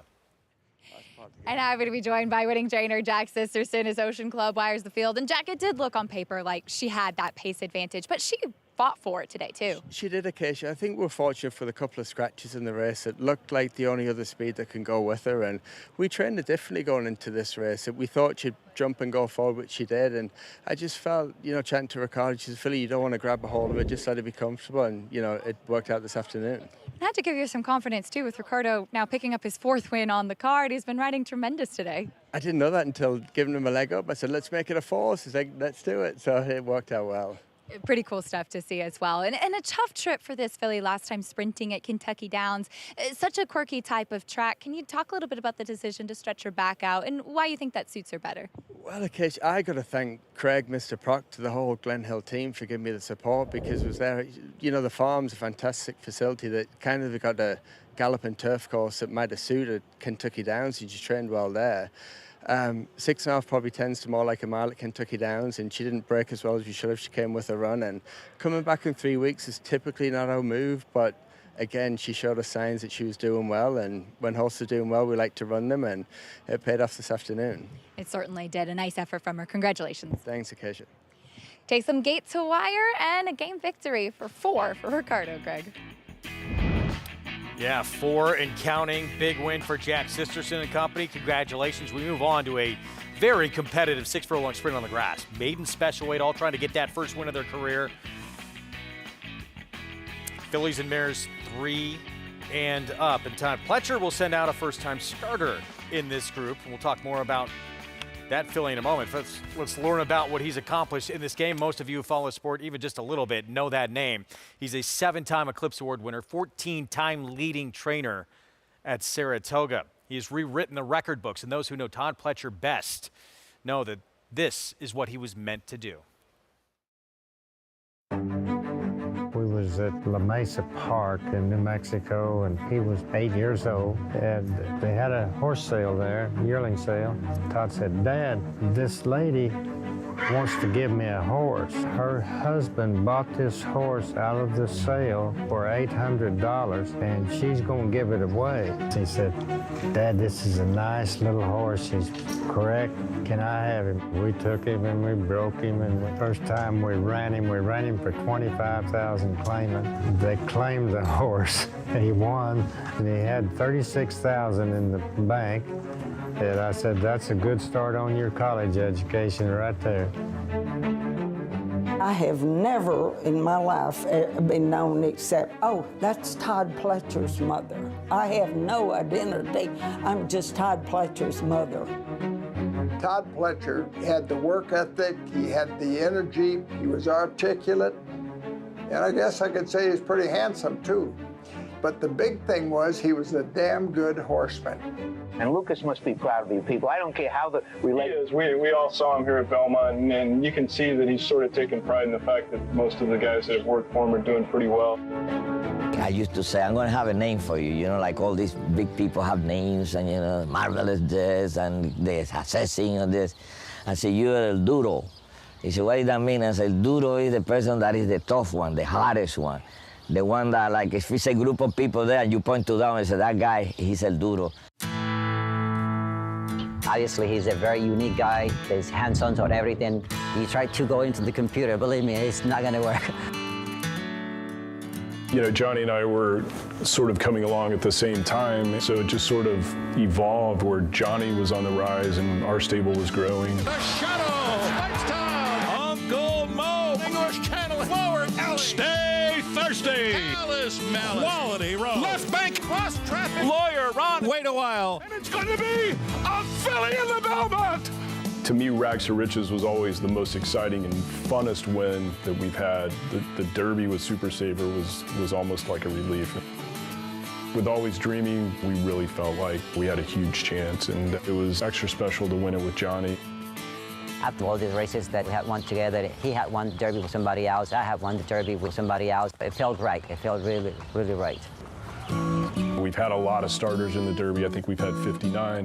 But one thing I'm proud of is I think 29 of those have gone on to win stake races after the Kentucky Derbies. And it's a vintage performance by Vino Rosso! All the grade ones, the champion horses, the number of wins, the money earned, 14 training titles at Saratoga. And he's won 14 in 25 years. The Lucas organization instilled early on is it's a team effort. I've been fortunate to have staff that has been with me for a long time and a good portion of the 25 years that's taken to get to this point. Without them, you can't make it work, and I also appreciate that some of them who have worked for me have gone on to do very well on their own. So Wayne Lucas has a pretty impressive family tree. Our branch has done pretty well on its own also. The one thing I contribute to Todd's success is he's always known what he wanted to be, and Todd was a type that anything he set his mind to, he could do. The first text I sent to him was to Todd and Tracy, congratulating both of them, because it's an amazing team effort. Tracy's involved in the business. If Todd works 20 hours a day, she probably works 21 hours a day. She deserves as much credit as he does.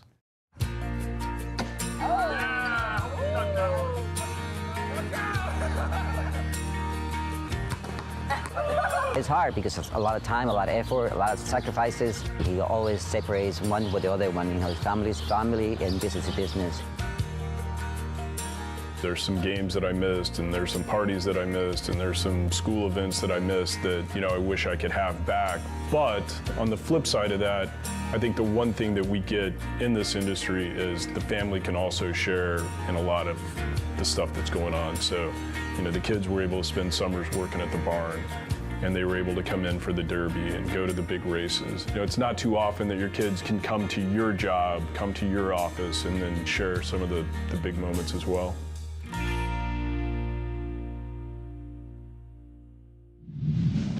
What an incredible career that is still going incredibly strong, and he has arguably the best 3-year-old in the game right now, the 2-year-old champ, who it was so great to see Fierceness come back and put together those back-to-back efforts in the Jim Dandy and the Travers. I thought you just told me that Thorpedo Anna was the best 3-year-old in the country.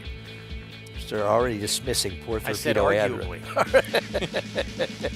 It is a good contest between those two, and I feel like I want to see it again, don't you? Yeah, I just feel like that Travers, we're going to remember it obviously for a long time, but also it was one of those races where the good horses showed up. Yeah. You know what I mean? So all too often those, you know, you hear about, you know, the matchups and the good horse in those races, and you walk away and either some oddball wins, one of them runs particularly badly. That was a fun race because horses really showed up and ran Where well. we stand right now, do you believe Fierceness is the horse to beat in the Classic? No. No, I'm never going to think a horse that so far has not proven that he can overcome any adversity is the horse to beat. If he draws another good outside post, if there's another tepid pace, I think he'll be tough to beat. But if he draws inside, he's got a problem. I happen to think it's pretty likely there will be a lot more speed, and the speed usually shows up in the Breeders' Cup Classic. I'm not saying he can't win, but he's got to prove it to me. And don't forget, and they may end up getting overhyped too much, there's going to be a Japanese contingent coming in. Forever Young, a horse that many people, I think us included, feel like could have been the best horse in the Derby that day. He'll be running in there, and we've seen the Japanese horses. He's shown up. He's good. 39 feet further than the winner. No, and he ran further than, I think he lost more ground than Sierra Leone did as well. 16 more And I'll feet, tell you something else. Sierra Leone's going to get likely more pace to run at. I hope at Del Mar it's not a speed track. I hope it's a fair racetrack so nobody walks away thinking they had a built-in excuse in there, because it's shaping up to be a very, very fun race. This man's going to be there as well. I'm thinking, oh, we're going to miss you. I'm trying to catch up on you. You've got about 500 days at Del Mar on me, so I got a lot of work to do. Ken McPeak, he's got his superstar filly back in action, and that has the entire sport talking. Thorpedo Anna trying to add the Grade 1 Cotillion to her incredible resume. Still to come.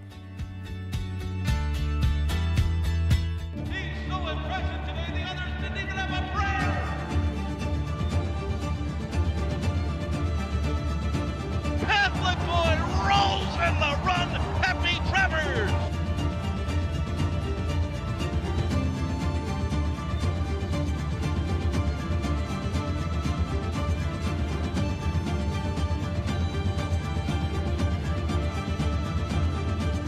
Catholic boy standing at Claiborne Farm. There's a big, bold, beautiful world waiting to be explored by you and your friends, of course. But not just any friends, the best of friends. The kind of friends who let you do you. Because in this world, it's positive vibes only. And when you get in the zone here, you stay a while. These aren't just good times, they're the best of times. And your time is now. So come explore. Resorts World. But it's all Pinehurst. Grade 1 winner at 2. Very impressive in the runaway Del Mar Futurity. Graded stakes winner at 3. Pinehurst so gutsy. The highest earning son of Twirling Candy. Pinehurst last it home to win it for the United States. Bred on the same cross as Gunrunner. Pinehurst, standing at Womack.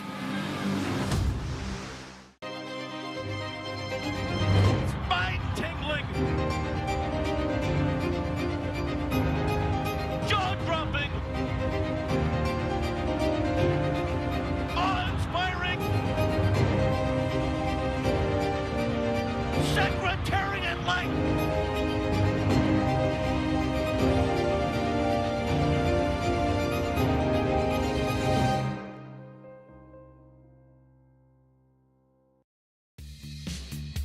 Thanks for being with us on our Saturday coverage here on Fox Sports 2. America's Day at the Races, brought to you in part by Naira Bets, where you can play all the action. Bet any track, anywhere, anytime. Including this next race coming up. Very competitive Group 6 furlong sprint on the grass, maiden special weight. And that's a look at your current favorite right now. Out too late for the Mike Maker barn. Let's go to Acacia. And we'll start there, as this horse did take a step forward and cutting back in distance last time. And I had thought 2 starts back that was one that ran like she probably would do with a cutback. And I remember actually speaking to Ramon Vasquez, who'd ridden her several times up in Saratoga, that he had recommended shorter with her and really felt that less ground would be better. And I mean, she was off the pace last time out, but closing really well and wide. The winner was much the best, but I thought it was a big effort from Out Too Late. Now, at first, seeing her in the paddock, I was a bit disappointed to see how hot she was getting, but this is where notes are helpful. She did get very hot, at least 2 starts back as well, so that's not totally out of character for her, but I like that they're keeping her at a sprint distance, and I do actually think that the 6 furlongs should help her, as there is a little bit more size overall to her. Out of that same race, though, comes the number 5, Shoplifting, who I was really intrigued by getting back onto the grass. While the Damn Miss Shop did win the personal ensign and was a multiple graded stakes winner. She was also a 4-time turf winner and has produced a couple of turf horses, including multiple graded stakes winner Tin Type Gal. So there's plenty of pedigree.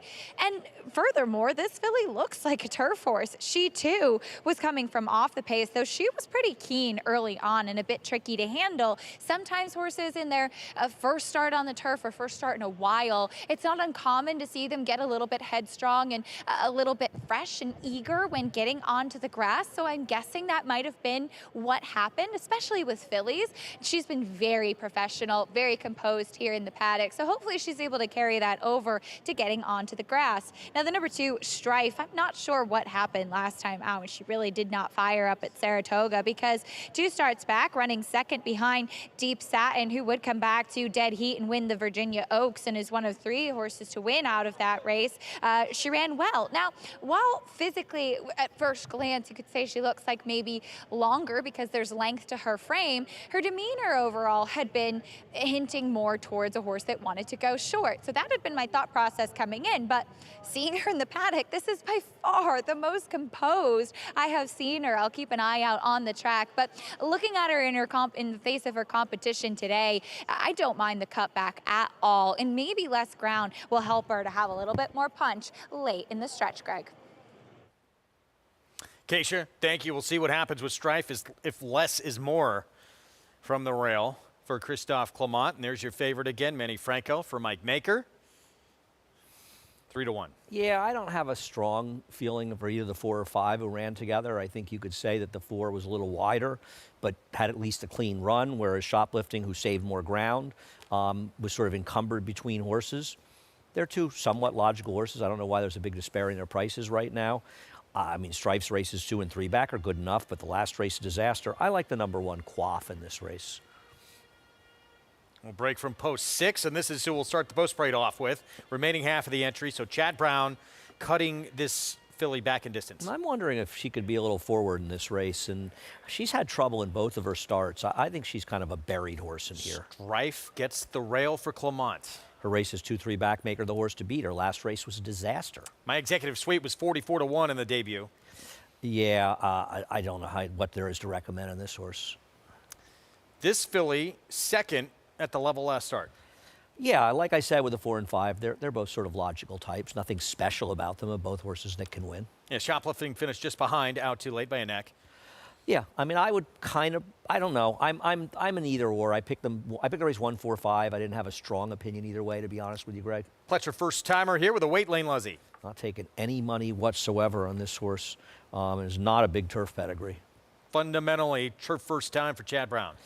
Yeah, you can't find a lot of turf pedigree in this horse. A total wild card for Chad. I prefer the other one, though this one's taking more money. Todd Pletcher's Wudhu, the 8. Yeah, cutting back as well would have to get a lot faster. Kenny McPeak, fancy quality, a first-time starter. Yeah, taking some money, but also in my racehorse horse, so it's going to take some money because of them. And I thought also eligible, little interesting coming in from Ellis for Vilmont, Montego Bay. I did too at first, but then I looked the race up, and I didn't really like the race the horse was coming out of at Ellis, but it's a big price if you like her. Meanwhile, 7-2, mild favorite on this filly here for the Maker barn. Let's go back to August 22nd when she ran second and just outfinished Shoplifting. Yeah, they're the horses. Shoplifting is the 7 between horses. Outside of her is the 8, and you see him kind of bump a little bit there. You look at Shoplifting, she just doesn't seem comfortable. You see her turn her head a little bit because she's between horses, and a lot of times horses are more comfortable running unencumbered on the outside. As the 8 in that race, in this case the 4, out too late. So maybe it's an apples and oranges argument, right? Out too late was a little bit wider. Lost a little more ground, but maybe she was in more of her comfort zone. They're 7-2 and 5-1. I'd rather take 5-1 on the 5 than 7-2 on the 4, but I think there's cases to be made for both of them. I'm just hoping that Quaff's a better horse than them, but she'll have to show she can be a better horse sprinting. We don't know. That's the X factor. And another one who's got to prove that she can sprint is this one here, Strife for Christophe Clement. He'll try sprinting for the first time. And this is her finishing second, 2 back behind Deep Satin. And her race is 2 and 3 back. She should be favored in this race. But her last race, and I couldn't find an excuse whatsoever. She had a very soft trip. and just back to the field. And the fact that Christophe is running her back in a month says to me, Christophe couldn't find anything wrong either. But he's going to try something different with her. And he does have decent numbers turning back. And she is a horse that's run the fastest races of anybody, and she's 5-1. So I don't think it's, if you want to bet this horse at that price, I'm not going to argue with her. I just wish I could find some kind of excuse for her last race because she was atrocious. Yeah, well, it was pretty much a no-show effort last start, but maybe she'll be different. Just a different filly sprinting. We'll find out shortly. Because the 4 and 5 aren't that good, Greg. I'm not saying they might run 1-2, but is there anything about them that you feel like, oh, well, I can't beat them? They're not that fast. No. They're just sort of okay. And the board's telling you that. Yeah, I agree. I agree with that. Well, let's bring in JK. Your thoughts on what looks like a very difficult race to handicap. Yeah, look, I didn't expect the price on the 1 Coif to be what it is. It's actually made me pivot a little bit. I thought Strife was interesting, the 2, and I still feel that way. But Coif at 6-1 makes a lot of sense to me as a horse that took some money on debut, going short, sprinting on the dirt, and didn't run particularly well. Then got to the grass, didn't run bad, going a mile, and then tried the mile on the 16th, had some trouble, stuck down on the inside. There's been 3 horses to come back out of that race to win. And now you're going to get a situation where the horse is going to have an opportunity to cut back a little bit. And I think sometimes when you have a horse that's shown hints of talent, sometimes that talent can shine through when they have a lot less time for things to go poorly for them, and when that can happen when you're cutting back. So, look, I think the 1 Coif Acacia makes a ton of sense to me. And like you mentioned earlier, Wolfie said, draws from the middle of the field from the 6 hole. Absolutely, and I like this filly too, Jonathan, though we got to work on your pronunciation. Coming from somebody that did pageants where the unofficial saying is the higher the hair, the closer to Jesus. Coif, basically for a woman's elaborate hairstyle out of the damn Hayworth. So a very clever name for this filly, but I really like her cutting back. I have not actually been in the paddock since her debut, and while she has definitely strengthened and matured a lot, while she has size, she's built downhill. And what I mean by that is that she's very strong in her hind end, a little bit more compact in her back, shorter in her back, in that downhill type of build, sloping down towards their shoulder, which oftentimes lends it to a sprinter. So I like her, and she had an aggressive warm-up from Ricardo Santana, who's looking for 5 on the day, and pleasure to have him here in New York today, and he's riding red hot, and I would imagine she's going to be forward. The other Chad Brown runner, and fundamentally comes back off of a big layoff, not having run since September of 2023. And as Andy mentioned, there really is not much turf pedigree. The dam was unraced, and the second dam never won, though she only ever ran on turf and synthetic. And yeah, seeing this filly, and I think that Liam Smaps can absolutely handle the turf, and been around plenty that have preferred it. I can see it. She looks like a turf horse, but she's quite big.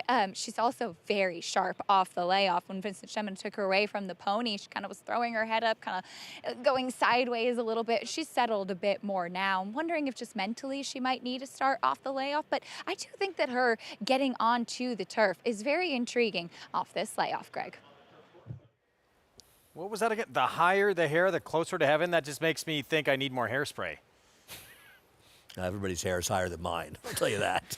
3-1, current favorite. That one who just left our screen. The one poor one has no chance now with all 3 of us picking her. She's doomed. Oh, well. Cut back for Coif. And look, you talked about not a ton of pedigree, too, and the other Chad Brown, fundamentally. It usually doesn't matter with him, does it? Strangely. No, but he didn't run the horse initially. Listen, that horse is a total wild card. I don't know anything about the horse. I'm not, the horse could run well. I suppose it's not an impossibility. 5-1. That's the 7 fundamental. He's been off since September of last year, getting grass for the long-awaited return. There's Coif. Ricardo Santana Jr. looking for number 5 on the Saturday card. Who's he got after this? Well, he's got a 100-1 shot in race number 10, and let's see if he's in the last. He's on Blame It on Daddy, who's a big price, but not completely ridiculous, but we'll see. Pace of this race, we pretty much have no idea. Personally, I'm hoping Coif's in front. See if it plays out that way. Post time coming up But for you're right. the 9th. There's no real pace. There's no clear pace in this race. So it's a first or a quaff to me. Chris Griffin with the call.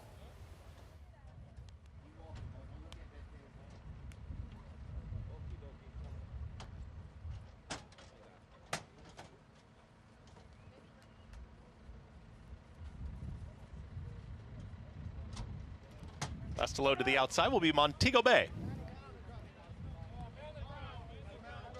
Goes in. All set.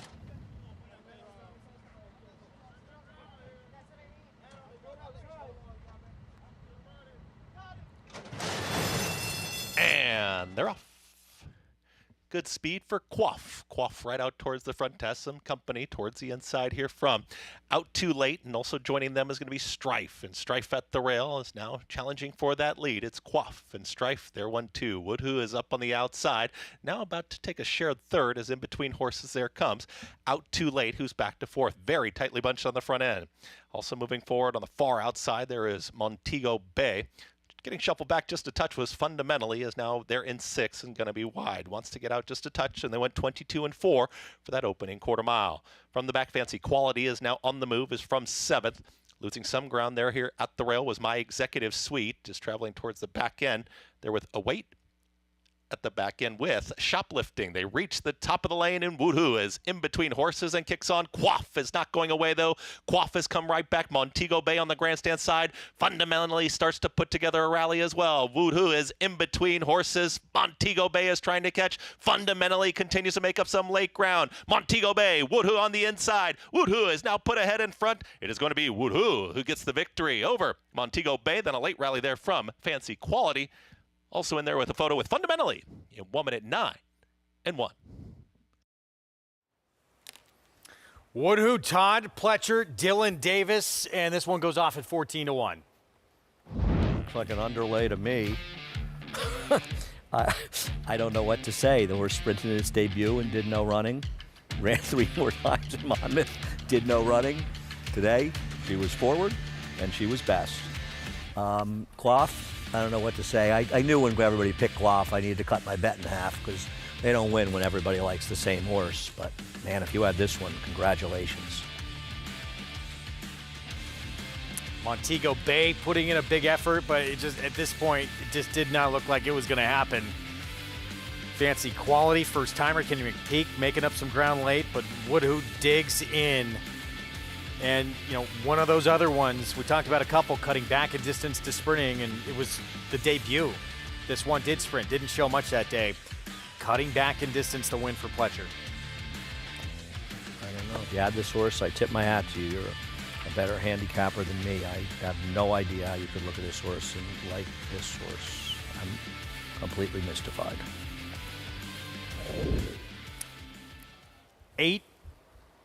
8-11. Nice little exacta 14-1 over 9-1 there. Dylan Davis continuing, just like he did all summer long at Saratoga, produce at prices. Does it here for Pletcher in this 9th. There he is, the Hall of Famer. With another one, makes the right move, shortening this filly up in distance, and she wins sprinting on the grass. We're going to take a break. We'll be back. We'll have the inside story of one of the phenomenal campaigns in horse racing history, Triple Crown winner, Seattle Slew, when we come back.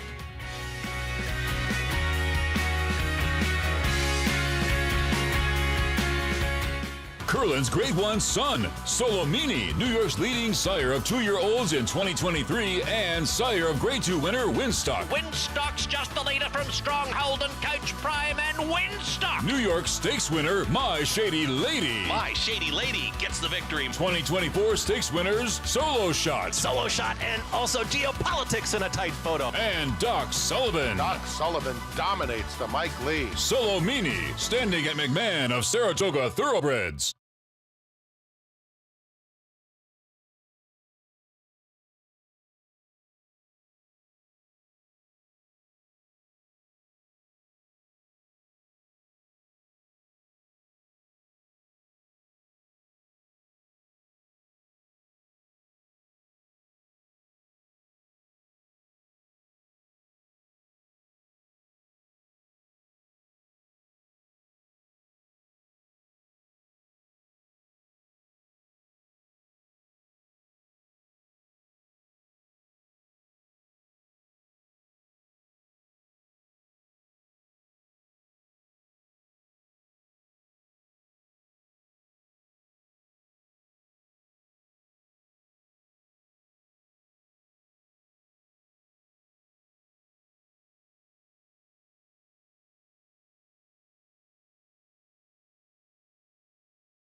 Welcome back to America's Day at the Races, as we just saw an exciting finish coming down to the wire on the turf here as Woodhoo gets the win, trained by Todd Pletcher, who's joining me here. Todd, cutting back in distance seemed to be the key for her as well. Can you talk a little bit about that decision to go shorter today? Yeah, we felt like she was just kind of hanging, running a little bit longer, and she's always trained like she's good enough to be competitive in these kind of races, and just felt like maybe backing her up might be the answer. And you know, with the opportunity to go 6 here at Aqueduct as opposed to 5.5 at some other places, I thought that was you know, the right spot. And how encouraging is it too to see that she had some fight in her today for one who just as of yet had not been able to show that? Yeah, I think the cut back in distance allowed her to, you know, to stay brave a little longer and keep fighting, and so that was key. Well, I have to ask, coming up a little bit later on in the Pennsylvania Derby, sending out Protective. I know that you told me last time that you did want to see him on turf. What are the thoughts about him coming into that Grade 1 try later today? Well, he's doing really well, and you know, we felt like it's kind of a wide open race, we thought, and you know, maybe take one more shot. And at some point, we do want to experiment on the grass, but you know, we felt like today was a good opportunity to give it one more try. Certainly no stranger to Grade 1 competition. Good luck later. Congrats here, Todd. Thank you. Trainer Todd Pletcher, still with a big afternoon to come, Greg. Indeed. It's Woodhoo, $30 winner. You don't see that kind of number next to that barn very often. Yeah, that's going to blow up the late pick 5, and good luck if you're still alive. And even the pick 6 gets a lot trickier with a win like that. Let's move on to race 10. 7 furlongs, very good race ahead. Entry level allowance. Who do you make favorite here? Right now, Escalation Clause, who is only start November of last year for Chad Brown. According to the DRF Clocker reports, working pretty solidly. He's a giant. With unmatched wisdom. He's a giant favorite in the double. He is the, I don't know, the 4th choice in the pick 3s. The double with this horse is paying like he's 5-2. Chad Brown has always really liked this horse. So I know that, but he's fine to take if you're betting him on the come at 8-1. Yeah. In this field, at the favorite, he feels like a horrible gamble, doesn't he? Yeah, but he's got strong connections, and people gravitate to that. I mean, I agree with you. I think there's some very interesting other runners in here. I think it's who he's working with in the morning, big part of it, too. Richard Migliore joining us, by the way. Good to see you, Mig. Yeah, good to see you guys. It's a competitive group. There's a lot of runners with very sharp form, including a returner for Linda Rice, Chileno, another one you could throw into the mix. Deep contention here. For a second, I thought you were referring to us as a contentious group. I don't think that's the point. point. Well, that's true, too. Well, we could get contentious we could always before be too contentious, long, I right? agree. Yeah. No, I think this is a very, very tough race. And, you know, I don't have any problem with somebody who wants to take a price on the 12, but this horse is the favorite, Clocker report or not. The 9 ran very well last time. Reynolds Channel ran well, and the Alan Jerkins over his head. Right? A big win in that maiden race. Classifies run fast races for a barn that's on fire. And even the auxiliary horses in this race can run. This is a very tough race. Take a short price on the come. Yeah, no, I agree with you. One thing we've witnessed time and time again is layoffs are not an issue for Chad Brown runners. So that's one thing that's mitigated with the you know, coming off the bench. I agree with that, but bad value is bad value, and I think over time you don't make money betting horses like this at 3-1 in these races. Yeah, floating up a little bit, and that's 7-2 right now, but still favored. We'll have much more coming up on this 10 race momentarily. Let's look ahead to next weekend and what we have to look forward to. Grade 1 Joe Hurst Turf Classic, Grade 2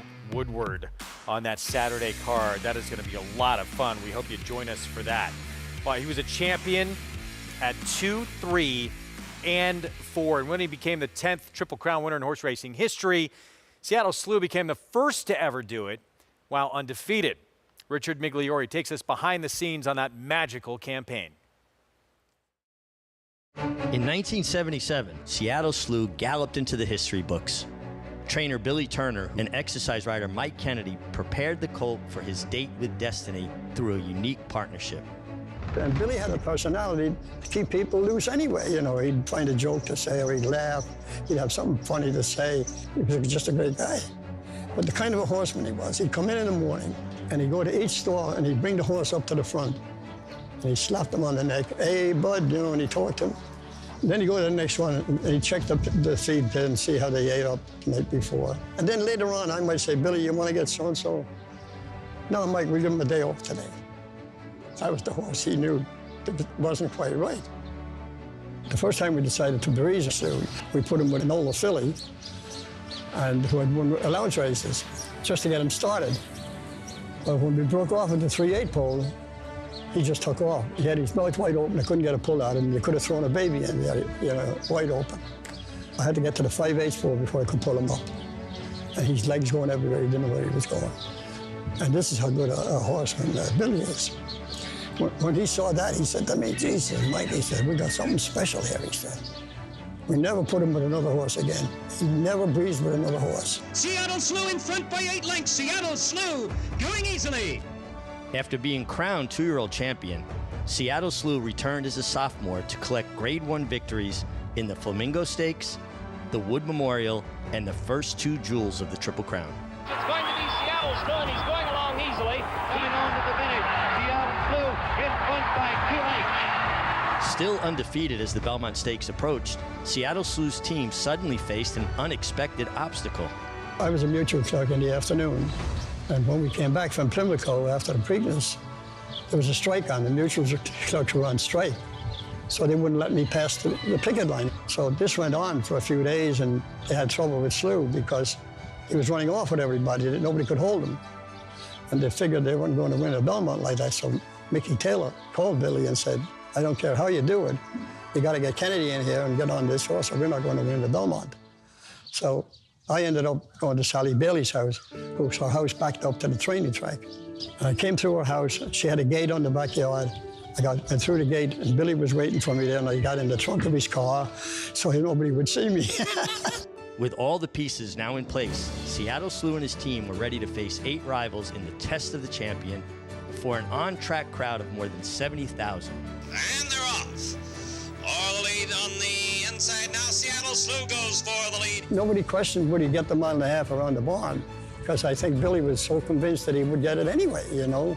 He had faith in the horse, and he just knew his horse. And it's still Seattle Slew, and he's opened it out to 4.5. Then Run Dusty Run and San Hedron. With champion 3-year-old and Horse of the Year honors secured, Seattle Slew suffered his first career defeat in the Swap Stakes at Hollywood Park. A disagreement occurred between Turner and Seattle Slew's owners, which resulted in the horse being transferred to trainer Doug Peterson. Following his 4-year-old campaign, he was named champion older horse, but lost the Horse of the Year balloting to 1978 Triple Crown winner Affirmed, who he defeated in the Marlboro Cup. Seattle Slew retired with 14 wins from 17 races. He entered the Hall of Fame in 1981 and enjoyed a long career as one of the sport's premier stallions, living to the venerable age of 28. His passing was 25 years to the day of his Kentucky Derby win, which kicked off a magical Triple Crown run that put him and Billy Turner in the history books.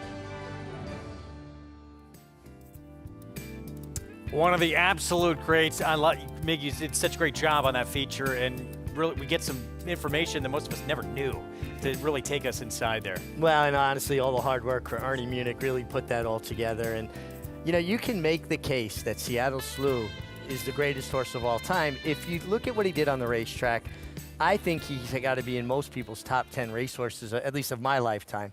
And what he did as a stallion, I think he's got to be regarded as one of the greatest stallions of all time. So if you combine the two, his racing career and his stallion career, I can make the case he's the greatest horse of all time. I would say in our lifetime of horses, because Dr. Fager's a little before Sure, us following yeah, the track, and obviously he fair. was incredibly talented and a good stallion as well.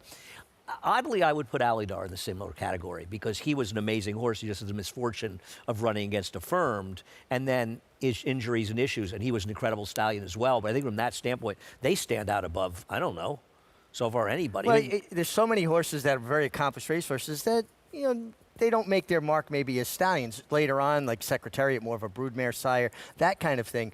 But he right away, instantly, he was a success. And then look at, you know, AP Indy going on to be the stallion he was. So Yeah, he was fair. a sire of sire as well. And for me, that's when I was falling in love with the game. So he was kind of the mythical, magical horse to me. Yeah, and a lot of people fell in love with the game because of that. You guys need to do a podcast on this one day. We did a bunch of videos together talking about great races at NYRA, and I feel like we talked about him. And I can remember reading in the New York Times, because it was right after Saratoga he debuted, reading in the Times, you know, a star is emerging, basically coming out, and this horse, Seattle Slew, had broken his main. I think he made $6 and change in his debut and won there. I think he won an allowance after that, and then watching him on the old Frank Wright show and Charles C. Canty on the OTB network on Channel 9 that so many people I know watched, and seeing him win the Champagne and just how incredible he was and mesmerized by Seattle Slew in the same way that you really were. Yeah, absolutely. You know, as a kid, I read all those Black Stallion books, right? To me, he was the Black Stallion. He embodied that kind of fire, you know, and I remember him walking into the paddock for the Belmont. He was late to the paddock that day, and I was there, fortunate enough to be there.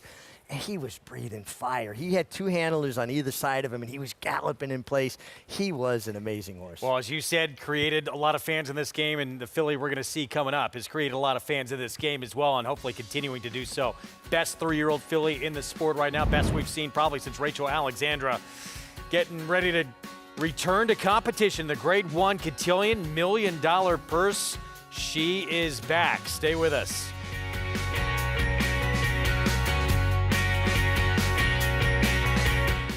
He always showed up. From June at 2 and through 2 championship seasons, week after week after week of consecutive works. That's toughness. He always showed off. You know all about those 4 G1s. Here's his maiden on the Derby undercard. That's brilliance.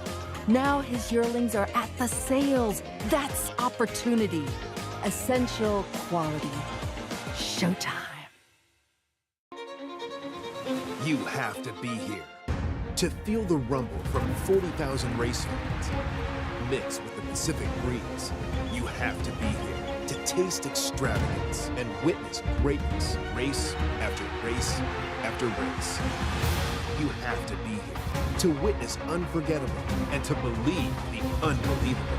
This November, be at Del Mar for an experience that's truly a breed apart.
Back with you at our Saturday coverage here on Fox Sports 2. Good to have you with us. Program brought to you in part by America's Best Racing. For the love of the race, visit americasbestracing.net today. And there is Escalation Clause opened up, taking all that attention on the board at 4-1 only start for this horse. Came last year in November. It was a win for Chad Brown. Gelding as he returns for his second start. Let's go to Acacia for more. Yes, and as you mentioned earlier, Greg, looking at that Clocker report, has been training heads up with Unmatched Wisdom, heading to the Pennsylvania Derby later on today. But, you know, sometimes, too, I think that you do have to take that with a grain of salt. How are they doing it in company with that more talented foe? Is it just a horse that maybe is a good workhorse to keep up with a horse like Unmatched Wisdom in the mornings? I think there's always a multitude of factors to put into it as well. And looking at this horse coming back off that lay, off Escalation Clause, in his first race, he was very sharp and definitely one that had some greenness. You could see it in the running of this race. He was kind of lugging in and out in the stretch. Just looked like Dylan Davis, who was aboard that day, was just doing everything that he could throughout the running of the race to try to keep him together as much as possible and keep that momentum going forward. So he has been gelded coming back, and especially because he's a very big horse. So that greenness, maybe it's some of those mental challenges, plus his size, I think think all of those compounding into gelding certainly something that should help him coming back here now as a 4-year-old, just making his second start. So I like what I see from him. He's sharp, but he's not over the top. And like I said, happy to see that he comes back as a gelding. I think that should benefit him, and I have no problems with him as your favorite in here. Though I do think physically he looks like one who wants more distance rather than less, but this a good starting spot. The number 9, Key Point, got a win off a big layoff last time out, and he was one that I had actually commented I was surprised that he did not come back as a gelding, because he is a big, heavy-bodied type of horse, and he was incredibly game on that day, August 1st at Saratoga. You did want to be on the inside. Jack and Bernie was a Finger Lakes invader who was setting the pace that day, and Key Point sat off his hip, and they dueled down to the wire, and I thought it was a strong effort. I like the 7/8 for him. If I had not seen him last time, I would think, looking at him, that he just still doesn't look very fit, but obviously with that huge effort off of the layoff and how much he fought that day, fitness should not be a problem. And like I said, given his size, I think the extra furlong should actually suit him well, and great to see him back as a 5-year-old and in good form as well. Now the number 11 Reynolds Channel comes out of a try in the Grade 1 Alan Jerkins. Yes, he was over his head, but he was last early as well, and he took a lot of dirt in that race too. For a horse that had run very well and cutting back in distance 2 starts back, having that foundation going longer, and he's obviously been a work in progress, taking a little bit of time to get going for Bill Mott. He is such a handsome horse in the way that he's put together. This is definitely the most tucked up and defined I've ever seen Reynolds Channel, but he's been the ultimate professional here, looks tremendous in his coat, and one that's just doing very well. I know that at first glance it looks like he didn't run well that time last time out, but he was coming out of a salty Grade 1 effort, and I actually do think picking up some pieces, I think he's a major player in here as well. It was shown that 7 furlongs is in fact probably his preferred distance, Greg. 4 to run right now. You get some excuses in that race. I mean, that was monstrous company he was facing in that Grade 1 Alan Jerkins. Here's the win, 2 back when he took the blinkers off. Yeah, and I think what the Jerkins did was show that this was a justified 90 buyer's feet figure. He got a good trip. I mean, I know that Hurricane Nelson has burned some money, but he's also run a lot of fast figures in his race, and then he comes back at just an impossible spot. And I think he could have been 4th in that race, and the first 3 are pretty darn good. All horses that theoretically could have a chance if they go to the Breeders' Cup, and I thought he ran fine in there. To me, he's a little bit of an overlay of 92. Yeah, I agree with you, and I was looking at this race last night thinking, is he going to sit a very similar trip, stalking from the outside? I just think he's going to get, and it's nice to see Katie Davis get this opportunity with Frankie Dettori being injured. He's going actually to see Dr. O'Brien Monday to get a kind of an idea of when he'll be able to start riding again. He must be very disappointed he won't be able to go up to Finger Lakes. And I'm glad to see Lee giving a chance, Lee Einsider, to Katie Davis, because Katie had ridden High Oak for him. And she sort of is the one that got High Oak back on track. Yep. And then as soon as the horse was doing well, he replaced her. So he owes her one. Hey, but that's how it works in the game, right? You not an easy put game. the effort in, and sometimes, you're not rewarded, but Right. It comes back to get you later on. No, I like to see if she can deliver here on certainly a talented horse. This is a deep field, though. This is one of the more competitive first-level allowance races we'll probably see all year. We've got 13 in this race. We've got a 13 in a mile race on Thursday coming up. These races are like wars out there. And there's horses that are talented. They're getting ignored. General Banker's a horse that's run some good races. The New York bred towards the inside.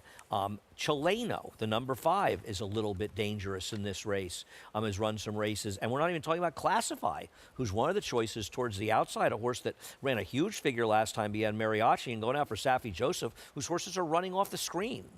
There's Katie Davis. Again, she'll be on Reynolds Channel. Meanwhile, let's go back to Key Point. Brad Cox, this horse off since September of 22.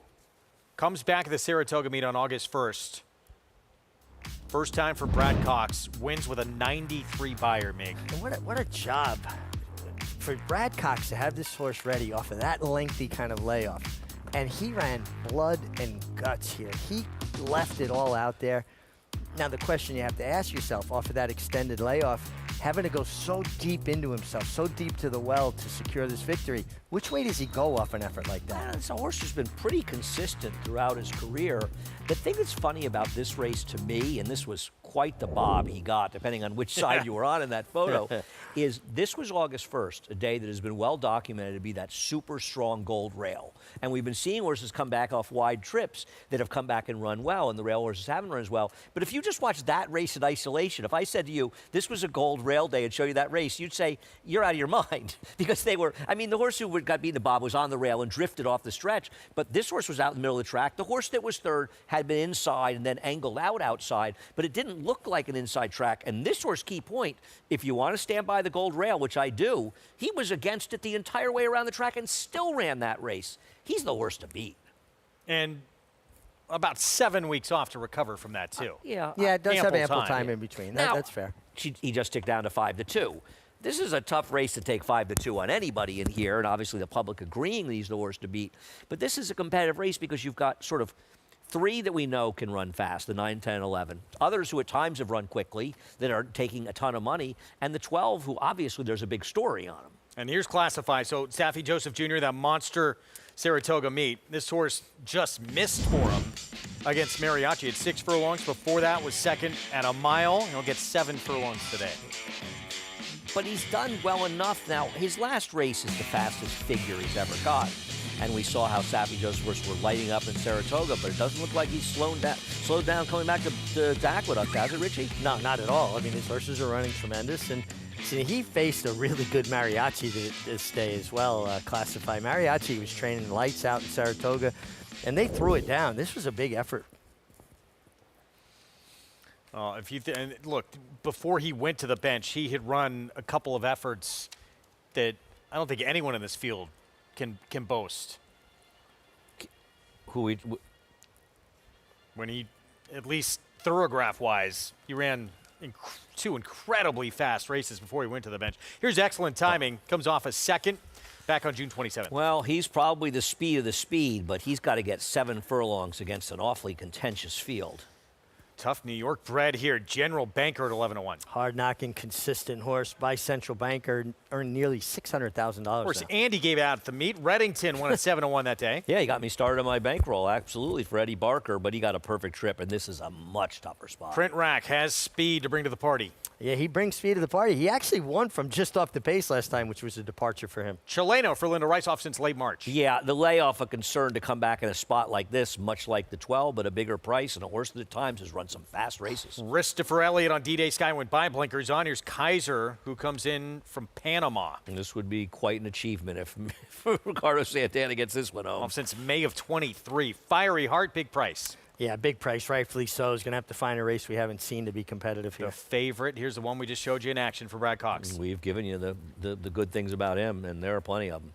Classified for Saffie Joseph Jr. Very talented, but he has 2 wins, 6 seconds, and you start wondering about those seconds piling up. Katie Davis on Reynolds Channel for Belmont. Well, we always root for our buddy Lee in this situation. Draws outside, and he's a major threat.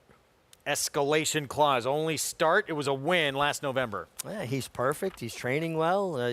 Top-class connections and a good draw. He's going to have to get faster, though. And J.D. Factor for the Dutrow Barn. That one decent figure is, well, there's 2 really, are looking somewhat aberrant. I looked at his race at Laurel. The only thing I can say is at least he's cutting back to a 1-turn race, but he was bad last time. Plus 50-1. That's your field. 4 minutes to post here in this 10th. Let's bring in J.K. And Jonathan, your thoughts on Key Point, and can he move forward off that big return to the races? Well, a lot of times, if you get some confidence as a horse player, congratulations. One of the things that will happen for you is when horses run through your bad opinion, you start to have a level of respect for them and what they accomplished. If you believe that you're a good horse player, and if you're playing this pari-mutuel game, then hopefully you do. The 9 Key Point I did not like last time. I didn't really see this horse moving up necessarily off of Chad Brown. Not that Brad Cox isn't a great trainer, but if a horse left Brad's barn to Chad's, I wouldn't necessarily expect a horse to move up either. These good trainers, these great trainers, usually can kind of check all the boxes. But when Key Point came back and ran as well as he did, just maybe this horse fits Brad's program a little bit better. And I was impressed with that performance. And I thought in this situation, playing multi-race wagers, things like that, I thought Key Point was a great opportunity at a single. Look, classify the 10 horse makes sense in here for Saffie Joseph, but That horse couldn't win at Saratoga when Safi was on fire. I much prefer the 9 Key Point, and I think if they'll give me 3-1 here, I'll take it.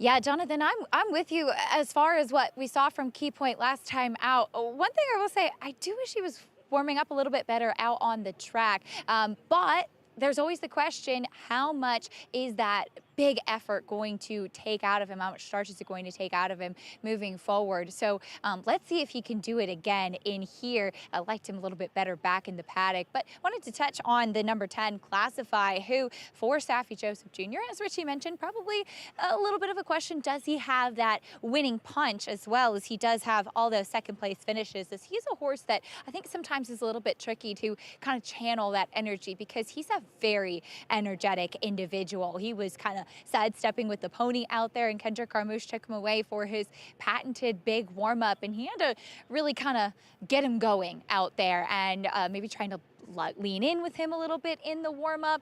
So just something to keep an eye on if he's able to channel all of that energy into the running of this race. Definitely shorter, better for him, as they're going to keep him sprinting. I don't mind the 7/8s, but he's one that should be quick early on, especially based off his demeanor. The number 5 Chileno, off of a layoff, comes back after a horse that ran pretty well with a gaudy figure, finishing 3rd. That was back in March. Now, looking at him in the face of his competition in here, he's one that sometimes does carry very good weight. I do think he could strengthen up a bit off the bench as well. I have a lot of respect for this horse in some of the fast races that he has run, but think that he's going to need one off the bench, especially in the face of such tough competition, Greg. Acacia, thank you. 7-1 right there. Chileno, long time away off since late March, coming back for Linda Rice here. Just 2 for 21 lifetime. Yeah, I'm laughing about you and I have a funny history with this horse that you won't remember, but I think it's a good sign that this horse is taking this much money off the layoff. You know, it's not like this horse is pretty live, and when he's good, Richie, he's good. Yeah, no, he's got races certainly fast enough to be competitive here. Kind of trying to figure out what kind of trip does he get. I mean, to me, it feels like horses on dirt today that are far back are having a hard time making up the ground. And not because, you know, it's a speed track as much as I just think the kickback is really inundating these back runners to the point where they're getting discouraged. There is pretty good speed in here, though, isn't there? There is certainly. Classify the 10 could be forward. Key Point, it's not slow by any means. Sprint track is quick. The 1 has no choice. I mean, the 1 doesn't get left. He's going to be in front. He's a bullet. Look, that horse has some races too. That 7 furlongs. Good luck to him. Yeah, we'll see. That could be the big question in this for him. spot. Good luck but to him. Loaded field. Been looking forward to this race all day. Yeah, this is as competitive a race as we've had today. I mean, and there's been some very good competitive races. Christian Maldonado has the mount on the 1, excellent timing. When you put an apprentice on a horse with speed like this, you know what the game plan is going to be. Go. He's got to get out of the gate. He gets out of the gate, and usually he does. He's a very, very quick horse. He's one of the faster horses on the grounds, to be honest with you, early. Absolutely. There's Chileno. Linda Rice was getting very good late last summer, Saratoga, and then unfortunately has had some hiccups. Yeah, this is a very, very tough spot, and you could put Chileno with Escalation Clause, but, you know, Escalation Clause is 9-2, and he's got to get a lot faster to win this race, whereas Chileno off the layoff, and it's even less of a layoff, he's fast enough to compete here. So you'd much rather bet Chileno, it sounds like, at 7-1. At that price, I think he's better based on what you've seen. I know Chad Brown does like this horse a lot, and obviously that has something to do with the price. And we were talking about it being a Dylan double here. I think there's somebody out there that likes to bet a lot of money that loves Dylan Davis, and I have a feeling he may have made like a huge double to make this an aberrant double, because this horse was not favored with anybody else in the last race in doubles. Favorite 5-2, Key Point. That big return off the bench for Brad Cox now gets an extra furlong. We're set for the 10th. Let's go to Chris Griffin. Escalation Clause moving forward. JD Factor.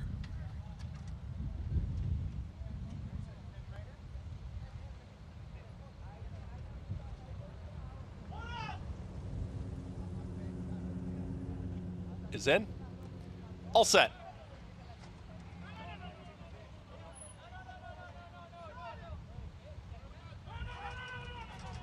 Movement out there, escalation clause.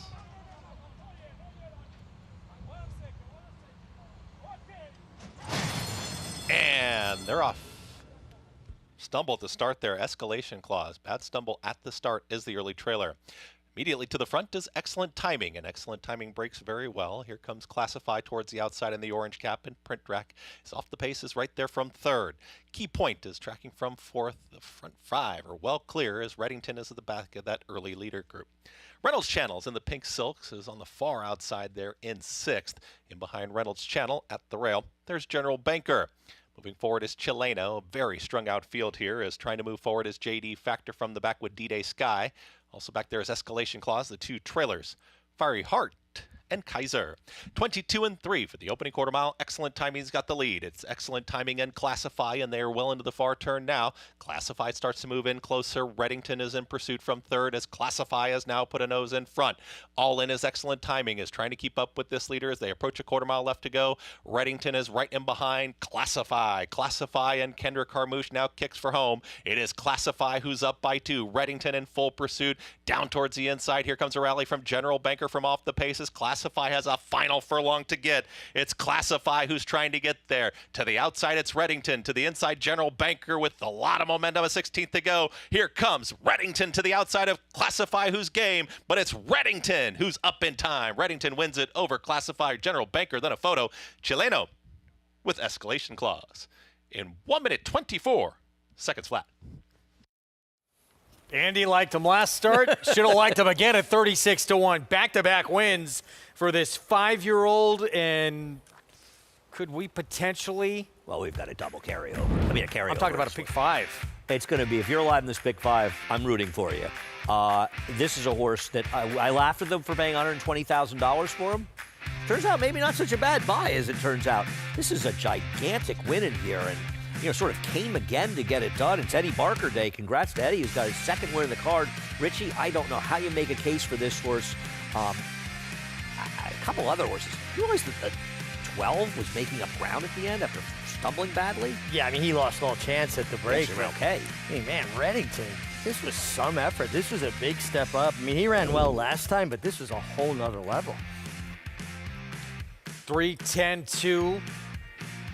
Eddie Barker, Sam Camacho Jr. Let's go back to the start. Yeah, you saw the 12 horse. He didn't stumble in the conventional way. We talk about horses stumbling, where his head dropped down. He kind of bellied down. He almost lost his hind end and went down behind more than up front. And he spotted the field a good 3 to 4 on the stumble and then dropped back to dead last in here. And not exactly a race. A lot of horses made up ground, though General Banker did make a nice move in here. Chileno made a bit of a move. Complete no-show efforts from both the 9 and 11. Yeah, no, and the 11 horse, actually, Reynolds Channel, had decent enough position, and he just kind of ran evenly.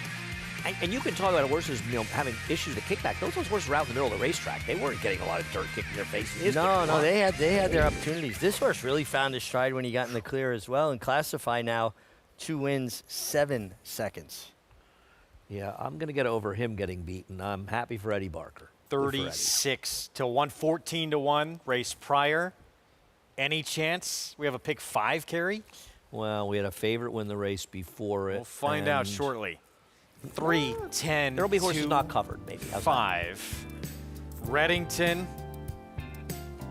I tried to talk you onto this horse much earlier in the year to no avail, and then you finally jumped on last start. You got the win. Much better price today. We'll be back.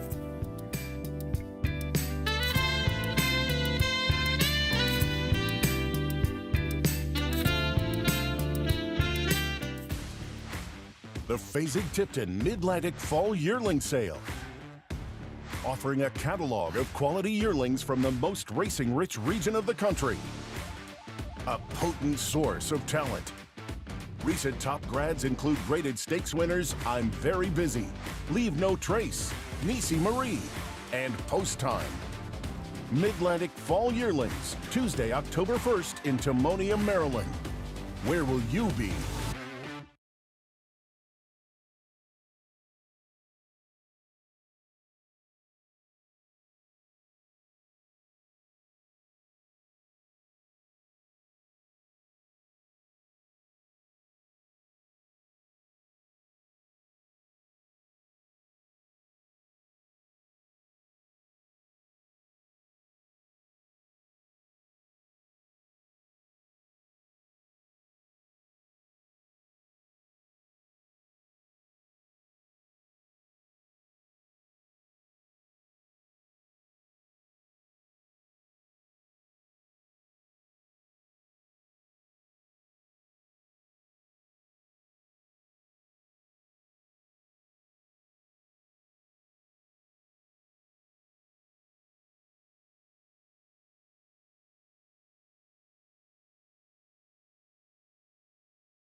Back on America's Day of the Races, 36-1 upset Reddington.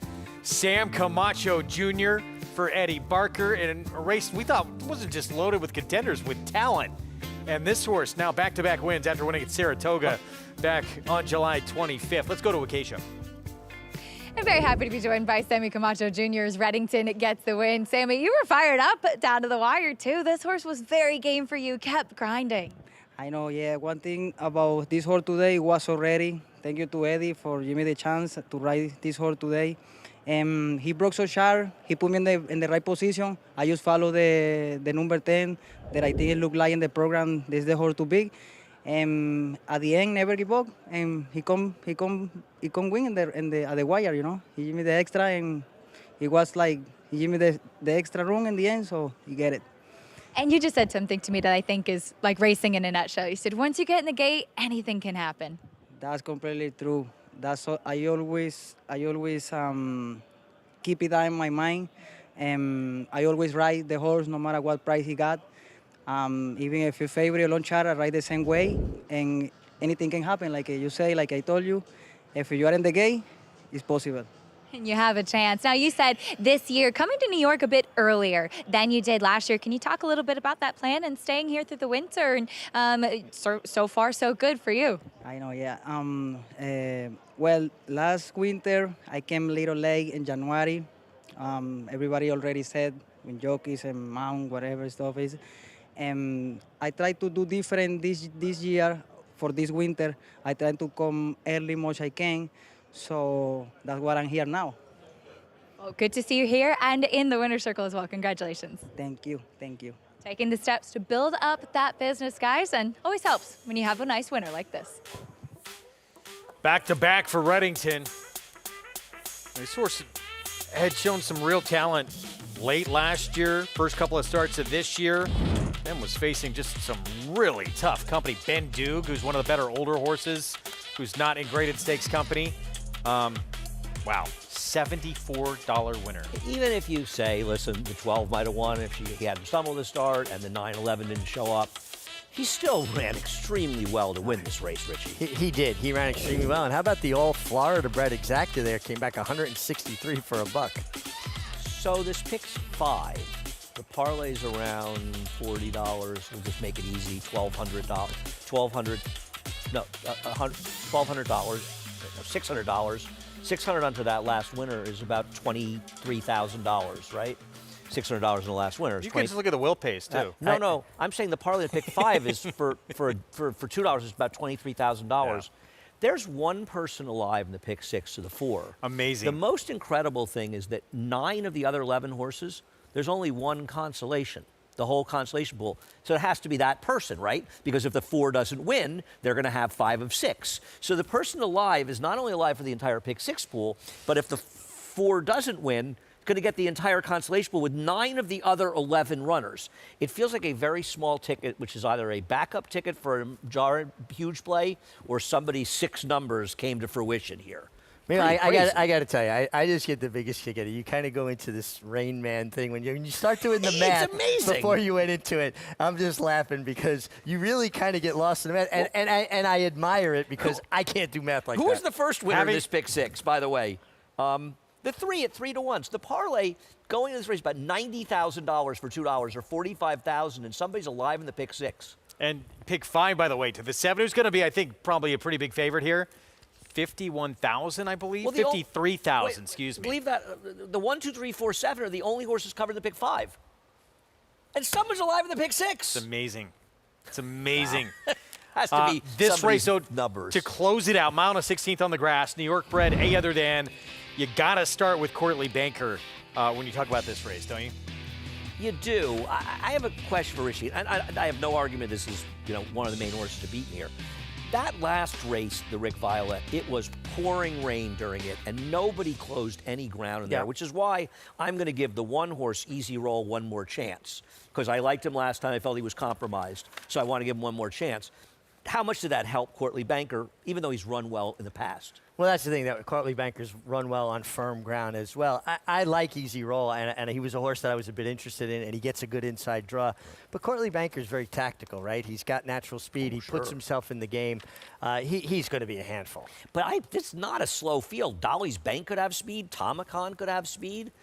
So they could be moving a bit up front here. I will say this about Tomicon, who obviously needs to improve. He worked extremely well on the turf in Saratoga. I was out that morning, and I'm friends with Dave Dugen, and I watched him work, and I was really looking forward to seeing him on the grass. Now, he's going to have to take a big step forward. I would bet him if I were you. He's 30-1.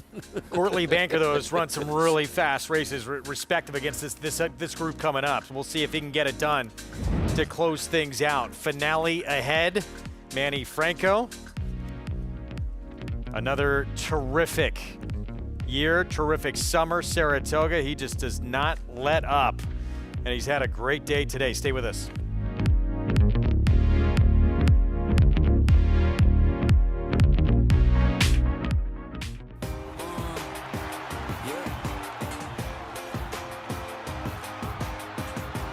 $1 million, did I hear? $1 million, $1 million, $400,000 in a pie, $1.5 million, and $1.6 million, $150,000, $1,550,000 and a half, $1,500,000. Jody, thank you. Please hold your applause. Charlatan, ultra impressive. It's a new day for a new king.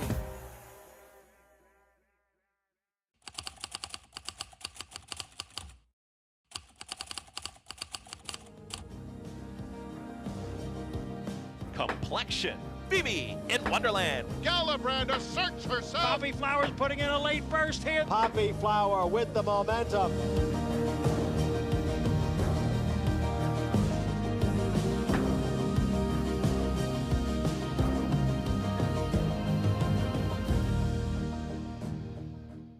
The best 2-year-old by legendary sire Quality Road. In the back, $1.5 million.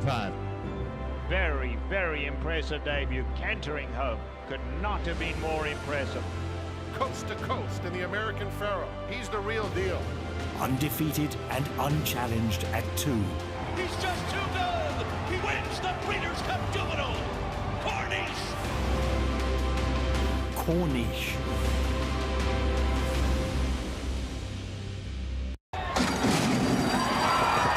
The 2024 Global Symposium on Racing, celebrating 50 years of being the premier networking event of the year. 50 years of connecting the who's who of racing and collaborating face-to-face with key decision makers. Discover the latest technology and innovation while being a part of the international conversation.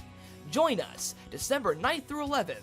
Register at racingsymposium.com.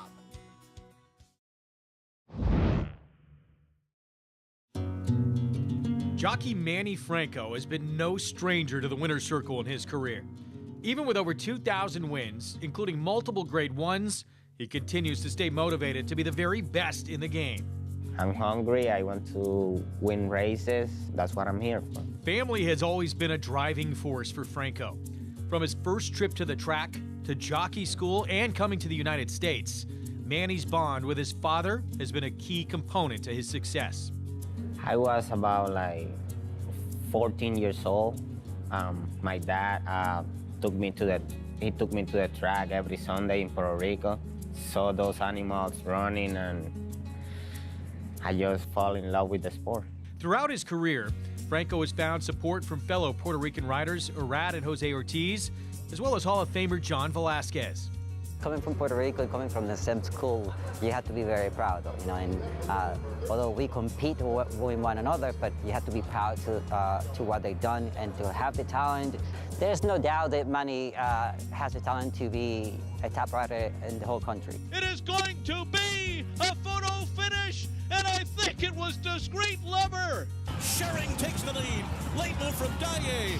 Back to third is Sweet Melania. Schering and Manny Franco have won. And he's gonna do it, Manny Franco, in the Grade 1 Joe Hurst Turf Classic. But it is Tiz the Law, and the New York bred is gonna win New York's Belmont Stakes, the first leg of the 2020 Triple Crown. Here he is, Saratoga's hometown hero, Tiz the Law.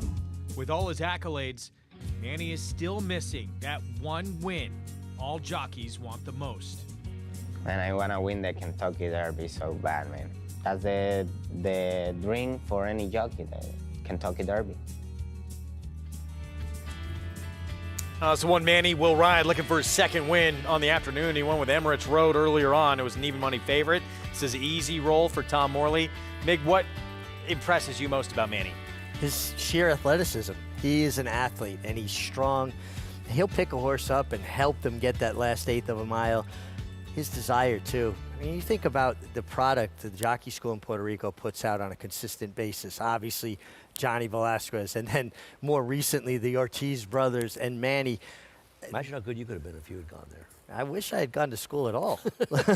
I also think that watching Manny improve as a rider, as he's getting more opportunities and he's getting more successful and getting more confidence too. And the way he's no longer afraid to be aggressive when he needs to be, and just confidence is key with any endeavor, any walk of life. If you're confident, you're going to be more natural about things. You don't have the luxury of thinking it through out there. You've got to react and feel confident in your reaction. Meanwhile, Team Funny Side, Team Tiz the Law, going to try and get it done here with Courtly Banker. Sakatoga Stable, Barkley Tag. 3-1 right now with a 7. Let's go downstairs to Acacia. And he's a horse that put it all together last time out, Greg, winning in that Rick Violet, breaking his maiden, in fact, in fashion and stakes company. So stepping up to face winners for the first time, though, again, he's certainly no stranger to running in stakes. And even looking at him, he's one that is a little bit quirky. Last time out, even, he was, I think, much more professional, but 2 starts back where he finished second to the talented, the Big Torpedo. He was acting up. He had popped open the gate before breaking. And I do believe being here at Aqueduct, much like we've discussed previously, with just the difference in the atmosphere in here versus what you're going to have at Saratoga with the bigger crowds and a much quieter type of paddock will help horses that do tend to be on the nervous side. So Courtly Banker, knock on wood, so far so good, has been very professional. He does have that cotton in his ears and the connections taking steps to keep him settled. So while he's forward, as was to be expected, I'm pleased to see that he's keeping it under wraps and hopefully can do so out in the track as well. He looks terrific coming in here off the back of that win, in which he was very game to get the victory in the Rick Violet. Now, the number 3, Fake Celebrity, coming back off of a layoff, is he did break his maiden back at the end of October, and we haven't seen him since then. But this was a horse that I thought kicking on, maybe stride shortening a little bit late, but was beaten by better luck. He then go to his comeback with some good races this year as a 4-year-old as well. And seeing Fake Celebrity here, he looks tremendous off the layoff. He's strong, he's forward.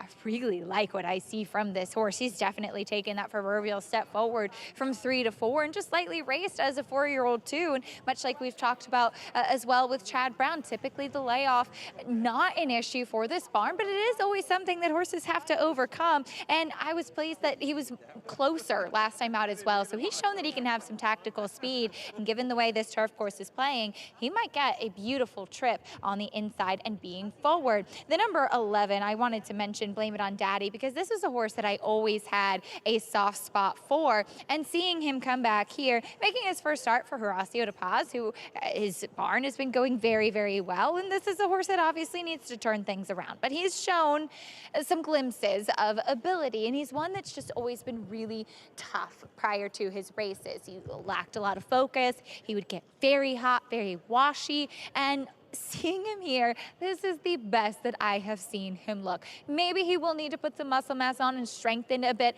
off of the layoff, but he's not gotten overly hot. He's definitely focused on the task at hand. He's minding his manners. So far, so good. Just at a price, one that I wanted to mention because I think it's in there if you can get him to focus out on the track, and we'll see if a little bit of time away from the races in his new surroundings can do exactly that, Greg. All right, Acacia, thank you. We'll get to our post-parade coming up in just a moment as we approach the 6-minute mark to post. By the way, Cotillion approaching the 15-minute mark to post as we expected. Thorpedo Anna 1-9 favorite. Well, I got 4 to 5 from the morning line maker. I bet a few thousand. Yeah, they're not locked in, unfortunately. You know, if you bet $50 to win on her in your Naira Bets account, you get a $20 bonus towards your Breeders' Cup bankroll, and that turns her in if she's paying $2.20 to a $3 horse. Not bad value. There you go. Take advantage. Got to opt in for that. It's not as good as the 4 to 5 shot I got, 4 to 5 I got, but still pretty good. I just hope I get paid. We'll check in at Parks shortly as we see riders up in those Saratoga Silks. There's Katie Davis, already a winner on today's card, trying to collect her second on the one to beat coming up. Yeah, second win for her after things obviously didn't go well in the last race. He's a good horse, consistent. That last race, I picked him third, Richie. The way it was run in the rain makes me a little bit skeptical. Yeah, but he did kind of back up his race previous to that in the other Stallion Series race, right? He was just second best to a very good big Torpedo at the time, and he backed it up with a nice win in off ground, but he handled fast ground. Here he is, leads off the post parade. His Dam. He's a big What's gallop racer horse. The Dam. Yes. Yeah, he's the horse to beat. I don't disagree with Richie. 5-2 favorite. Here's the one easy roll with Manny Franco. I bet this horse, hoping to get a slightly better price, like the post. Thought he was interesting. His race 3 back good enough to win. He should get pace in here to run at. BD Saints for Mike Maker. Broke his maiden impressively here at Aqueduct, but he's been soundly beaten by Cotillion Banker in the 2 starts this year. Fake celebrity after he got beat by Linda Rice runner that equaled Chad Brown for the meet title. It came back and won. Chad was unlucky with her attorney last time out, and this one, a lot of my friends like him. This last race may be better than the Fig makes it. 4 horse alive to someone in the pick 6 with that one. Here is Tomacon, first on turf. And this horse not covering the pick 6. No turf pedigree, but Richie said the horse worked well on turf. Omar Hernandez Moreno on Dolly's Bank. Well, this is another one that would be a big surprise. You're going to have to take a big step forward. Here's American Grant, Jose Gomez, Bruce Brown trains. This is a horse that's slow early, always kind of puts in a run that makes me think maybe next time he'll finally break through, and it just hasn't happened. Another area code early. Comes from so far back. King Freud, another big price. He did run okay last time. I'll give him that. That race really fell apart, but still. A-lister with Christian Maldonado. Yeah, just landed in a very tough spot here for a horse that hasn't run fast enough to be competitive with the best here. 9-1, blame it on Danny Ricardo Santana Jr. Look for number 5. Yeah, the last time I bet one of these trainer changes like this from Tommy to Rastabaz, horse ran sneaky okay at a big price. And within view, 50-1 outside. Well, we saw Sammy Camacho winning a big long shot last race. He's going to have to pull a bigger rabbit out of his hat this time. So here's the one that would result in the pick 6 getting hit, ran off a little bit. There's Kendra Carmouche, who has him settled down. There's Thorpedo Anna, right-hand side of your screen, as she gets set to go off at 1-9, where are we going to be able to show it? 13 minutes to post in the Grade 1 Cotillion.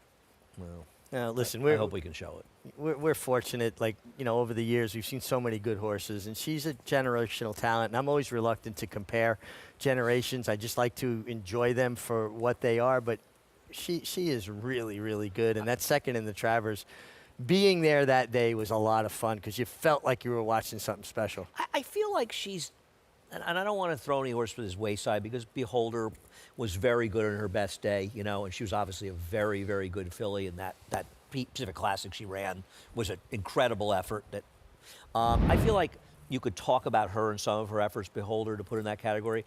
Royal Delta.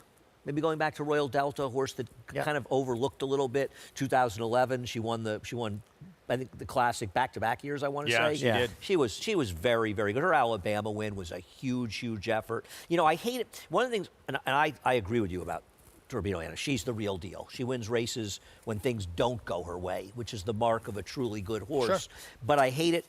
To people to compliment them at the expense of some very good horses in the past. And I know you feel similarly, Richie. Well, yeah, I just think that it's really hard to compare generations, and I don't like to get into that argument about who's better. Let's enjoy them for the talents they bring and the pleasure they're giving us in the moment. I agree, but don't do it while dismissing other good horses of the past. I agree with you on both counts. Absolutely. Meanwhile, Ray, I'm looking at the race last night, and isn't it kind of interesting that the 3-horse in this Cotillion, Tarifa, was a bit over 5-1 in the Kentucky Oaks, where Thorpedo Anna was a bit under 5-1. They were very close in the betting that day, and obviously that was Thorpedo Anna's coming out. We'll get back to that Thorpedo Anna again. 11 minutes to post in the Cotillion. Back to this finale here at Belmont on the Big A. And let's bring in JK, his thoughts for this one to close it out. Yeah, Rachel was better. The two BD Saints is who I'm kidding. Thorpedo Anna is great, but I'm not kidding. Rachel was better. The two BD Saints is who I'm going to go with here. If you look at that race 2 back, I mean, that was just a horrendous trip. A lot of times trips get blown out of proportion nowadays because everyone has access to watch replays on sites like Naira Bets. You can watch replays of these races. So 2 races back, everyone saw the trouble that BD Saints was in. Now, I think that race was actually much better than it looked even besides that because this horse is trying to close into what I thought was a pretty moderate pace. I'm going to go with the 2 BD Saints, and they're not going to beat Thorpedo Anna today, are they, Acacia?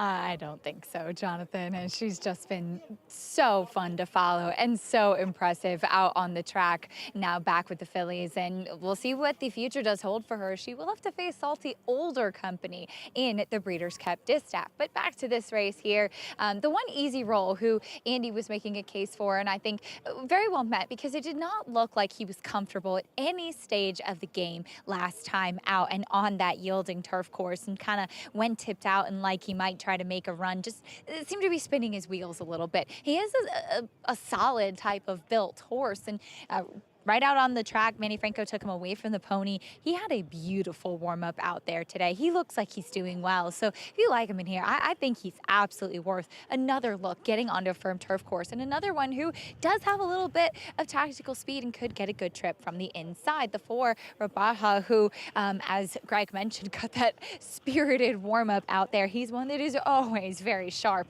in the preliminaries, but able to settle actually quite nicely after that. When he won and broke his maiden, he got so comfortable on the front end, his ears pricked, and you could just see that he was just kind of bouncing along out there. I would imagine with the type of warm-up that he got today, Kinter Carmouche, who knows this horse well, going to try and do exactly that again. So look for him to be aggressive right from the beginning, Greg.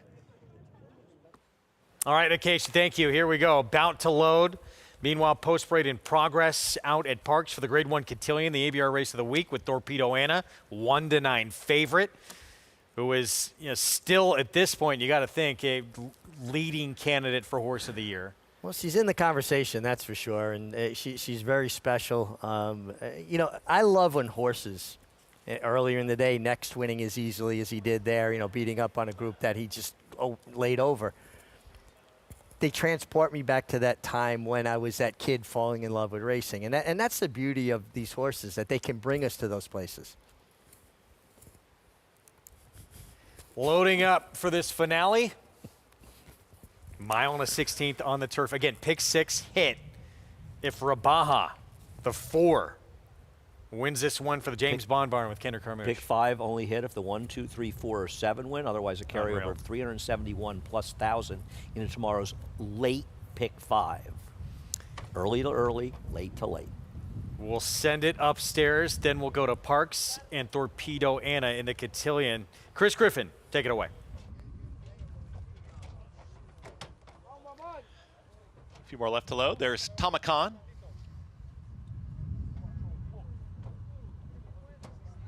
A-Lister.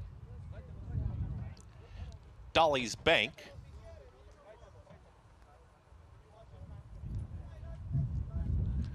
Blame It on Daddy. And Within View.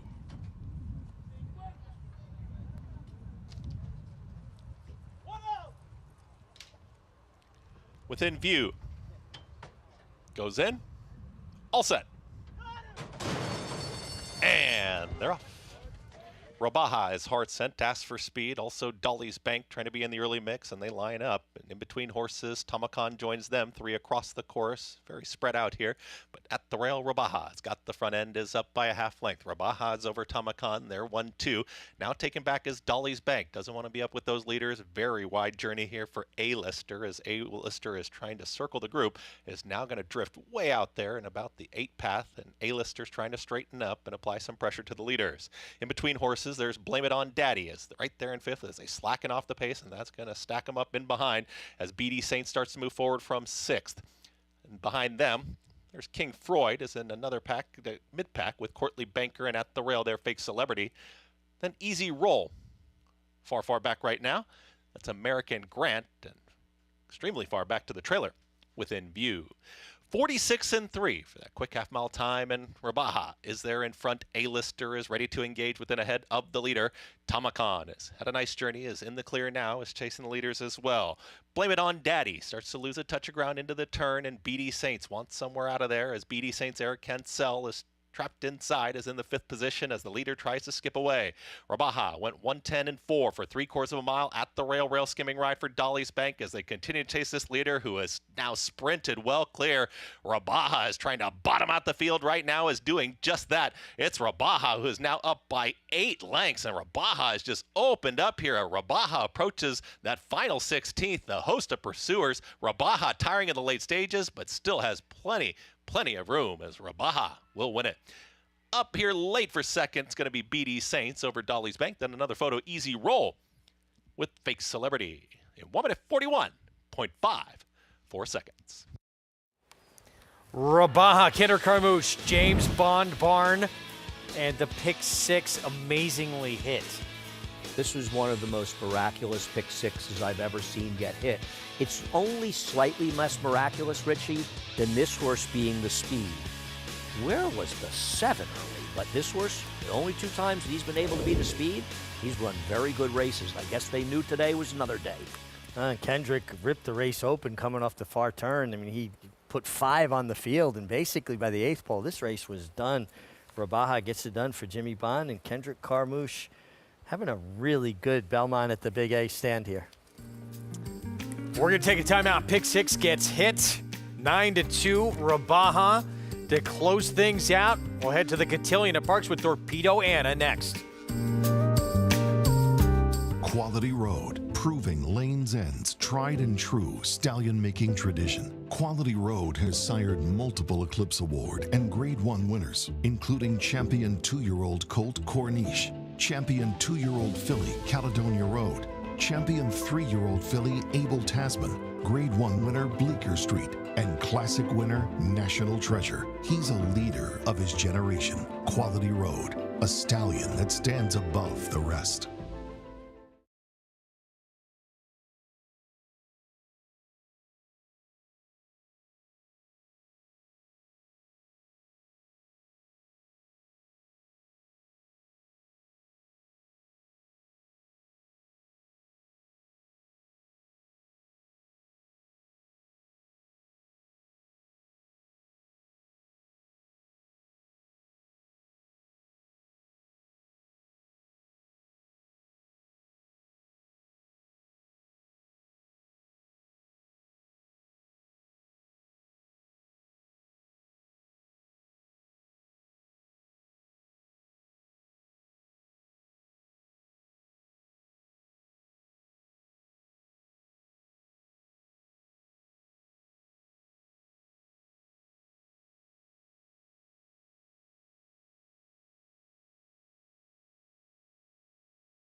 Here we go, ABR race of the week. Grade 1 Cotillion, 3-year-old fillies, $1 million purse. And the biggest star in our sport right now, Thorpedo Anna, who came up just short against Fierceness, against the boys in the Travers. Before that, she had reeled off 3 consecutive Grade 1 wins, and there she is in those burgundy and white silks with Brian Hernandez Jr. I like her in this spot, Richie. You picked her? Got her on top? Well, you know, sometimes I just go, who would I want to ride in here? And I think I'd want to ride her. Is there any chink in the armor today? No. Coming off that performance in the Travers. She's a good horse. I don't believe in the bounce theory. I don't believe good horses bounce. If she doesn't run, I'll be disappointed because I really like her. And I want to see her win this race, to be honest with you, because she's proven time. The second likeliest winner is Power Squeeze. Mm-hmm. She's crushed her when they've run against each other. Yeah, they're not even in the same category. And like in the Acorn, she didn't have a very good trip. She was battling it out the whole way.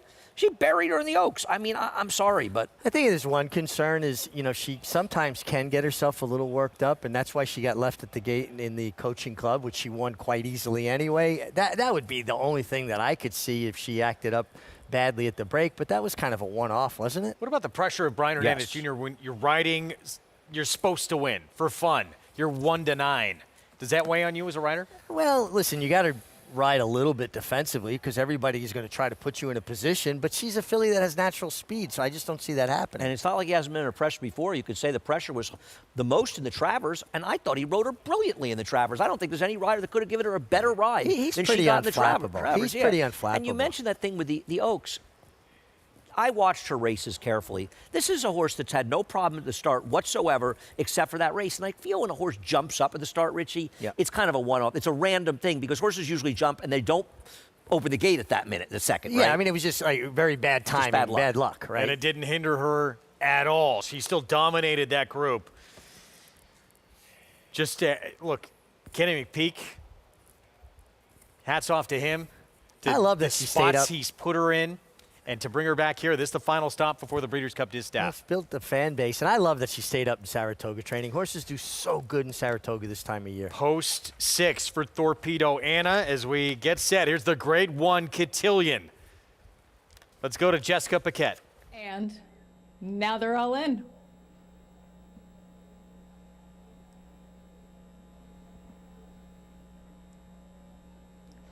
Off and racing in the Cotillion. It was a flawless beginning for this field of 8 on the outside. Mystic Lake goes right to the lead. Thorpedo Anna settles into second. They go by the finish line for the first time. Then it's Mystic Lake, followed by Tarifa. Sidamara, in between horses, the gray Scalable. In on the rail, Power Squeeze. In the early trailer, the gray Everland. Mystic Lake, she wanted the lead, but she's not going to have it easily. Thorpedo Anna, just a neck behind in second. In third, Gunsong, about a length and a half off. Then it's Tarifa, fourth, followed by Sidamara in fifth. Power Squeeze, sixth.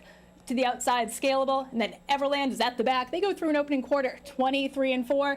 They begin their run down the backstretch, and Mystic Lake continues to lead. Gunsong now in second. Thorpedo Anna, she's about 2 lengths back. She's in third. She's lost some ground, followed by Tarifa. Then it's Scalable to her inside. Sidamara, followed by Power Squeeze, and still at the back, Everland. And Mystic Lake takes them through half, 48 flat. They are not cooking on the front end. Mystic Lake well within herself. Gunsong a length off in second. Then it's Tarifa flanked by Thorpedo Anna, followed by Scalable in fifth. Sidamara, Power Squeeze, and still at the back, Everland. And Mystic Lake continues to lead just off of her outside. Gunsong, she's beginning to move. Under a drive, Thorpedo Anna, Tarifa, she's in third. They go around the far turn in the Cotillion, a quarter mile left to go. Mystic Lake has led all of the way, but now she has some company coming. Gunsong up to confront her, and Gunsong sticks her nose in front. Thorpedo Anna swings to the outside, and the Grizzly now begins to roar. Gunsong has the lead. Thorpedo Anna on the outside. Tarifa, Gunsong game, but here comes Thorpedo Anna. A 16th left to go. Thorpedo Anna, the Grizzly has the heart of a lion. Thorpedo Anna gets the win, a narrow victory over a very game Gunsong in the Cotillion. Thorpedo Anna wins the Grade 1 Cotillion, but not as most probably expected. This was close. This was really close. She had to work for it. She hit the front. Looked like she was going to draw off.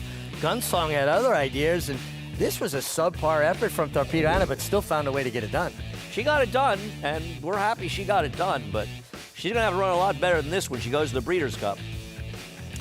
We got to say so long to Fox Sports 2. Thank you for watching. Thorpedo Anna, Grade 1 Cotillion winner. We'll see you tomorrow.